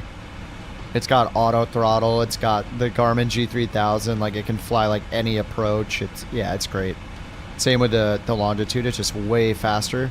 Vision Jet's like a glorified prop. It's not very fast. It's like the speed of like, I think a TBM 930 might even be a little faster. Airliner with a Honeywell style avionics like the PC-24. No, they have like their own custom avionics like the Airbus and Boeing avionics. PC-24 has the Honeywell. I mean, I think in the Boeing, doesn't Honeywell make like the autopilot panel? I remember in Flight Sim 2020 using the PMDG 737 NGs, they had like a Honeywell style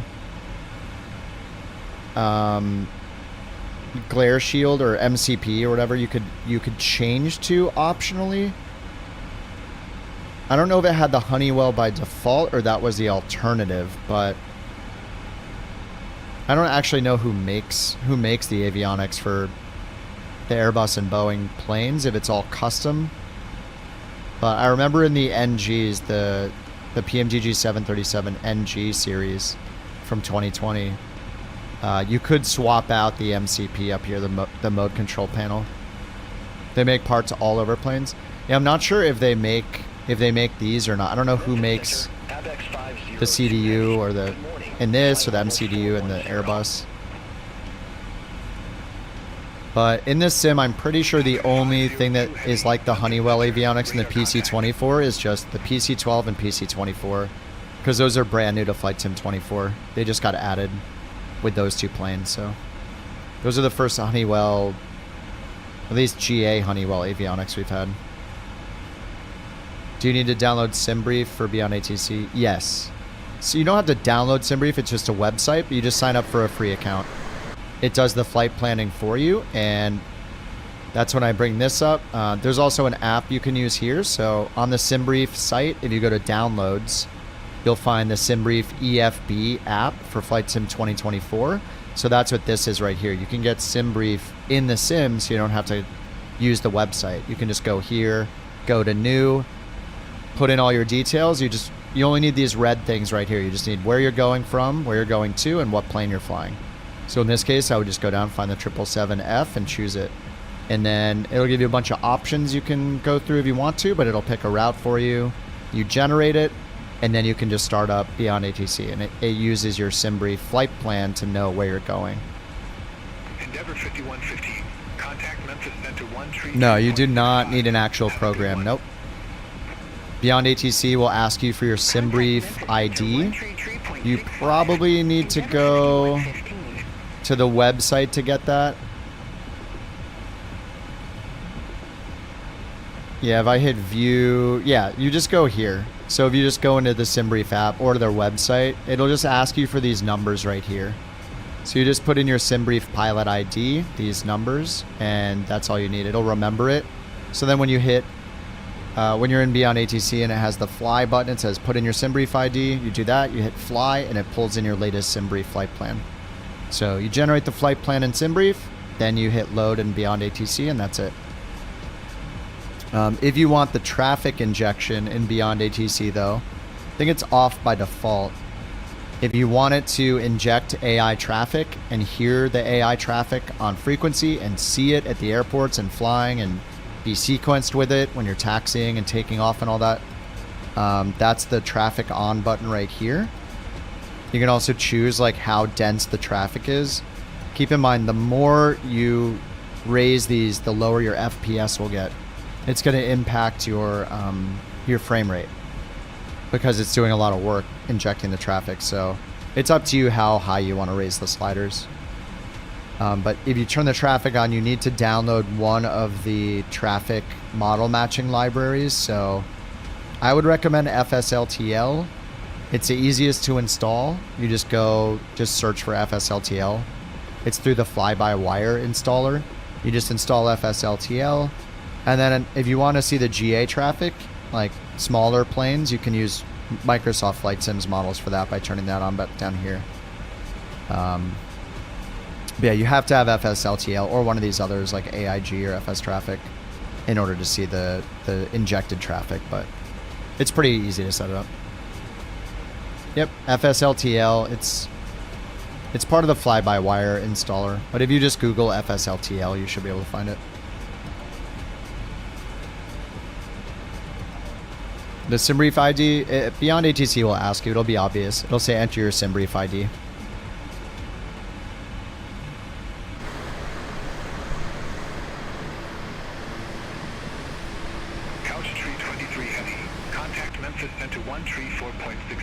How do you download SimBrief on the tablet?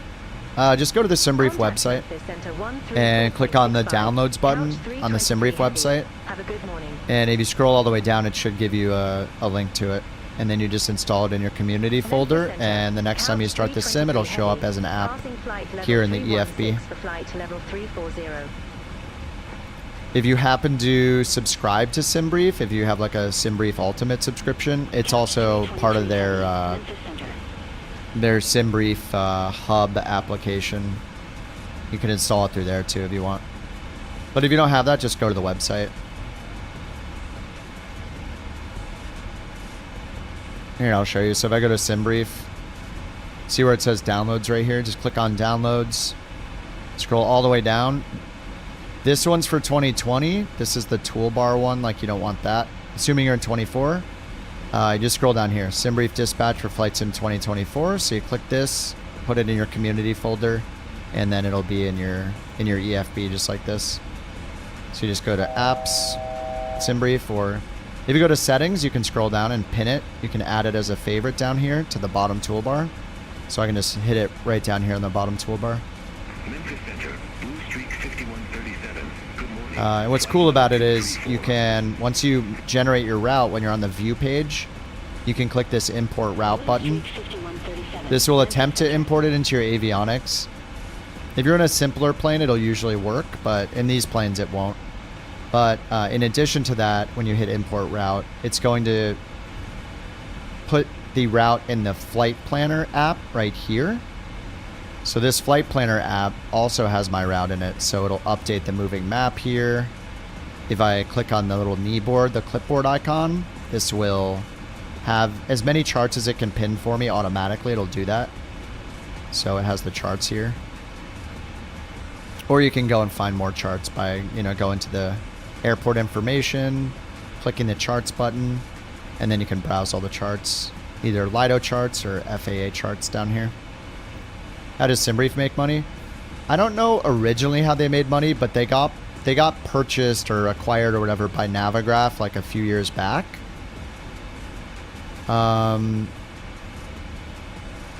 I don't know how they made money before that, but since they're owned by Navigraph now, part of it is if you want the latest data, the latest database of AirAct data to be used, then you need to have a Navigraph subscription. So if you upgrade or you have a Navigraph subscription, it'll give you more recent data in SimBrief. And then you can also import that data into Flight Sim, so you have a more up-to-date database. So like in a lot of planes like this one, like airliners especially, you can go to one of the init pages, and here we can see my AirAct data is 2505. That's the version number, and it's active from May 15th to June 12th. If you don't have Navigraph, actually this might, yeah, this is the latest one. If you don't have Navigraph, there's a chance that the data is a little bit out of date, and you have to wait for Microsoft to update it and give everybody the new data. So Navigraph's like, they update theirs regularly, so you can have the freshest data all the time. But it's not 100% necessary. I'm pretty sure the PMDG plane will use the default data if you don't have it, so if you don't have Navigraph, so. But some planes like the Phoenix, I think you're required to have Navigraph, or at least install some version of nav data with it. Not 100% sure.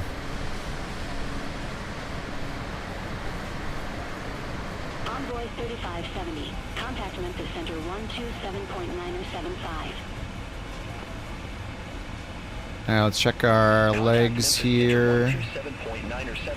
Okay, we're sending up at Vectors after Carne. Oh, Carne. Wait, did I choose Carne for the approach?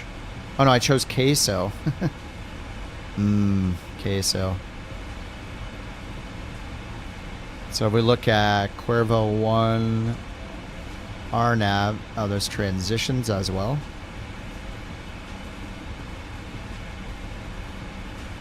Blewy? Oh yeah, we're doing Windu here. So we're ending up down here at Cuervo.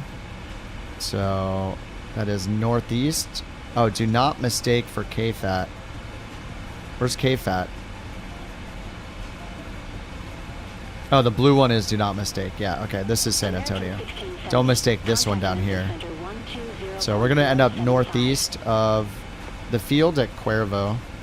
So if I go and look at, what did I say, 13 right? Let's just find the approach for 13 right. ILS 13 right. And then if we go and bring up that chart, we're going to be northeast. So yeah, Queso, that's potentially our fix. That's probably the fix we're going to get, actually. Because we're going to, here's the field. We're going to be up here northeast of the field. So they'll probably vector us if the weather's good anyway. But if they give us an initial approach fix, it makes sense it'd be Queso. So I just got lucky picking Queso.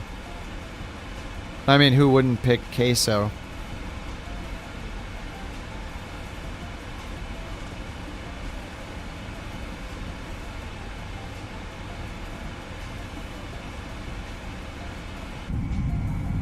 It's really the only option. Yep, Cuervo, Queso, uh-huh.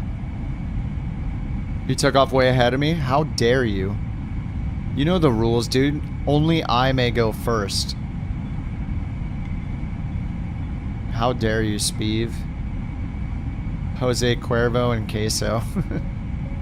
Breakfast.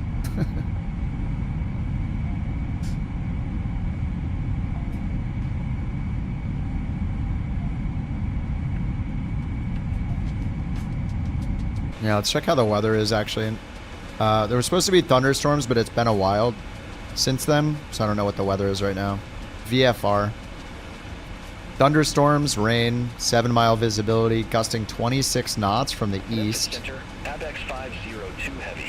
Overcast at 4,000, few clouds at 1,500. So yeah, maybe get some thunderstorm action.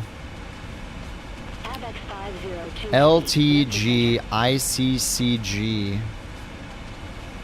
Oh, I think this is lightning IC. Is the G ground? This might be cloud to ground lightning strikes, I think. Let me look it up for KSAT. I use this website all the time to look up METARs because it'll decode them. This is the website. I'll just paste it in the chat. But I go here all the time when I need to decode a METAR. I have no idea what it's talking about. So I go and type KSAT, and then it'll throw it all in. And then you can point at anything and see what it is. Oh, it's... Okay. So continuous lightning in cloud, cloud to ground. Okay, so the last CG means cloud to ground. Continuous lightning in the cloud and cloud to ground. TS thunderstorms, all quadrants, moving east. That's towards us.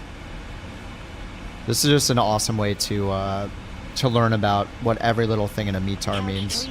Thunderstorms and rain. 080 at 17, gusting 26 knots. Cumulonimbus clouds, 4,000 feet AGL overcast. 075, couch 323 heavy. Oh, P0014, 0.14 inches of rain in the last hour. Memphis Center, couch 323 heavy, flight level 340. Rain began 2 minutes past the hour. RAB 02, rain began. RA, rain began 2 minutes past the hour. So that was 32 minutes ago.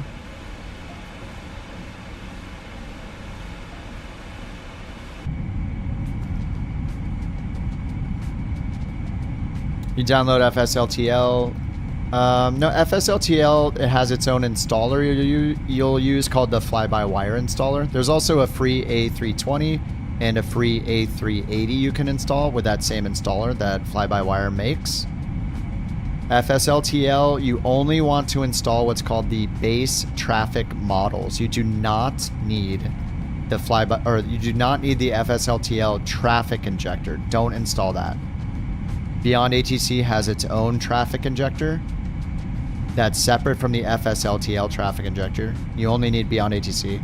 So choose to install the base traffic models only. Don't install the injector. And that's just so you have the airplanes that show up in the sim. Those are used for the AI traffic. And it'll install it to your community folder. What's up, Ethan? How you doing? Welcome, welcome. Alright, well we got standard altimeter. Let's see how long till our TOD. Maybe we'll do a little acceleration here. We got a ways to go, don't we? Yeah, it's going to take an hour and 16 minutes until we get to San Antonio. What time's my sim set to? I just pulled it towards morning. I'm at 7:27 local time, 12:27 UTC. Let's see what it looks like in real time, though.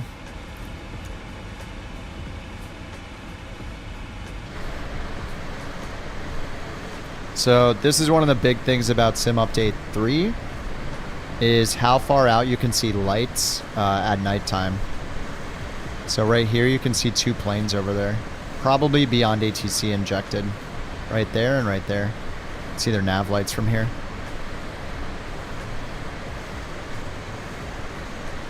So even like Sim Update 2, I don't think you can see them out super far, but yeah, it's a big improvement on the night lighting. Yeah, we can just do if you guys want to see night lighting, we can stick in real time. The night lighting at airports has improved big time too. So when we come into San Antonio, the lighting is really, really awesome. It used to be just way overdone, but the runway lighting, the approach lighting systems, the taxiway lighting is all way toned down. Looks really good.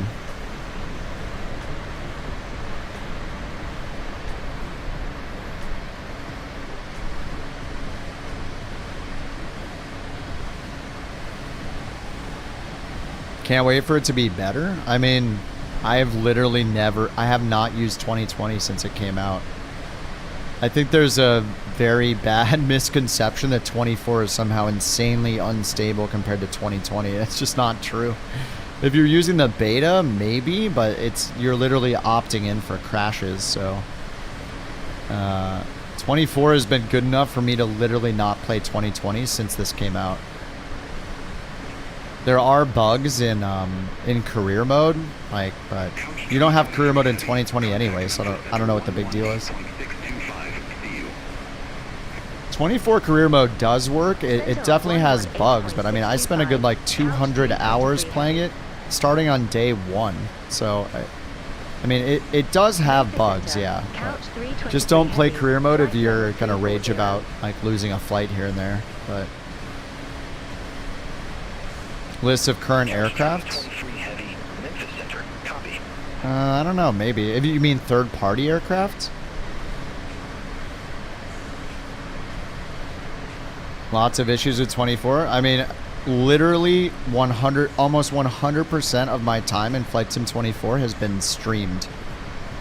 Like 1,500 hours of me streaming this simulator since it came out. So... You could condense every single little problem I've had. I bet it would take up like 10 minutes of that 1,500 hours. You know, if you're playing it all back to back, non-stop at 1,000,000x speed, it's just a blink compared to how many hours I have in the sim. WASM issues will affect like any builds planes very often compared to other planes. Any builds is kind of notorious for having very, very commonly having WASM crashes compared to other planes and other developers. So like if you're flying the default A320, you're probably getting WASM crashes. I flew the 330 recently and got one as well. So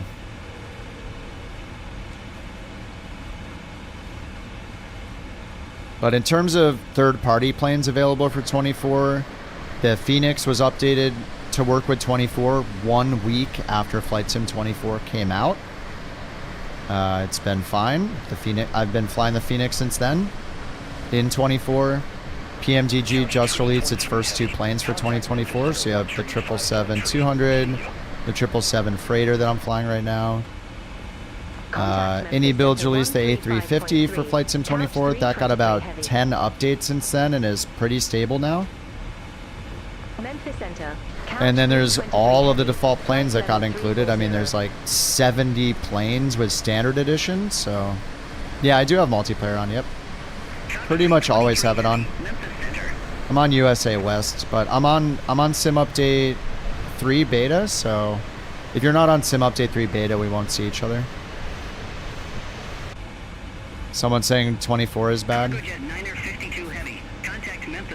Do I see your name? Geo from KSAT heading your way. I don't see your name yet, but I do see a plane way out here. Are you already up in cruise? Yeah, if you're on USA West on the beta, if you're not on the beta, Ethio, I won't see you. But I mean, you can see the, like, the draw distance for injected traffic seems really, really improved. The draw distance for multiplayer traffic, like the lights seem to have better draw distance now. The planes themselves, like during the day, don't really seem to. Beyond ATC and multiplayer? Yeah, I have multiplayer on 100% of the time I'm playing this sim. And I use Beyond ATC whenever I'm flying IFR, whenever I'm flying an airliner, so yeah, it works fine. I would just make sure that you turn down the traffic settings. Like, Beyond ATC can, like anything, it can hog your frames if you have the settings too high. So I usually keep mine between like 2 and 5 on the out of 10, and that's enough to see enough planes and keep my performance well enough where I'm not annoyed by it. But it's up to you and your setup. Like, you could turn it down to 1 if you need to. I have mine, so it's, let's see, I have these are the settings I have right now, but I change these all the time. So I have parked at 2, departures at 2, and arrivals at 2, but once I'm en route, I have that at 4. So there's more of a chance. The default is 5 for all of them. But I have the en route density higher, so I can see more planes and hear more planes when I'm in cruise. So it's less boring. But on the ground, I don't always want a ton of them because they can interrupt you. They can, you know, you cannot, it's hard to get a word in on frequency sometimes, so. And just having too many planes moving around can make the, make your performance lower. It'll eat frames no matter what, but the higher it is, the more frames it'll eat. You're on PC now, you just want to do Sim Update 3.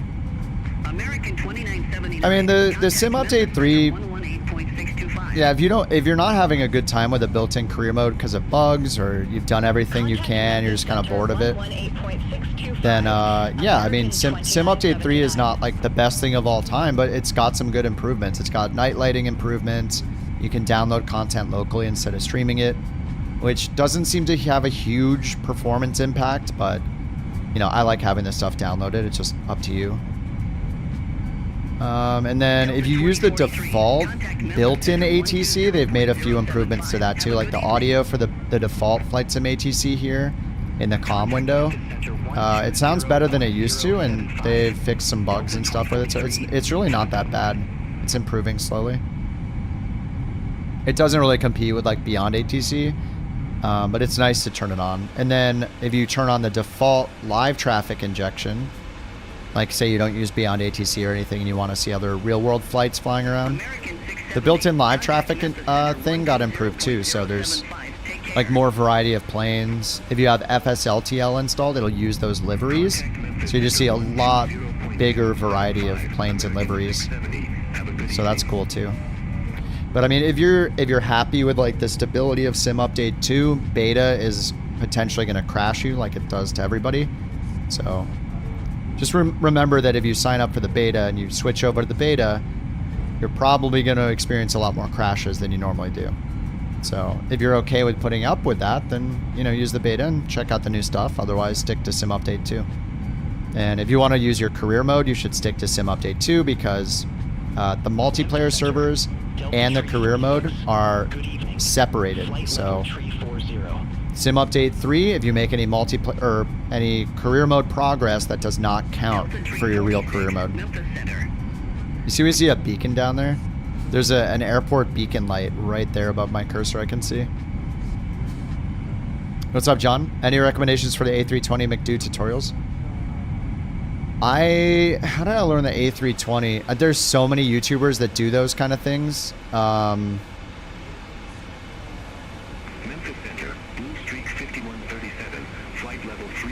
I I don't know if I used a YouTube tutorial or I just used the checklist. I used some of British AvGeek's checklists from flightsim.to to learn it. But I don't know. I think like EasyJet SimPilot probably has some. Or A330 Driver, those guys, like I'm sure they have tutorials for those. I don't personally make any for the airliners. I did like 1 or 2 live stream tutorials for them, but those are not concise. It's literally like a multi-hour live stream. You kind of waded into the super YouTube tutorials. You prefer reading? Yeah, if you're cool with reading, I mean, there's the A320. I mean, I don't know if you're flying like the fly-by-wire A320. But yeah, I would just get a checklist. If you like reading, I would grab a checklist. Go to flightsim.to. On the Phoenix, nice. Go to flightsim.to and just find, like, who's that guy that makes all those checklists? Oh my god. Anyway, there are tons of checklists that you can find. If you prefer reading, just do the checklist. JD, that's it. Yeah, JD's checklist. Yeah, I mean, if you're a checklist guy, go find a checklist, and you know it's going to take you, it's going to take you 10 times as long the first time you do it. But literally, after you do it once, you'll be like 3 times as fast. Then the next time you do it, you'll be like twice as fast, and then it's going to be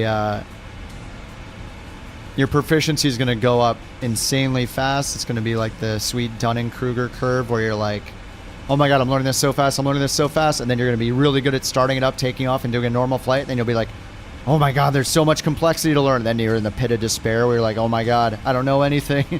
But yeah, it's pretty fast to get started. Go the checklist route, take your time, sip a beverage, sip a tea, whatever you got, just chill, and just realize it's going to take a while to click the buttons and look all over and find the buttons each time.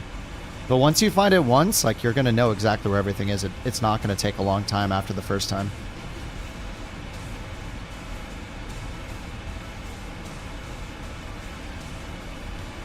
Oh, we're almost up to Little Rock. Dude, I see red lights down there. Makes me want to put the emergency lights back. Oh, we can see the runway down there. Did they increase the... Look, we see a runway over here, over here, over here.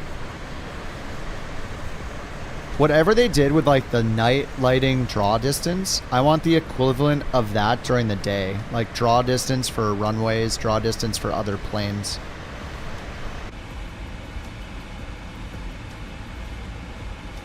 A320 Sim Pilot's recommended? Okay, yeah.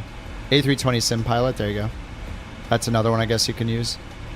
I forget, I might have watched A320 Sim Pilots. I've kind of watched everybody to learn myself, you know. Night flights are insane. It's gotten a lot better. Sim Update 3 made a lot of improvements to the night lighting, especially when we get to the airports. So up until now, the night lighting at the airports has been way too intense. So it is much improved. Yeah, oh yeah, V1, 100% V1. V1's the man. Yeah, if you like watching live streams, watch V1. He's a great streamer and a real world pilot. He's super fun to watch. I watch him all the time. I don't know if he has concise tutorials though. He's pretty much primarily a streamer. You can buy peripherals like the McDo? Yes.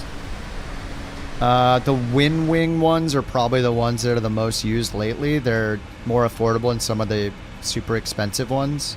But a company called WinWing made the McDo and the CDU. There's 2 different ones. There's one for the Airbus and one for the Boeings. But I would recommend checking the latest compatibility with those, depending on which plane you're flying. So make sure it's going to work with the Airbus or the Boeing that you're flying. So like, I don't know if the hardware is compatible with like the IndyBuilds version of 320 versus the fly-by-wire version versus the Phoenix, you know. So you might want to do some research and make sure that it's going to work with the planes you fly primarily. 320 sim pilot 787. Oh, he's on the 787 now. Nice. Yeah, I'm not a pilot. Maybe someday I'll make a concise tutorial, but you know, I've just been streaming a lot lately. You've flown 27 330 flights, 1 WASM crash. I think I got a WASM crash on my first flight in the 330, and the IndyBuild's 320. Can't wait for the wind wing throttle body for the Airbus. Oh, I haven't seen that yet. Center on 126.85. Couch 323 heavy. I'm not like a hardware guy. I have my VIRPIL side stick and my little mini throttle and my VIRPIL pedals, and like that's.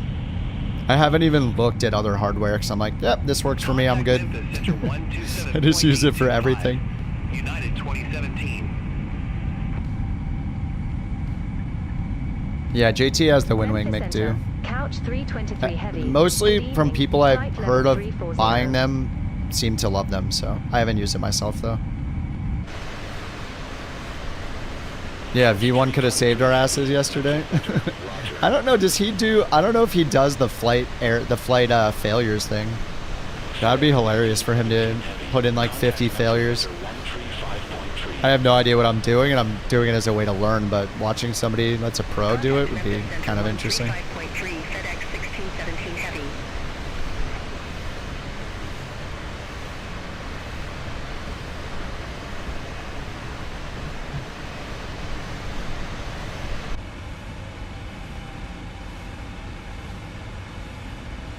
Memphis Center, Couch 323 heavy. What's that plane in front of us crossing from the north to the south?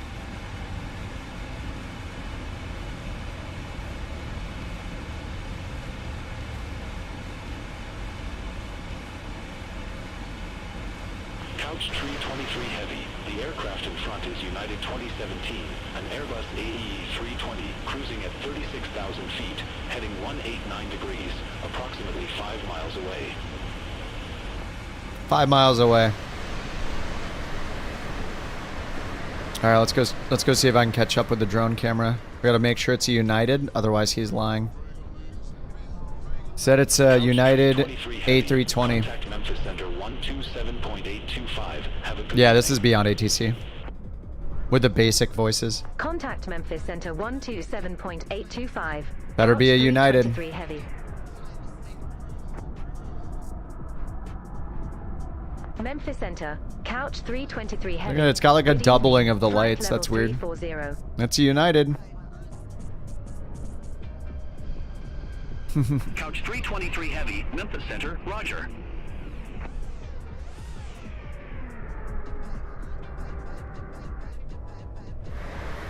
He wasn't lying to us. Yeah, Beyond ATC also has a separate map app you can download. Yeah, this is Beyond ATC traffic, yep. It has a separate map application you can download, and I can hit center on player. And then I can see all the traffic that's injected around me. I only have it on a 4 out of 10 setting. So the ones that are pink are, I can hear them, but I cannot see them. Yeah, this is the one to our right here. Here's United 2017. And you can remove it if you want. Like if someone's blocking you on the runway, you can delete them. Toolbar app. Oh yeah, I haven't used that. I forgot they had that. I haven't used it. Oh yeah, this is a 4 out of 10 en route traffic injection.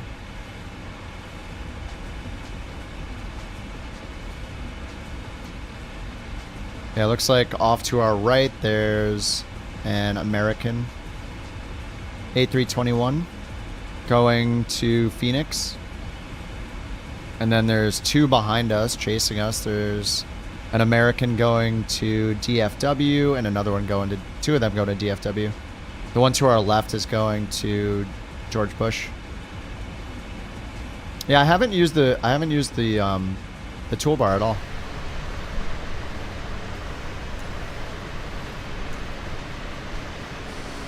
I mean, for $30, Beyond ATC is absolutely insane. Like, in my opinion, anybody that's using default ATC for any reason, like if they're still using that, they might, like, it's 100% you should just get Beyond ATC. It's $30. traffic injection, you can talk to it. They're working on VFR. It's just too good. You just install FSLTL if you want the traffic. $30 one-time cost. You don't have to. You can pay for the better voices if you want, but you kind of have to top off your plan. So I do that every now and then, but right now I'm just using all the basic voices. I can't wait until they separate you in the air too. Right now it doesn't separate you in the air, but it'll do go-arounds if someone's on the runway. You get line up and wait. You get number 2 for departure. You get taxiway. Hold position for crossing traffic. All that kind of stuff. Does it work with the built-in career mode? You can use it, but it's kind of a pain because and I've done that before. I did that back at the end of last year when I was doing career mode stuff when the sim first came out. The challenge is, so first of all, when you do career mode of Flight Sim 24, it chooses your route for you. It puts that route in the EFB, in the flight planner here, and it sends that route here to ATC. So the in-game ATC is linked to the in-game mission system where your steps are and everything that tracks what you do. And if you get credit for the mission and all the steps. So the challenge is you can use Beyond ATC, but the trick is you have to, first of all, you have to make your flight plan with SimBrief, right? When you do that, you need to either look at the flight plan that it gave you here. Like you can go here and hit edit and get the whole route and put this into, you can put this into the route section of SimBrief, paste that in, and then you basically need to have the same route synchronized. The route that's in here and the route that's sent to the in-game ATC and therefore the in-game mission system, you need that to be the same route that Beyond ATC knows about and is using. So you can do it. The other option is, instead of grabbing this and using it in SimBrief, is to just let SimBrief generate the route, then come back in here, use something like the SimBrief app if you don't want to do it manually, and hit import. That will put the SimBrief route you've generated right here into the flight planner, and then you just need to resend that to ATC for the mission system purposes. So they need to be in sync. The other downside, the other challenge is that when you're doing career mode missions in Flight Sim 24, you go to a lot of really small airports. Some of them look like sidewalks in front of houses, which are ridiculous, of course, but a lot of those don't have any parking spots in the database, and a lot of them aren't even in the SimBrief database. So when you're using Beyond ATC, it requires it to be in the SimBrief database because you need to make the SimBrief flight plan. And in the sim data, it needs to have parking spots because it's trying to generate a full route, parking to parking. So it can't do it if there's no parking spots where you're flying. So you're not always going to be able to use Beyond ATC. When you can, if it's worth the effort, it is really cool to have it be your ATC while you're doing a career mode mission. I did it a bunch of times when I was doing career mode, but it's kind of a lot of work. It's also really nice, but yeah, the parking spot thing, sometimes you'll generate the SimBrief flight plan, but when you go to Beyond ATC and you hit fly, it loads in all the data for the route, and it'll say like there are no parking spots at blah, I can't do this. It'll just not work because of not having parking spots. There's a workaround where you could like find the nearest airport with parking spots, tell it that that's where you're departing to from and arriving to, like a different airport, but then it just gets to the point where it's probably not worth doing it. But yeah, I did it a bunch of times and it was cool, but you know, it's a lot of extra work.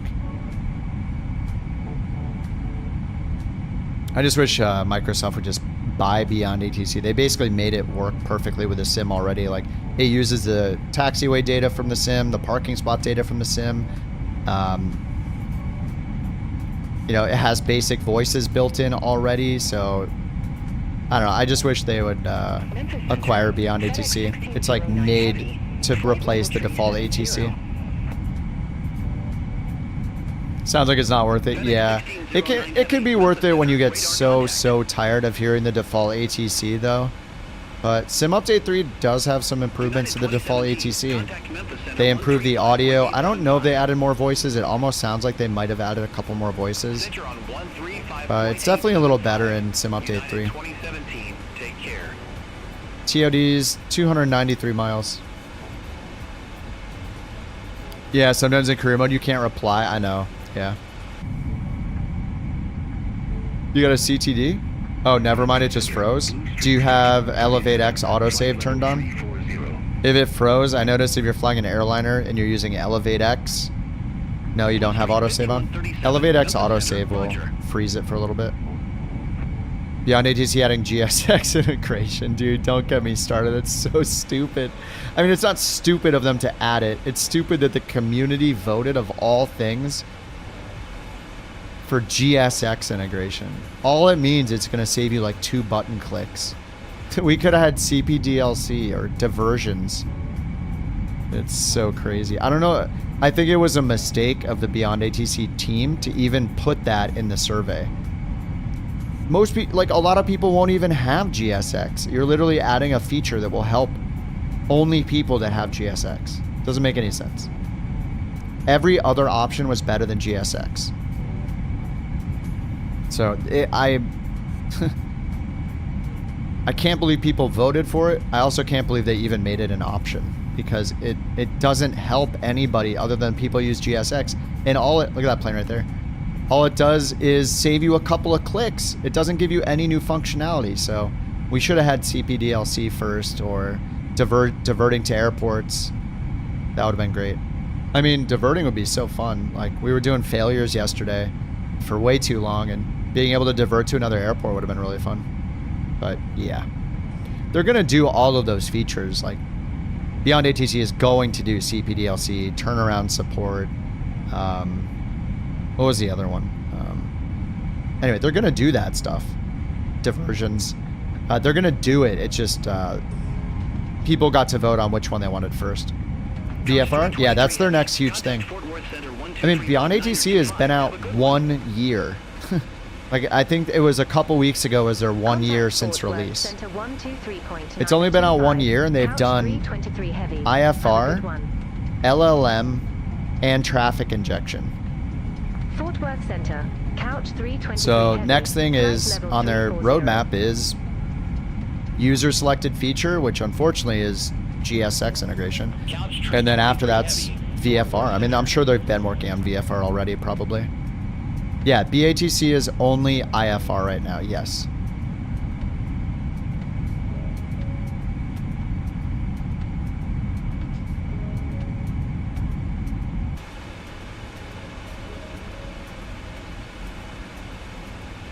I see Shadow's light super far out there.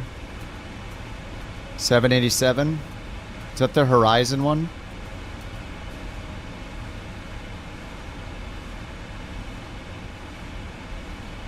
Alright, we got TOD 271 miles. I'm going to go double speed.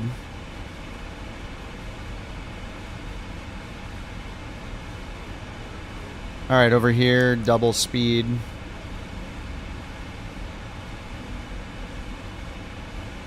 Thanks, JT.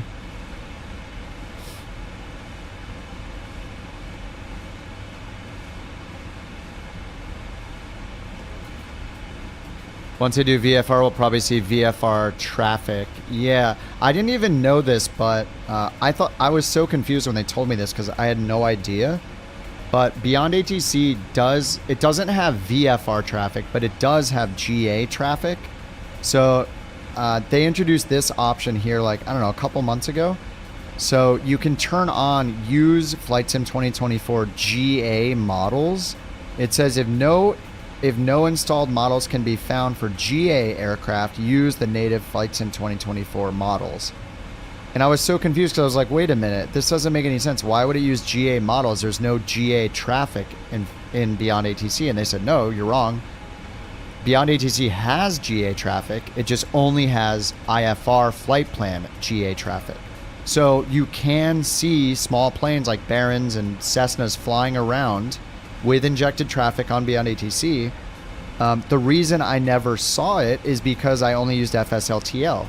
FSLTL only has commercial jets and stuff. So you'll only see jets through FSLTL.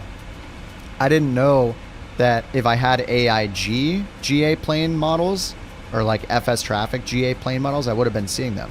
So yeah, you will see like GA IFR stuff. So if you have Flight Sim 24, you just turn on this tick box and you can see GA traffic on IFR flight plans in the sim, just like you see real world commercial flights. So yeah, just go, if you're on 24, just tick that box, and every now and then you'll see some like November call signs in the US and hear them on frequency.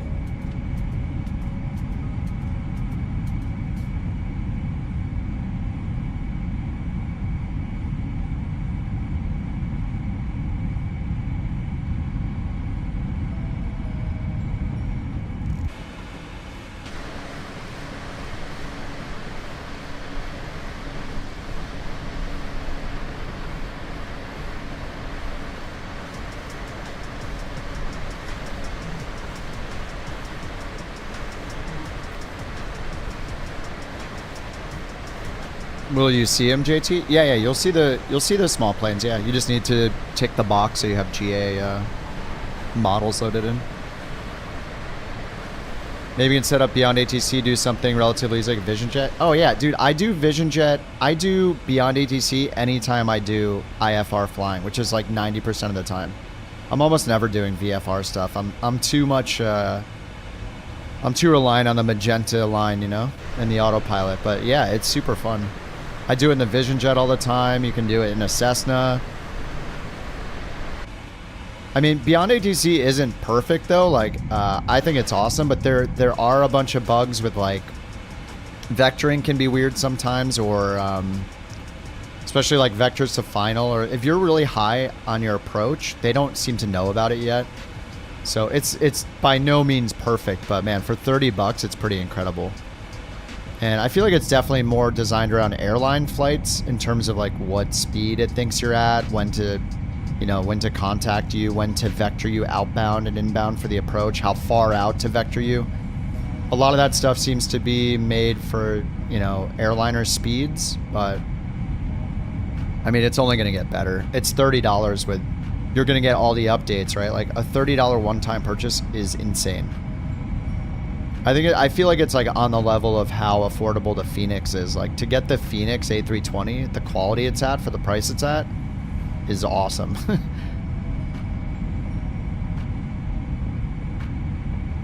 Yeah, I can't wait for it to get yell, get out of your way, little kids. Yeah, it'll be cool when they add traffic separation like that en route. Yeah, I'm worried about Toby. I mean, I think it was, I liked back when I was using SANtentions, I liked those features.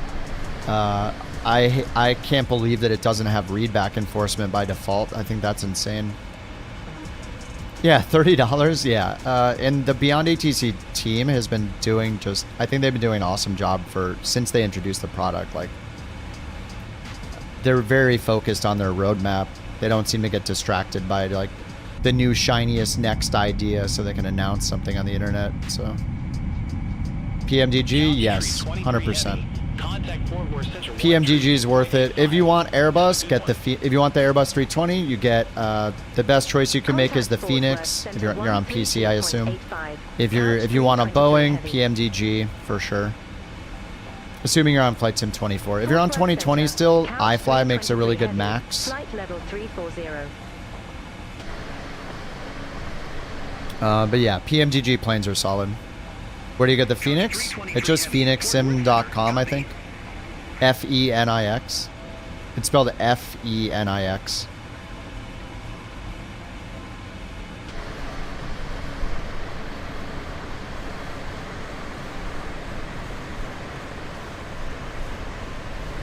But if you can't afford or don't want to buy the Phoenix right now, get the fly-by-wire A320. It's really good and it's free. I mean, the fly-by-wire is like good enough. It's a really good plane.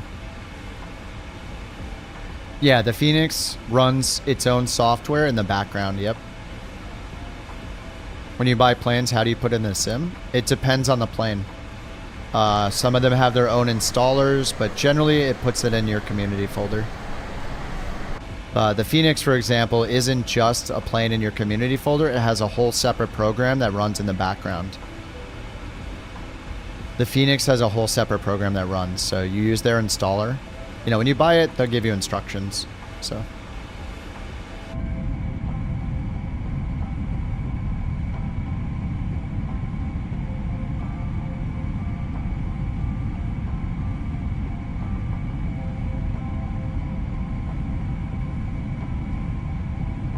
Yeah, you have it from when you got FSLTL? Yeah.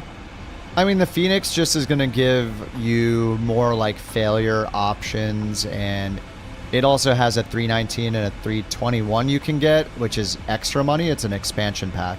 So you have to buy the 320 first, and then you have to buy the expansion on top of it. So all three of them together, I think it's like maybe 120 or 130 US dollars for all three. I do have the iFly, yeah, but I haven't flown it since Flight Sim 2020 because it hasn't been updated for 24. As soon as it is, I can't wait to fly that thing again. I mean, PMDG's got the 777s. They're going to make the 737, the 737s they had from 2020 will eventually be updated. But those are the Gen 3 737. So that's the 67, 800, and the 900 ER. iFly made the Max 8, so the PMDGs do not have the Max.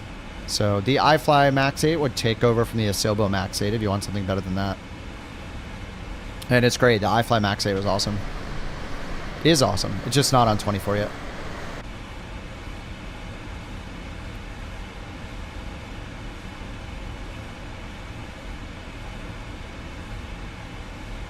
Alright, top of descent, 152 miles. Yeah, PMDGs are great. iFly is great. The Phoenixes are great. I love all of them. CRJ.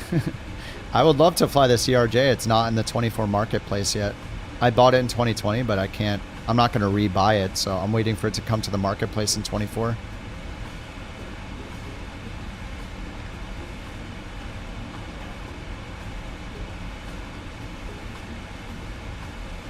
Oh, is PMGG making the Max as well? That's awesome. Hope so. I love all the PMGG planes. They're solid. They perform well. They got lots of failure options. Like, yeah, they're great. I think their EFB is pretty good too. There's a couple of bugs with the EFB, but like for the most part, it's good.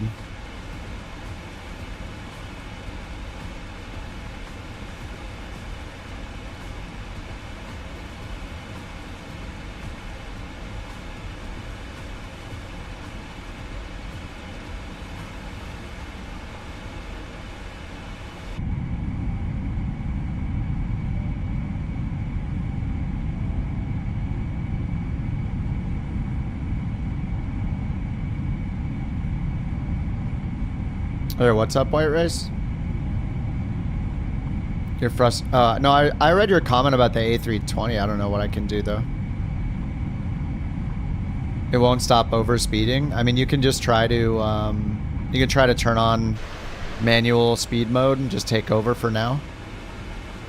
Just go up to your, up here and hit speed intervene. There'll be a little button for speed intervene. That'll turn on the speed in the window, and then you can use the knob to choose a speed manually. See if that helps. You're learning the CRJ in 24. Most of your planes aren't through the marketplace. Oh, for that, yeah. Yeah, I don't have. I would like to fly the CRJ because I owned it in 2020. It's just not in the 24 marketplace yet, and I don't want to pay another like $50 for it. So, grinding 99 mil for the 737. Oh yeah, I did that too. Are you doing it with a CJ4? Buy it for me? JT, no. Save your money, dude. I can afford it. I just don't want to buy the same plane a second time. I got plenty of planes to fly. It's fine. Once it comes out, I'll fly it. I got a job, JT. I'm good. You know, I live in the street. Yeah, I know, Bird. It's so, I'm concerned, man. I'm concerned with the future of career mode now. If you have to buy a plane that you own already outside of career mode, buy it in marketplace to get it in career mode, that is crazy. They're going to need some way to transfer stuff, or people are just not going to do it. Yeah, people are going to be so angry. Me included. The transfer has to be a thing. You can't force people to buy a product they already know. They already own the product. It's the exact same product. Couch 323 heavy. Contact Fort Worth Center 126.725.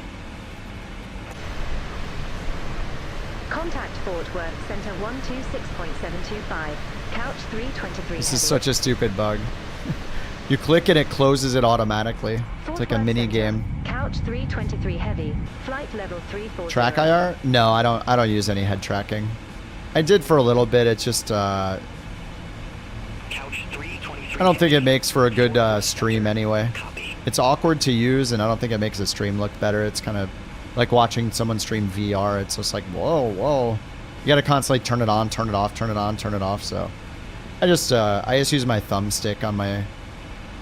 I mostly do all of my camera stuff with either the instrument camera presets, like shift 1, 2, 3, like this.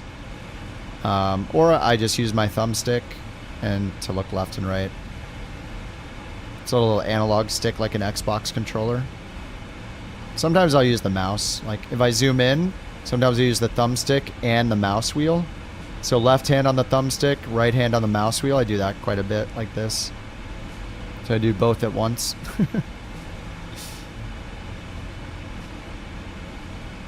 I think if you're doing like really fast-paced racing style stuff. Oh, John, have a good one, dude. Of course, man. Yeah, long work day tomorrow after a 3-day weekend, hopefully. Hopefully you had a 3-day weekend. I don't know if you're in the States or not, but yeah, have a good one, man. Yeah, the marketplace and updates kind of a joke. I can't believe how long it's been since the Aerosoft stuff is still not there. It's like, oh man. And we'll get it eventually, but...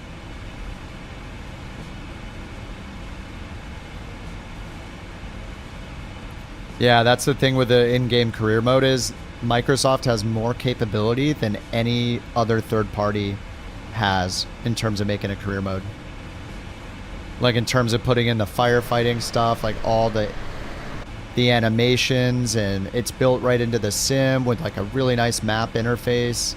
All the wear and tear tracking, maintaining your planes, the integration with the marketplace. Like it's, you know, they have the ability to take over, but if they're going to make people rebuy planes, that's going to be controversial, to say the least, I guess. It's not going to make anybody happy.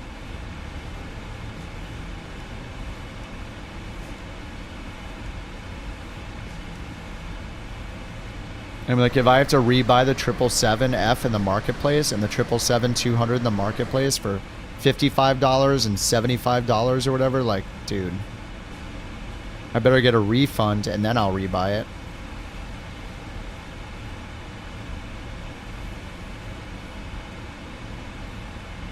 They're scrapping QA for planes. Great. Wonderful. That's great. I don't think they should do that. You see something in a marketplace, like in a game or something, like you expected to have some sort of quality standards. Rebuy the A350, yeah, for 85 marketplace price, yeah, $85. Yeah. All right, how's our weather at San Antonio doing? Broken 7,000, cumulonimbus, few clouds at 1,100, light thunderstorms and rain, 8 miles visibility, 10 knot winds out of the east. 299er6. Alright, let's put 299er6 down here in the pre-selector. Contact Fort Worth Center 133.3. Couch 323 heavy. Alright, ready to descend in 66 miles. And we set up for 13 right. Heavy. Good evening. Flight level 340. Alright, so let's go grab the ATIS frequency. 1189er. 323 heavy, Fort Worth Center, roger. It's probably too far to hear it. I can kind of hear it. We'll wait till we get a little closer.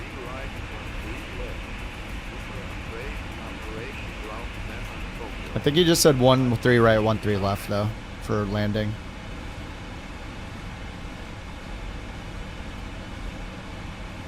All right, and then we have our arrival here.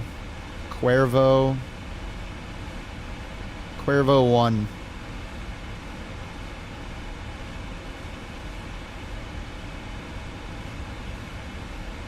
Oh, looks like the YouTube bot's dead.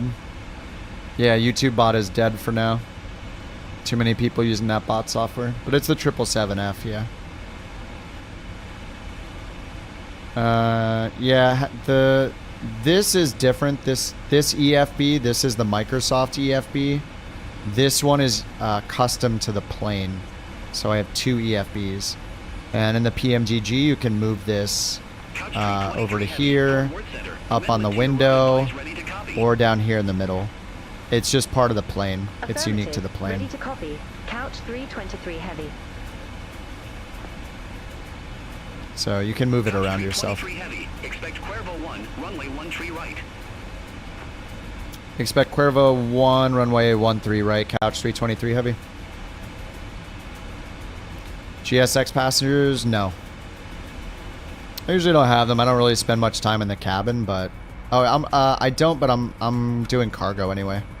This is a cargo flight, so we got cargo here. There you go. No passengers. This is the freighter.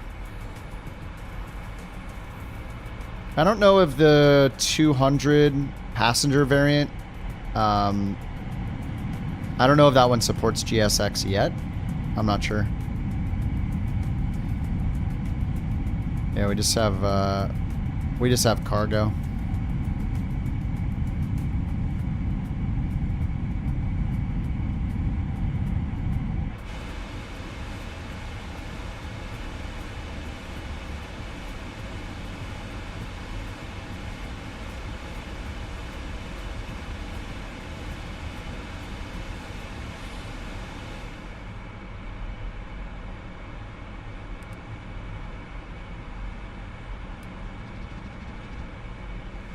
There we go. Fewer lights.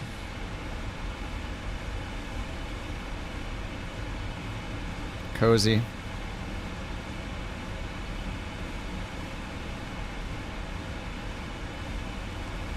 Did I notice the QR code? Yeah, yeah. I did. Yeah, it goes to Couch Captains. Yeah. Av put that on there. Pretty funny.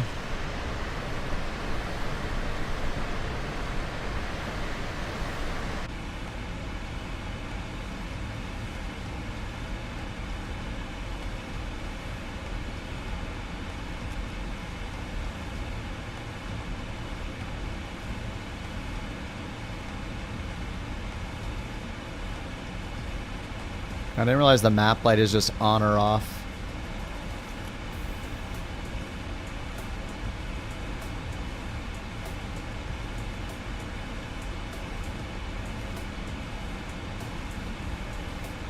The ghost hand. It's just, yeah, I don't know why they put that there. It's kind of funny. Whenever you put the tablet in the middle, it has the weird ghost hand on it. Creeping everybody out. I guess I'll just pull up the let's pull up the arrival here. We can see the Jeppesen version of the chart. We'll be at Windu, and then we're ending where we're supposed to land on runway 13 right. So I guess it's at Carne over here, 6,000. So 6,000 should be our bottom altitude.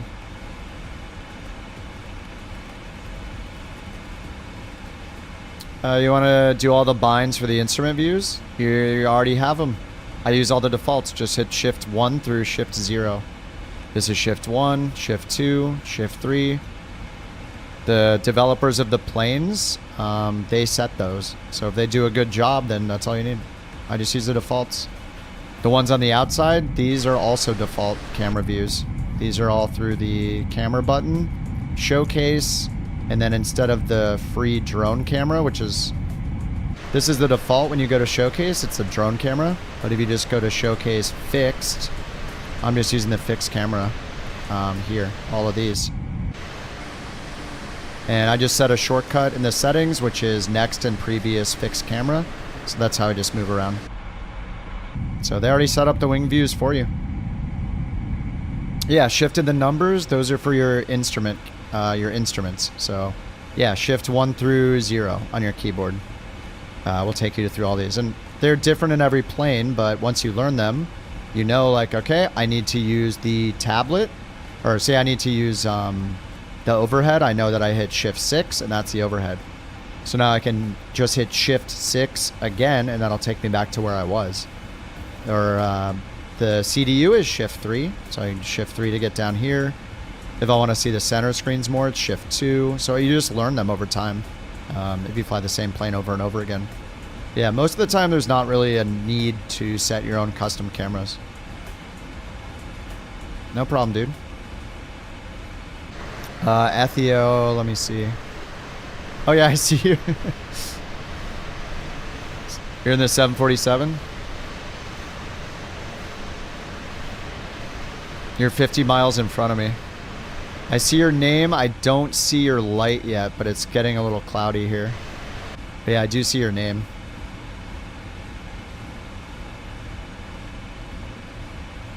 Alright, top of descent, 20 miles. Let's let them know we're ready. Oh, they're switching us. Okay. Let the invisible co-pilot do that.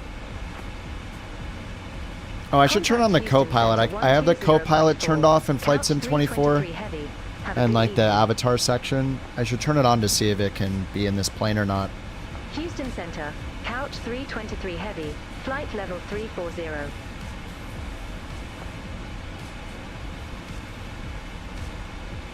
Couch Tree 23 Heavy, Houston Center.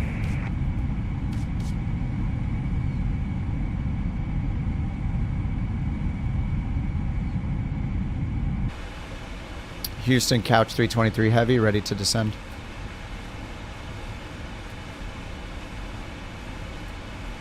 Couch Tree 23 Heavy, descend via Cuervo 1 arrival. San Antonio Airport landing runway 1 tree right. Altimeter 29er96. Sweet. Alright, we got all that in. 29er96. They're landing runway 13 right. And they just told us to descend via the arrival. Speed, you're going by me so fast. And he's gone. Contact Houston Center 125.65. Contact Houston Center 125.65. Alright, I see Shadow's lights. See his tail light flashing.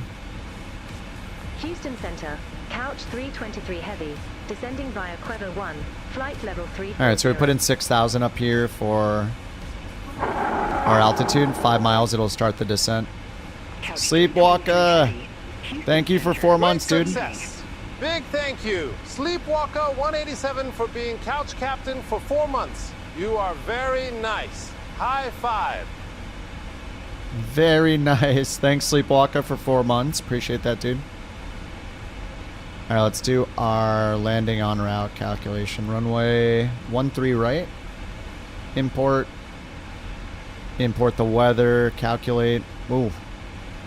Alright, looks like we're going to do auto brakes 4 to be safe. Wind is 10 knots. Maybe flaps 25. I'm going to do 25 auto brakes 4. Alright, we should start our descent right now.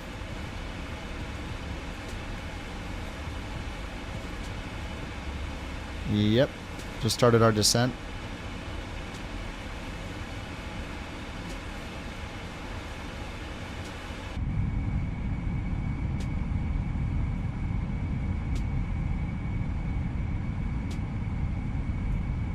Yeah, final tomorrow. Nice. Alright, JT, see you, dude.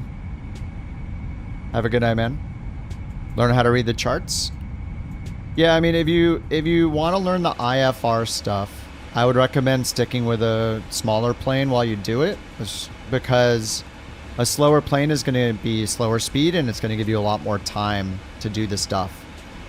So, you know, you can always pause. You can hit P to pause at any time, but which is great. You can just hit P and you're paused. You can take as long as you want. But if you want to do it in real time, then it's good to have a slower plane, because a slower plane means you have more time in between the steps. So you even do like the Cessna 172 and use the charts, do like a ILS approach somewhere to start, you know?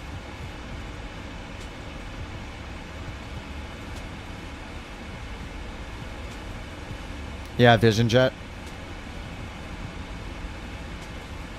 Have I got some tutorials for you? Some of the I have a whole series on flying the Vision Jet, like from scratch. That includes it's meant to be used like with career mode, but you can fly it not with career mode. It's got all the different approach types in it, how to use the autopilot, auto throttle, all that stuff.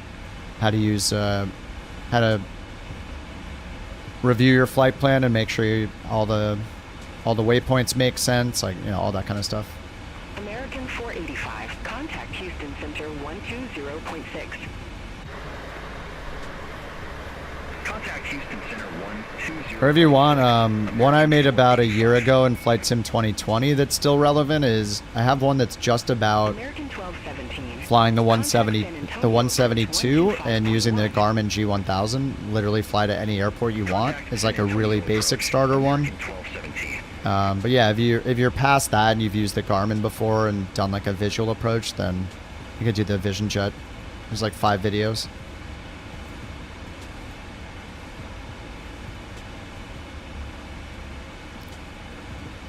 All right, we're still on with Houston Center, so let's do our descent checklist. So we got recall over here. Recall is done. We just have seat belts on. Good. No notes. If we had notes, there would be a notes button down here to tell us like, oh, this is not working on the plane, so you have to do this. Auto brake, we're gonna do 4. Landing data, VREFs and minimums. So we'll do reference and flaps 25 speed. Paste that in there. Minimums, we're expecting to do the ILS 13 right. Minimums for that. It's VFR, so we'll do Cat 1, 1010 on the minimums.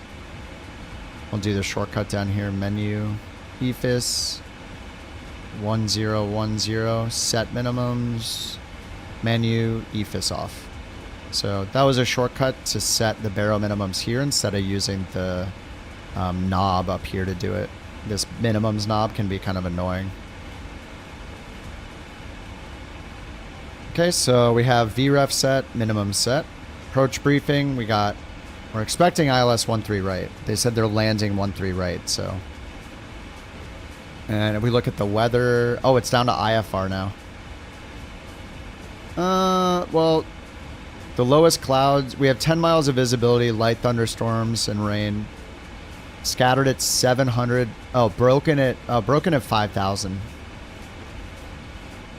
So why is it IFRs? I guess it's because of the rain. Because the visibility is good.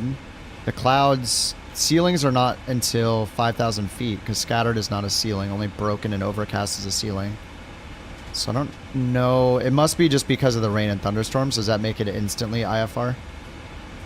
Anyway, let's change our minimums to use the better approach just in case we need it. So we'll do Cat 2, 104 radar altimeter instead. So we'll switch to radio and scroll this to 104. So we can get down lower with the autopilot and the approach. 104.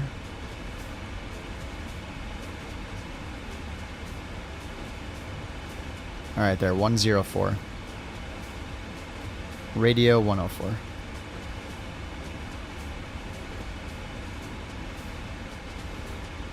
Yeah, maybe IMC or... Yeah, IFR doesn't equal IMC, I guess, but this translation from the... This is just based on the METAR, I think, on the EFB, but... yeah, maybe it's just because of the rain. And then, let's see, it's saying on runway 13 right, we're going to have 9 knot headwind and a 12 knot crosswind. Sweet. And so that 9 knot headwinds, let's see, it's gusting 26.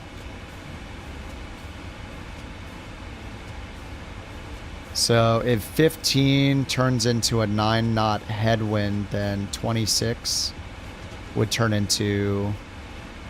It's hard to say, but 15 gusting 26. If we did it with 26 and did the calculation, I guess we would know the crosswind. Anyway, we'll just add, what? 15 to 26 is a difference of 9, call it 10, so we'll add 5, so we'll add 5 knots to it. So we'll do VREF plus 10 instead of VREF plus 5 for the approach to compensate for the gust.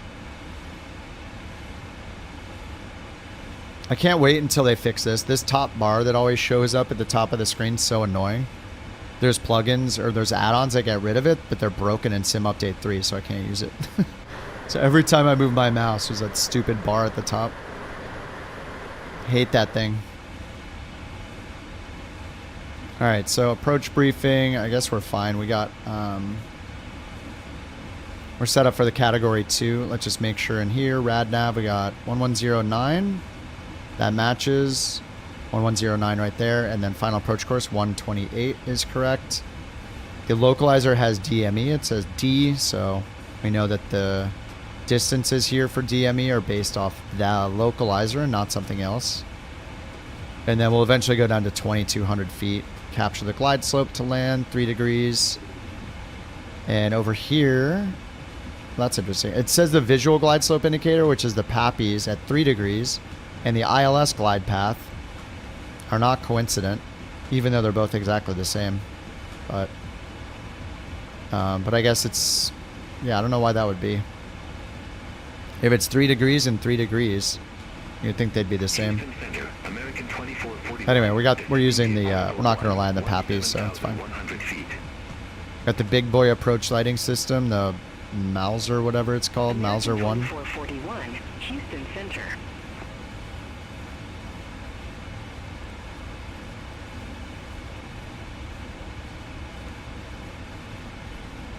Alright, we need standard altimeter here, so let's hit standard. 29er6, double check the weather. And it's 29er now. Let's put that in. 2989. Okay, 2989, 2989. Zoom it in.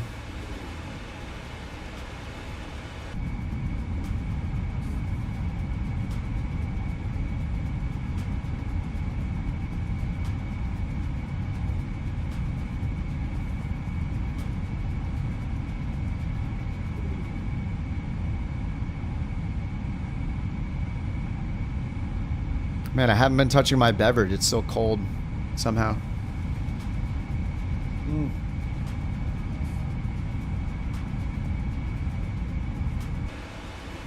Yeah, the landing spot for the PAPIs, yeah. Yeah, because the ILS is not going to be based on like the 1,000-foot markers or whatever. It's going to be based on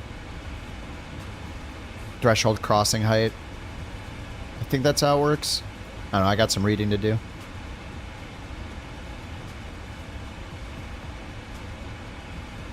Alright, coming up to 12,000 feet. It's not yelling at us for drag here, so...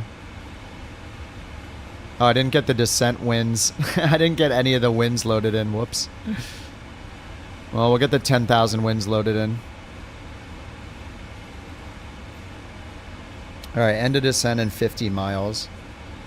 We're only going down to 6,000 feet, and then after that we'll need to descend further for the approach. We'll see what happens with the weather. I would hope that they just clear us for the approach, but because it's the US and because it's beyond ATC, like, it'll probably just vector us anyway. But I wish it would just clear us for an initial approach fix. 120.6. Couch 323 heavy. Take care. Alright, so we're going this direction. Houston Center. And then over to here. Heavy, and we'll be flying up this direction, and then they'll tell us when we can turn around and land at the airport. Alright, here comes 10,000 feet. We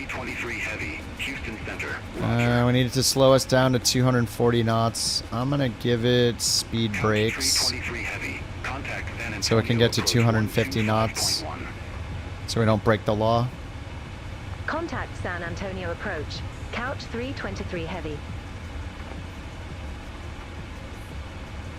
San Antonio approach. Couch 323 All heavy. right, 250 knots. 10,500 we have Mike. All right. Spoilers are retracted. 323 heavy. San Antonio approach. Good evening. Altimeter 29er89er. Expect a visual approach runway 13 right. Visual 13 right. 29er 89er. Altimeter 29er89er. Light thunderstorms. Visual approach. Let's go. Right. Couch 323 heavy. All right, airport's in front of us to the left slightly, somewhere out there.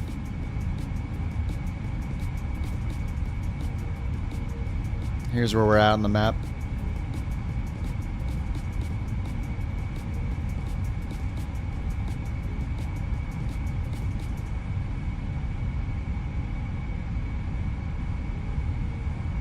And visual approach.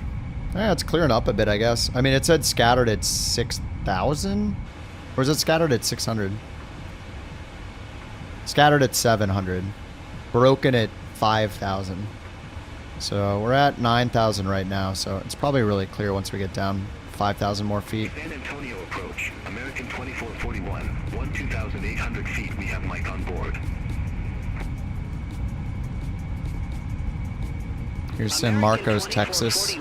San Antonio approach. Good evening. Altimeter 29er89er. Expect the visual approach runway 4. Altimeter 29er89er. Expect the visual approach runway 4. American 2441. Alright, under 8,000. I should get the landing lights on. American 1217. Turn left. Heading 195. Intercept the 13 right localizer. Descend maintain 3,300. Alright, they gave them 3,300. Turn left, heading 195. Intercept the 13 right localizer. Descend maintain 3,300. Alright, we'll probably get 3,300 as well. Alright, so this ends the arrival. We'll just be flying this way until they tell us to turn around and line up with the runway. Our speed is good. We got our VREF speed set here, 155. We're going to make it 165 on final for the gusts.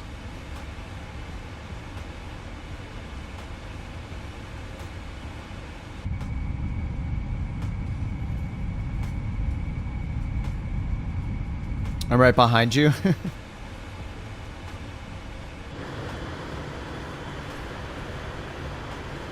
Yeah, how far out are you now? You're 20 miles away from me. I see Shadow in front of me. He's about 17 miles ahead. I see Al at the airport, it looks like. CJ4. Oh, he's 15 miles. Looks like maybe he's lined up for final or something.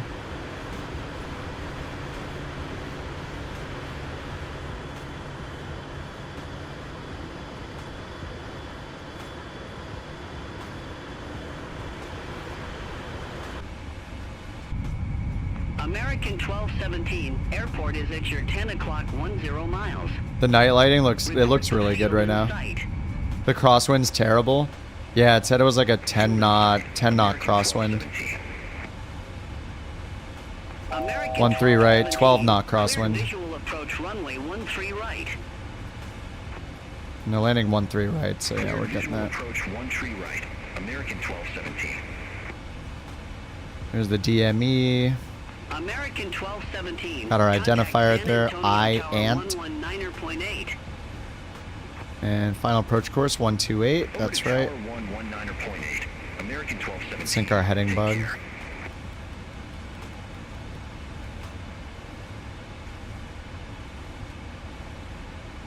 Alright, we got auto brake set. We just need to get speed brake, landing gear flaps. Let's set our rings. I'm gonna fix runway 13 right. And give it a /5, 5 mile ring. There it is in green. /10, 10 mile ring.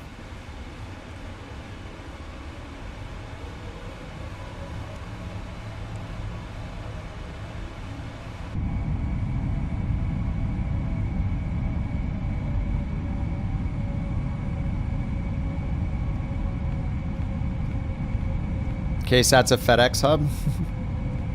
I just picked it randomly. Without, not a real world route based one, but that's good. As long as the runway is long enough, we'll land anywhere.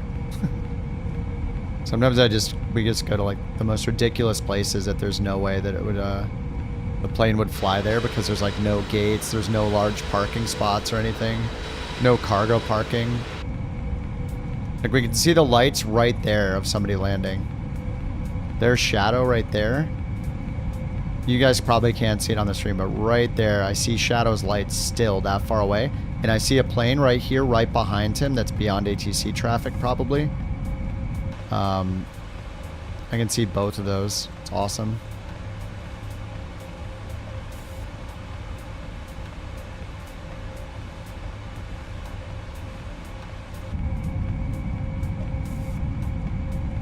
I see landing lights right there above my mouse. Like that far out in the clouds, I can see the landing lights. Yeah, I see Shadow's landing lights from here. So good. We just need more visibility during the day and it'll be great. Alright, we're turning outbound and whenever they're ready, we'll turn left. Couch 323 heavy, turn left. There it is. 275 vectors for the approach. Alright, let's get flaps 1, 275.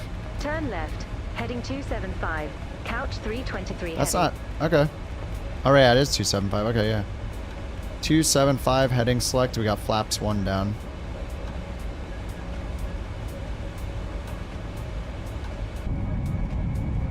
Couch 323 heavy, turn left, heading 230, intercept the 13 right localizer. 230. Turn left. Intercept the heading localizer, 230, loc. Intercept the 13 right localizer, couch 323 heavy. We need to descend more though. They'll probably give us 3,300 like that other plane. Couch 323 heavy, descend maintain 4,800 feet, altimeter 29er. 48, okay. 4,800. Descend maintain 4,800 feet, altimeter 29er, couch 323 heavy.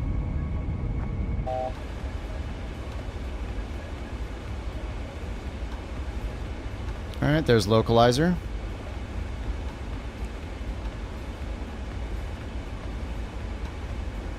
Let's get flaps 5 so we can slow down a bit.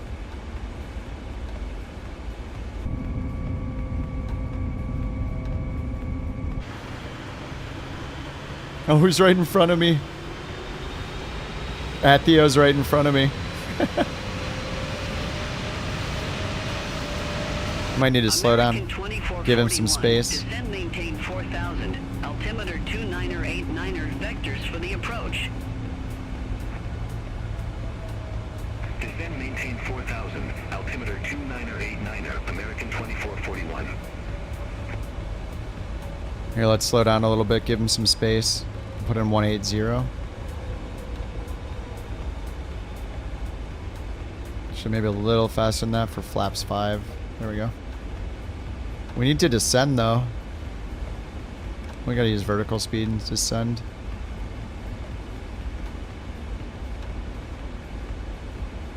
I don't know why they only give us 4,800. Alright, we're coming up to our 10-mile ring, and then we got our 5-mile ring. And let's see the checklist. Speed brakes, armed. Next is landing gear and flaps. Flaps 25. Glide slope's way below us. That's the problem.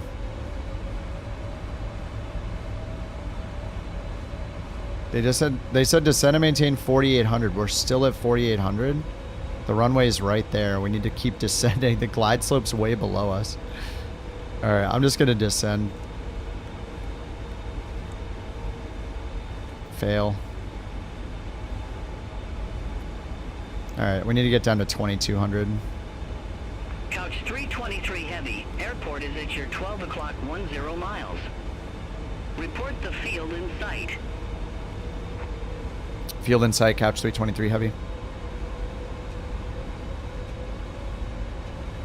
Couch 323 heavy, verify you have the field in sight. Yes, we have the field in sight. Looking for field. Couch 323 heavy. Alright, I'm gonna give it the speed brake so we can get down. Gotta chase the glide slope. This is one thing that happens like pretty often with Beyond ATC is they didn't continue our descent, so we're really high now because they just told us 4,800. Which is like way higher than we should be.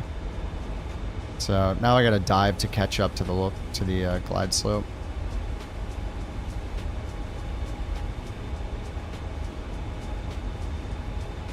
Alright, we'll get our gear down. We're almost at our 5-mile final.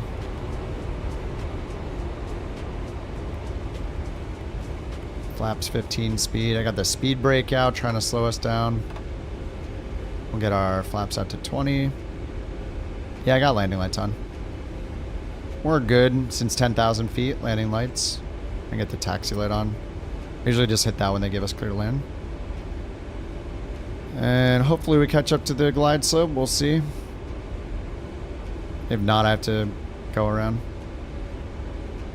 3,100. 3,100 for the go around.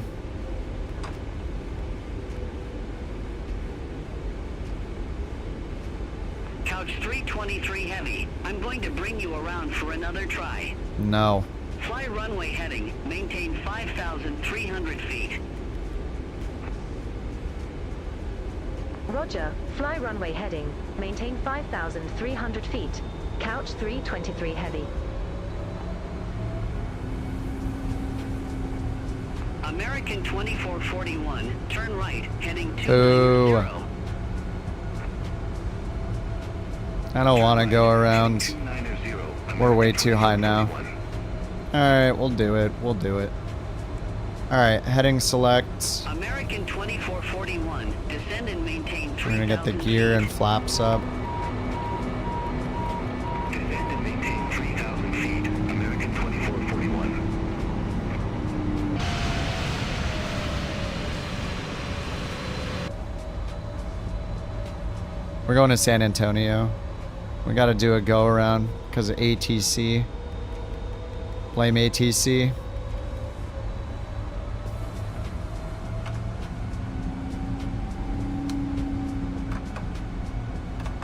And we'll get the flaps all the way up.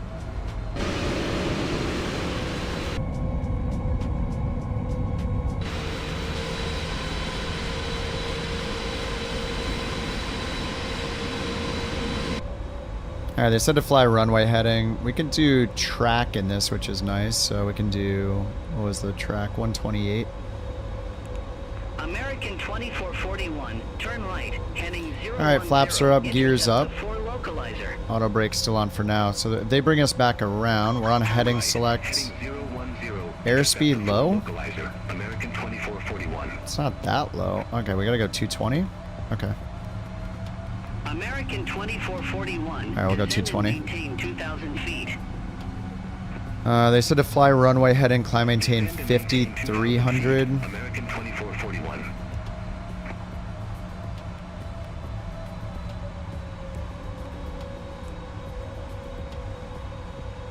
Alright, climb maintain 5,300. We'll give it control of speed again.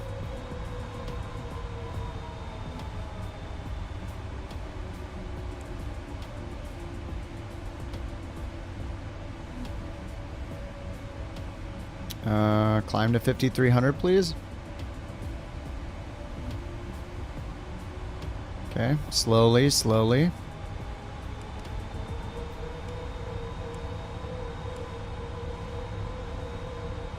Couch 323 heavy. Turn right. Heading 205. Alright, heading 205. Turn right. Heading 205. Couch 323 heavy. We're still not climbing. American 2441. Airport is at your 12 o'clock 9. VNAV altitude. Report the field in sight. Field in sight. American 2441. American 2441. Cleared visual approach runway 4. Cleared visual approach 4. American 2441.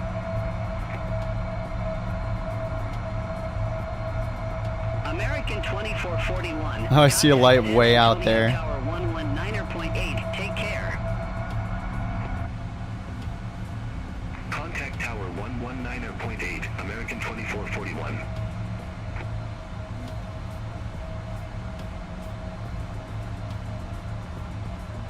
Non-normal.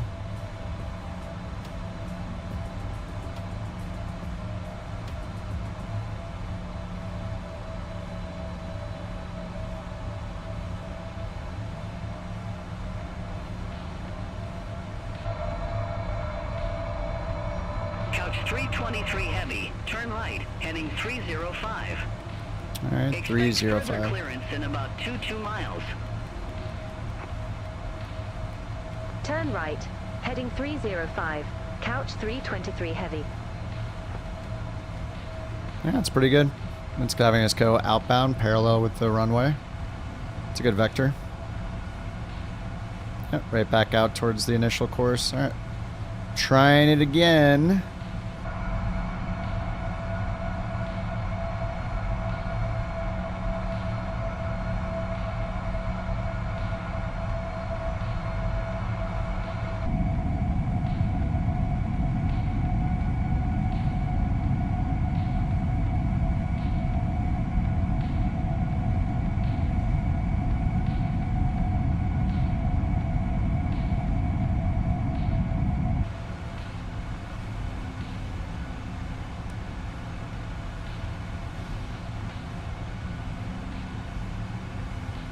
Let's see if the weather changed at all. It says VFR now, that's funny. Clouds are the same.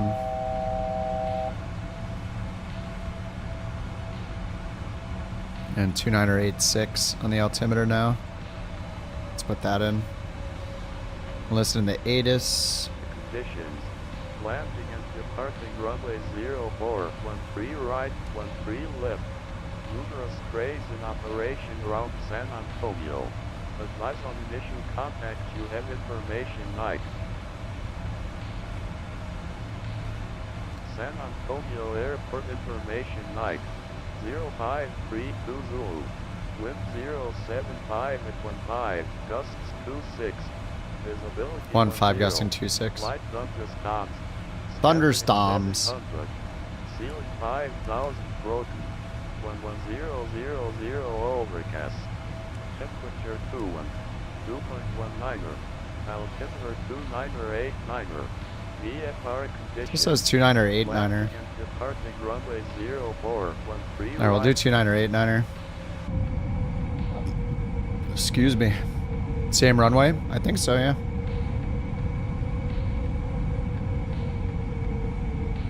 They're vectoring me around for the same one.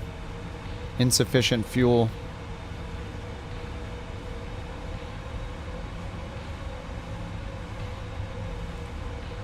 We're gonna have 9,000. We're gonna have 9 tons of fuel still.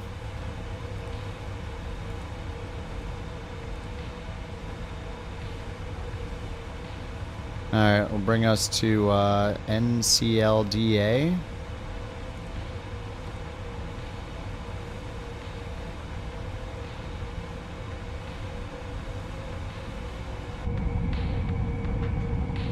This is cool. We get a little extra view of San Antonio. Here's our go around. Whee! Look at the vectoring though. I mean, the vectoring when they do it is... The vectoring is generally good. The altitude is the problem. When they turned us here, they had us go down to 4,800 feet. We need to be down to like 2,200 feet over here somewhere, like 3 miles out or so. Or 5 miles out, roughly. But they didn't tell us to descend further, so then they just give us a go around. It's like, thanks. That was super nice of you. But if they can solve the problems with the altitudes, it's gonna be way better. I think that's more of a problem than the vectors, is the altitudes. It does recognize when you're like at the wrong altitude in cruise, but that's it. Besides that, like, it's not gonna be like, oh, you're high, let's give you an S turn, let's give you a 360, let's let you hold at this waypoint and descend. Like, all those things will be really cool when they get them in.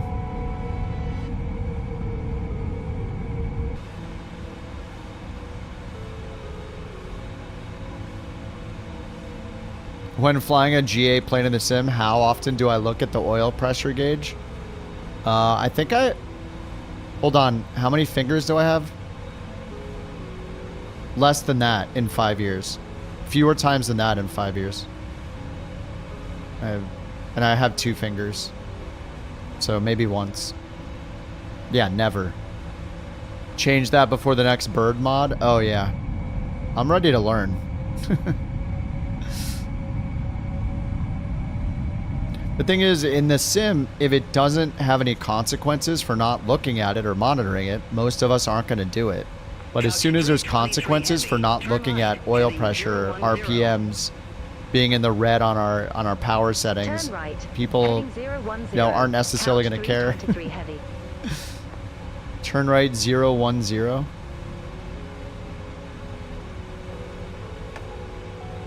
right, let's get flaps 1 down. I'm going to give it control, and we're just going to do a good old VNAV intercept and put in 2200. Let it do the work for us. LNAV, VNAV, 2200, flaps 1.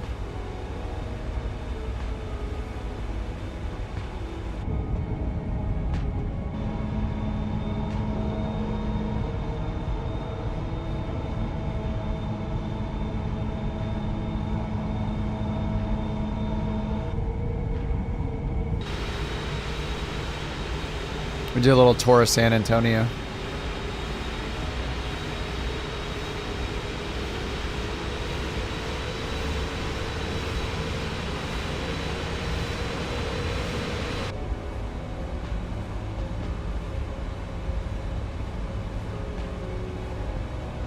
Couch 323 heavy, turn right, heading 100.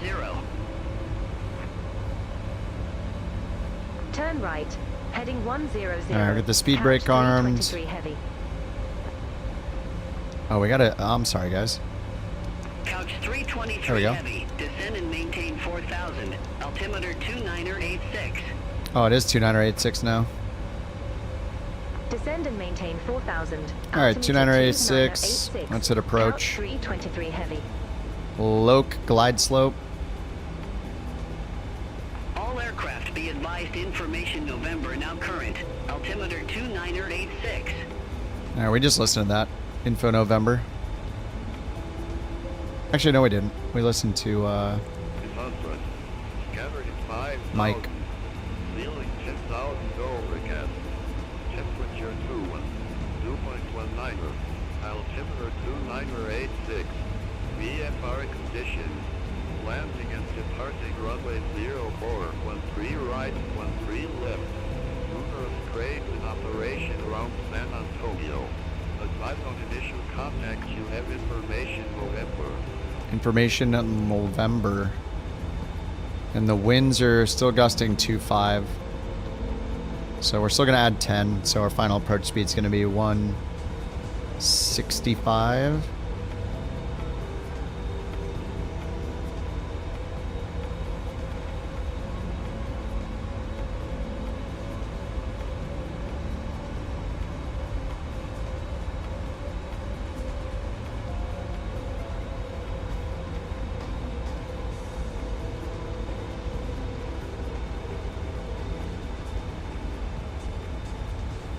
Yeah, I'll get it, JT.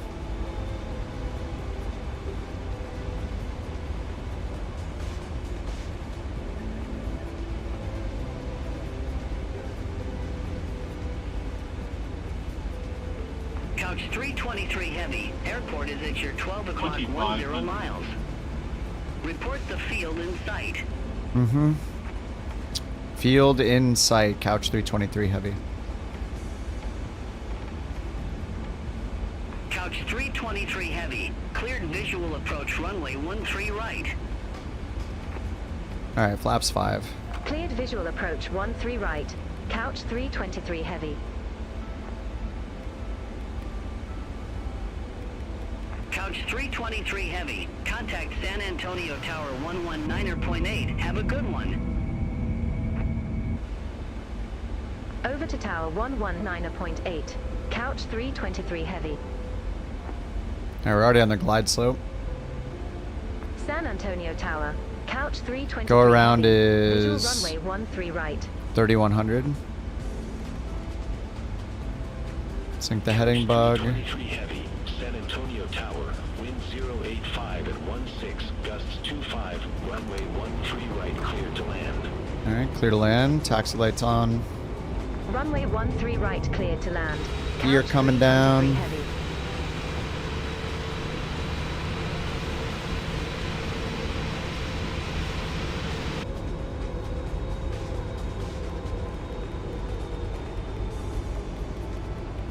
Alright, bugged flaps 15 speed. We're gonna do 165. Let's just get flaps 20. Flaps 25. Roll for a fault. If it let me do random in this, it doesn't let you do random failures like trigger one. It's kind of hard to do the dice roll thing in this. It's better in the Phoenix because it's got the random button. So I can just hit random failure over and over again. But yeah, not in this plane, unfortunately. If they add a random button, I'll totally do it in this plane because I want to learn.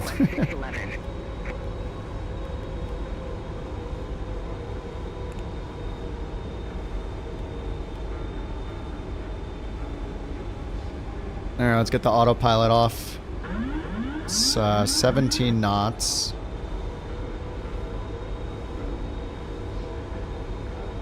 $16 knots. It's not really gusting. Oh yeah, there it is. There's a gust to 20. I'm gonna knock a couple knots off the speed. Approaching minimums.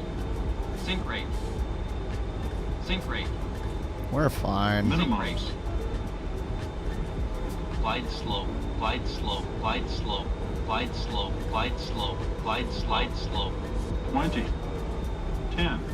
5.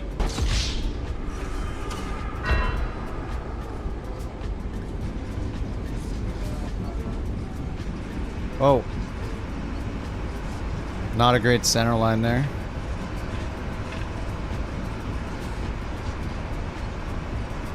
Man, you guys thought I was gonna get less than 200? You know I normally get like 400, right?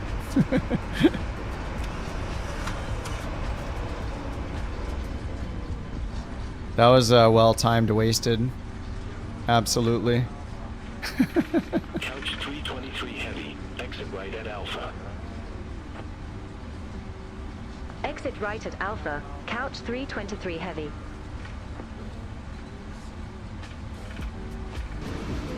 LabQuest 611, contact San Antonio departure. See you. Which one's Alpha? Right here. Contact San Antonio departure. LabQuest 611. Stupid bird won all the points.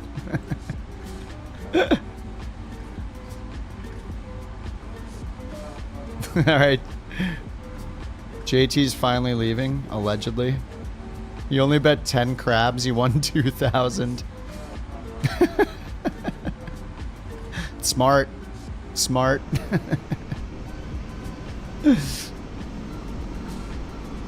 I was definitely the last one in with the go around. Sorry I couldn't watch you guys land.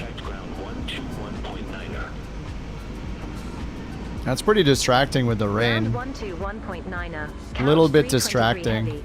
Have a good evening. Alright, let me get my crappy rating over here and then we'll watch some replays and I'll go to bed.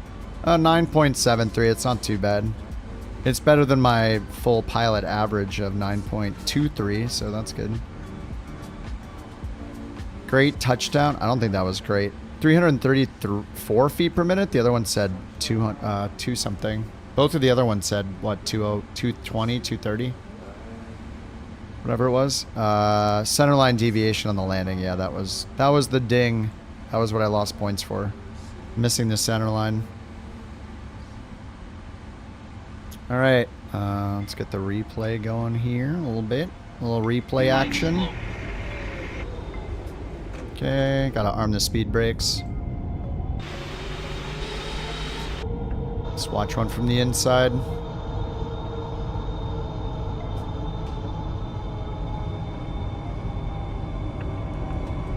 Maximum plane volume.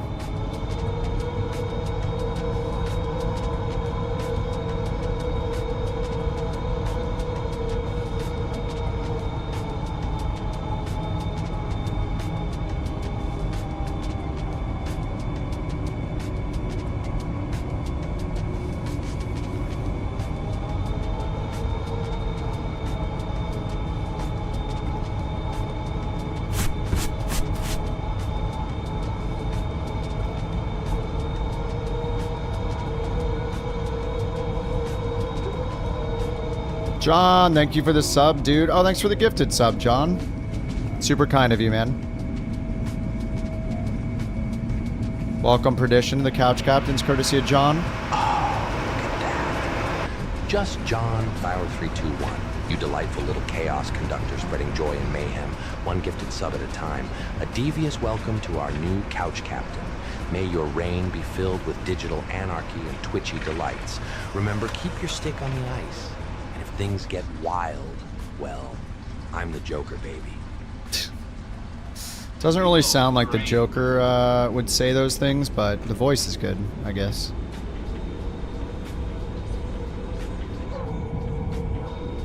Don't sink. Don't sink. Don't sink. I'm gonna turn this on. There we go. Oh, look, the brakes are hot from the landing. Thanks again for the gifted sub, John. Super nice of you, man.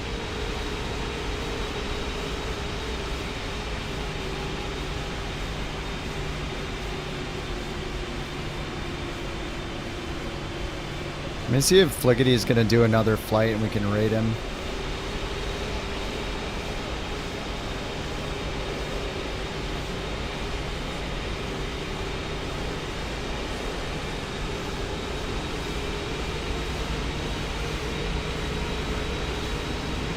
Oh, I can't hear him.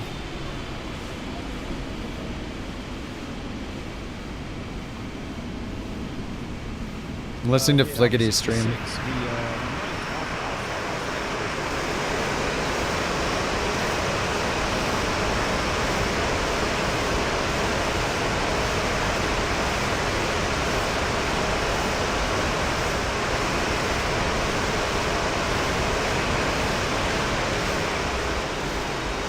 Are we done? Yeah, we're done. Is that JT? Oh no, it's not. Don't sink. Don't sink. Don't sink. Don't sink. Why are we done? Because it's been a long day. Don't sink. Too low. Don't sink. Too low. Don't sink. Too low. Terrain. Too low. Terrain. I don't know if Fliggity's gonna do another flight or not. I never know whether to rate him when I'm getting off because he does like a 3-hour stream and it's been 3 hours and I think he might be done.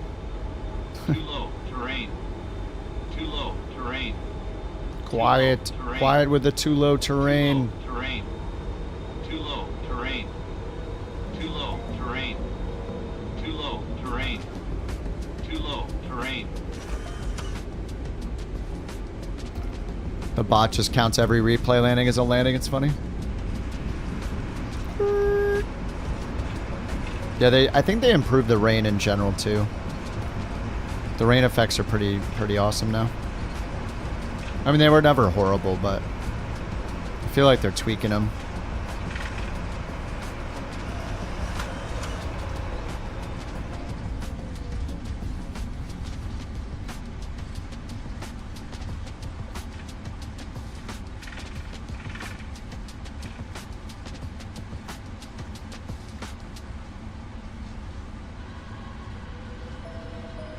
I'm kind of creeping on Fliggity's stream right now to see if he's done or not. I'm not sure if he is.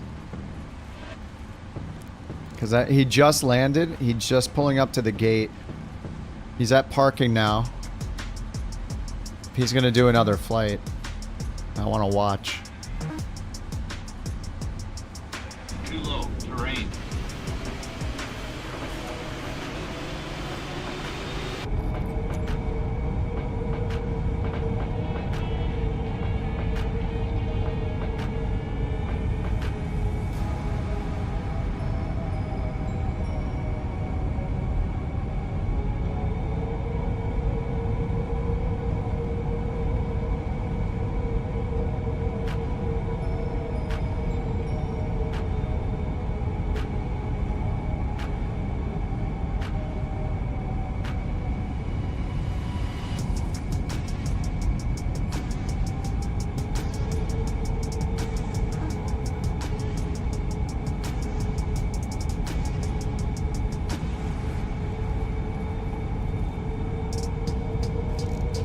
How do I ask Fliggity? I just need to go in his chat and ask him.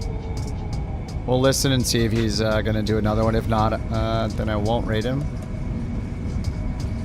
Just gonna open his stream right now. What I was on.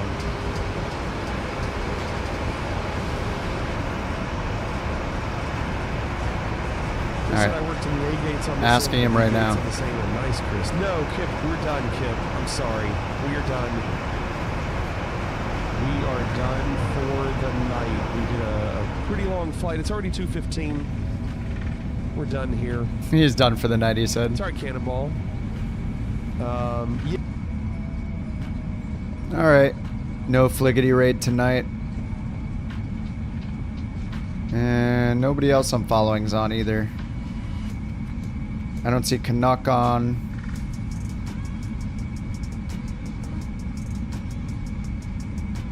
I think we're all done, guys.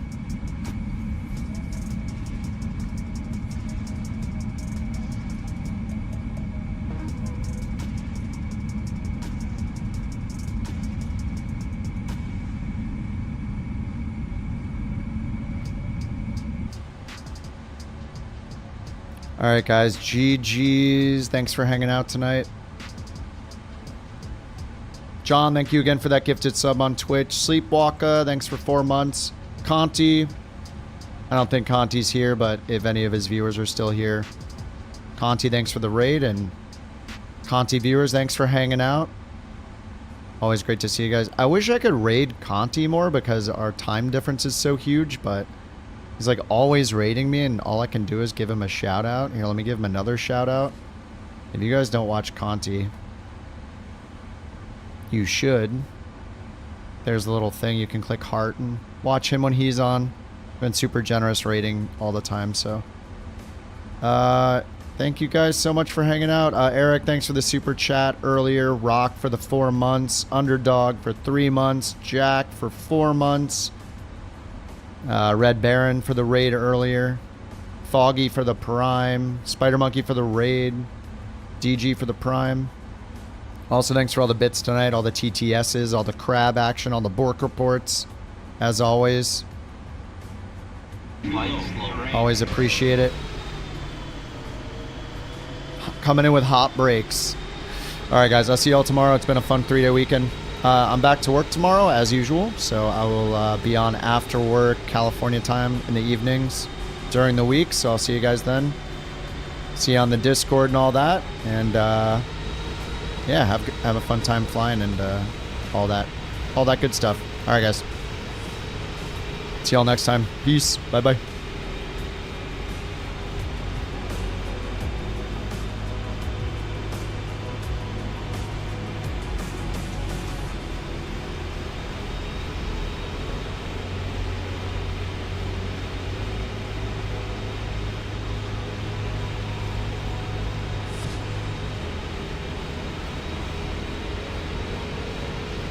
Oh, and I forgot to say thank you, Bird, for Bird Trek Day 15 today.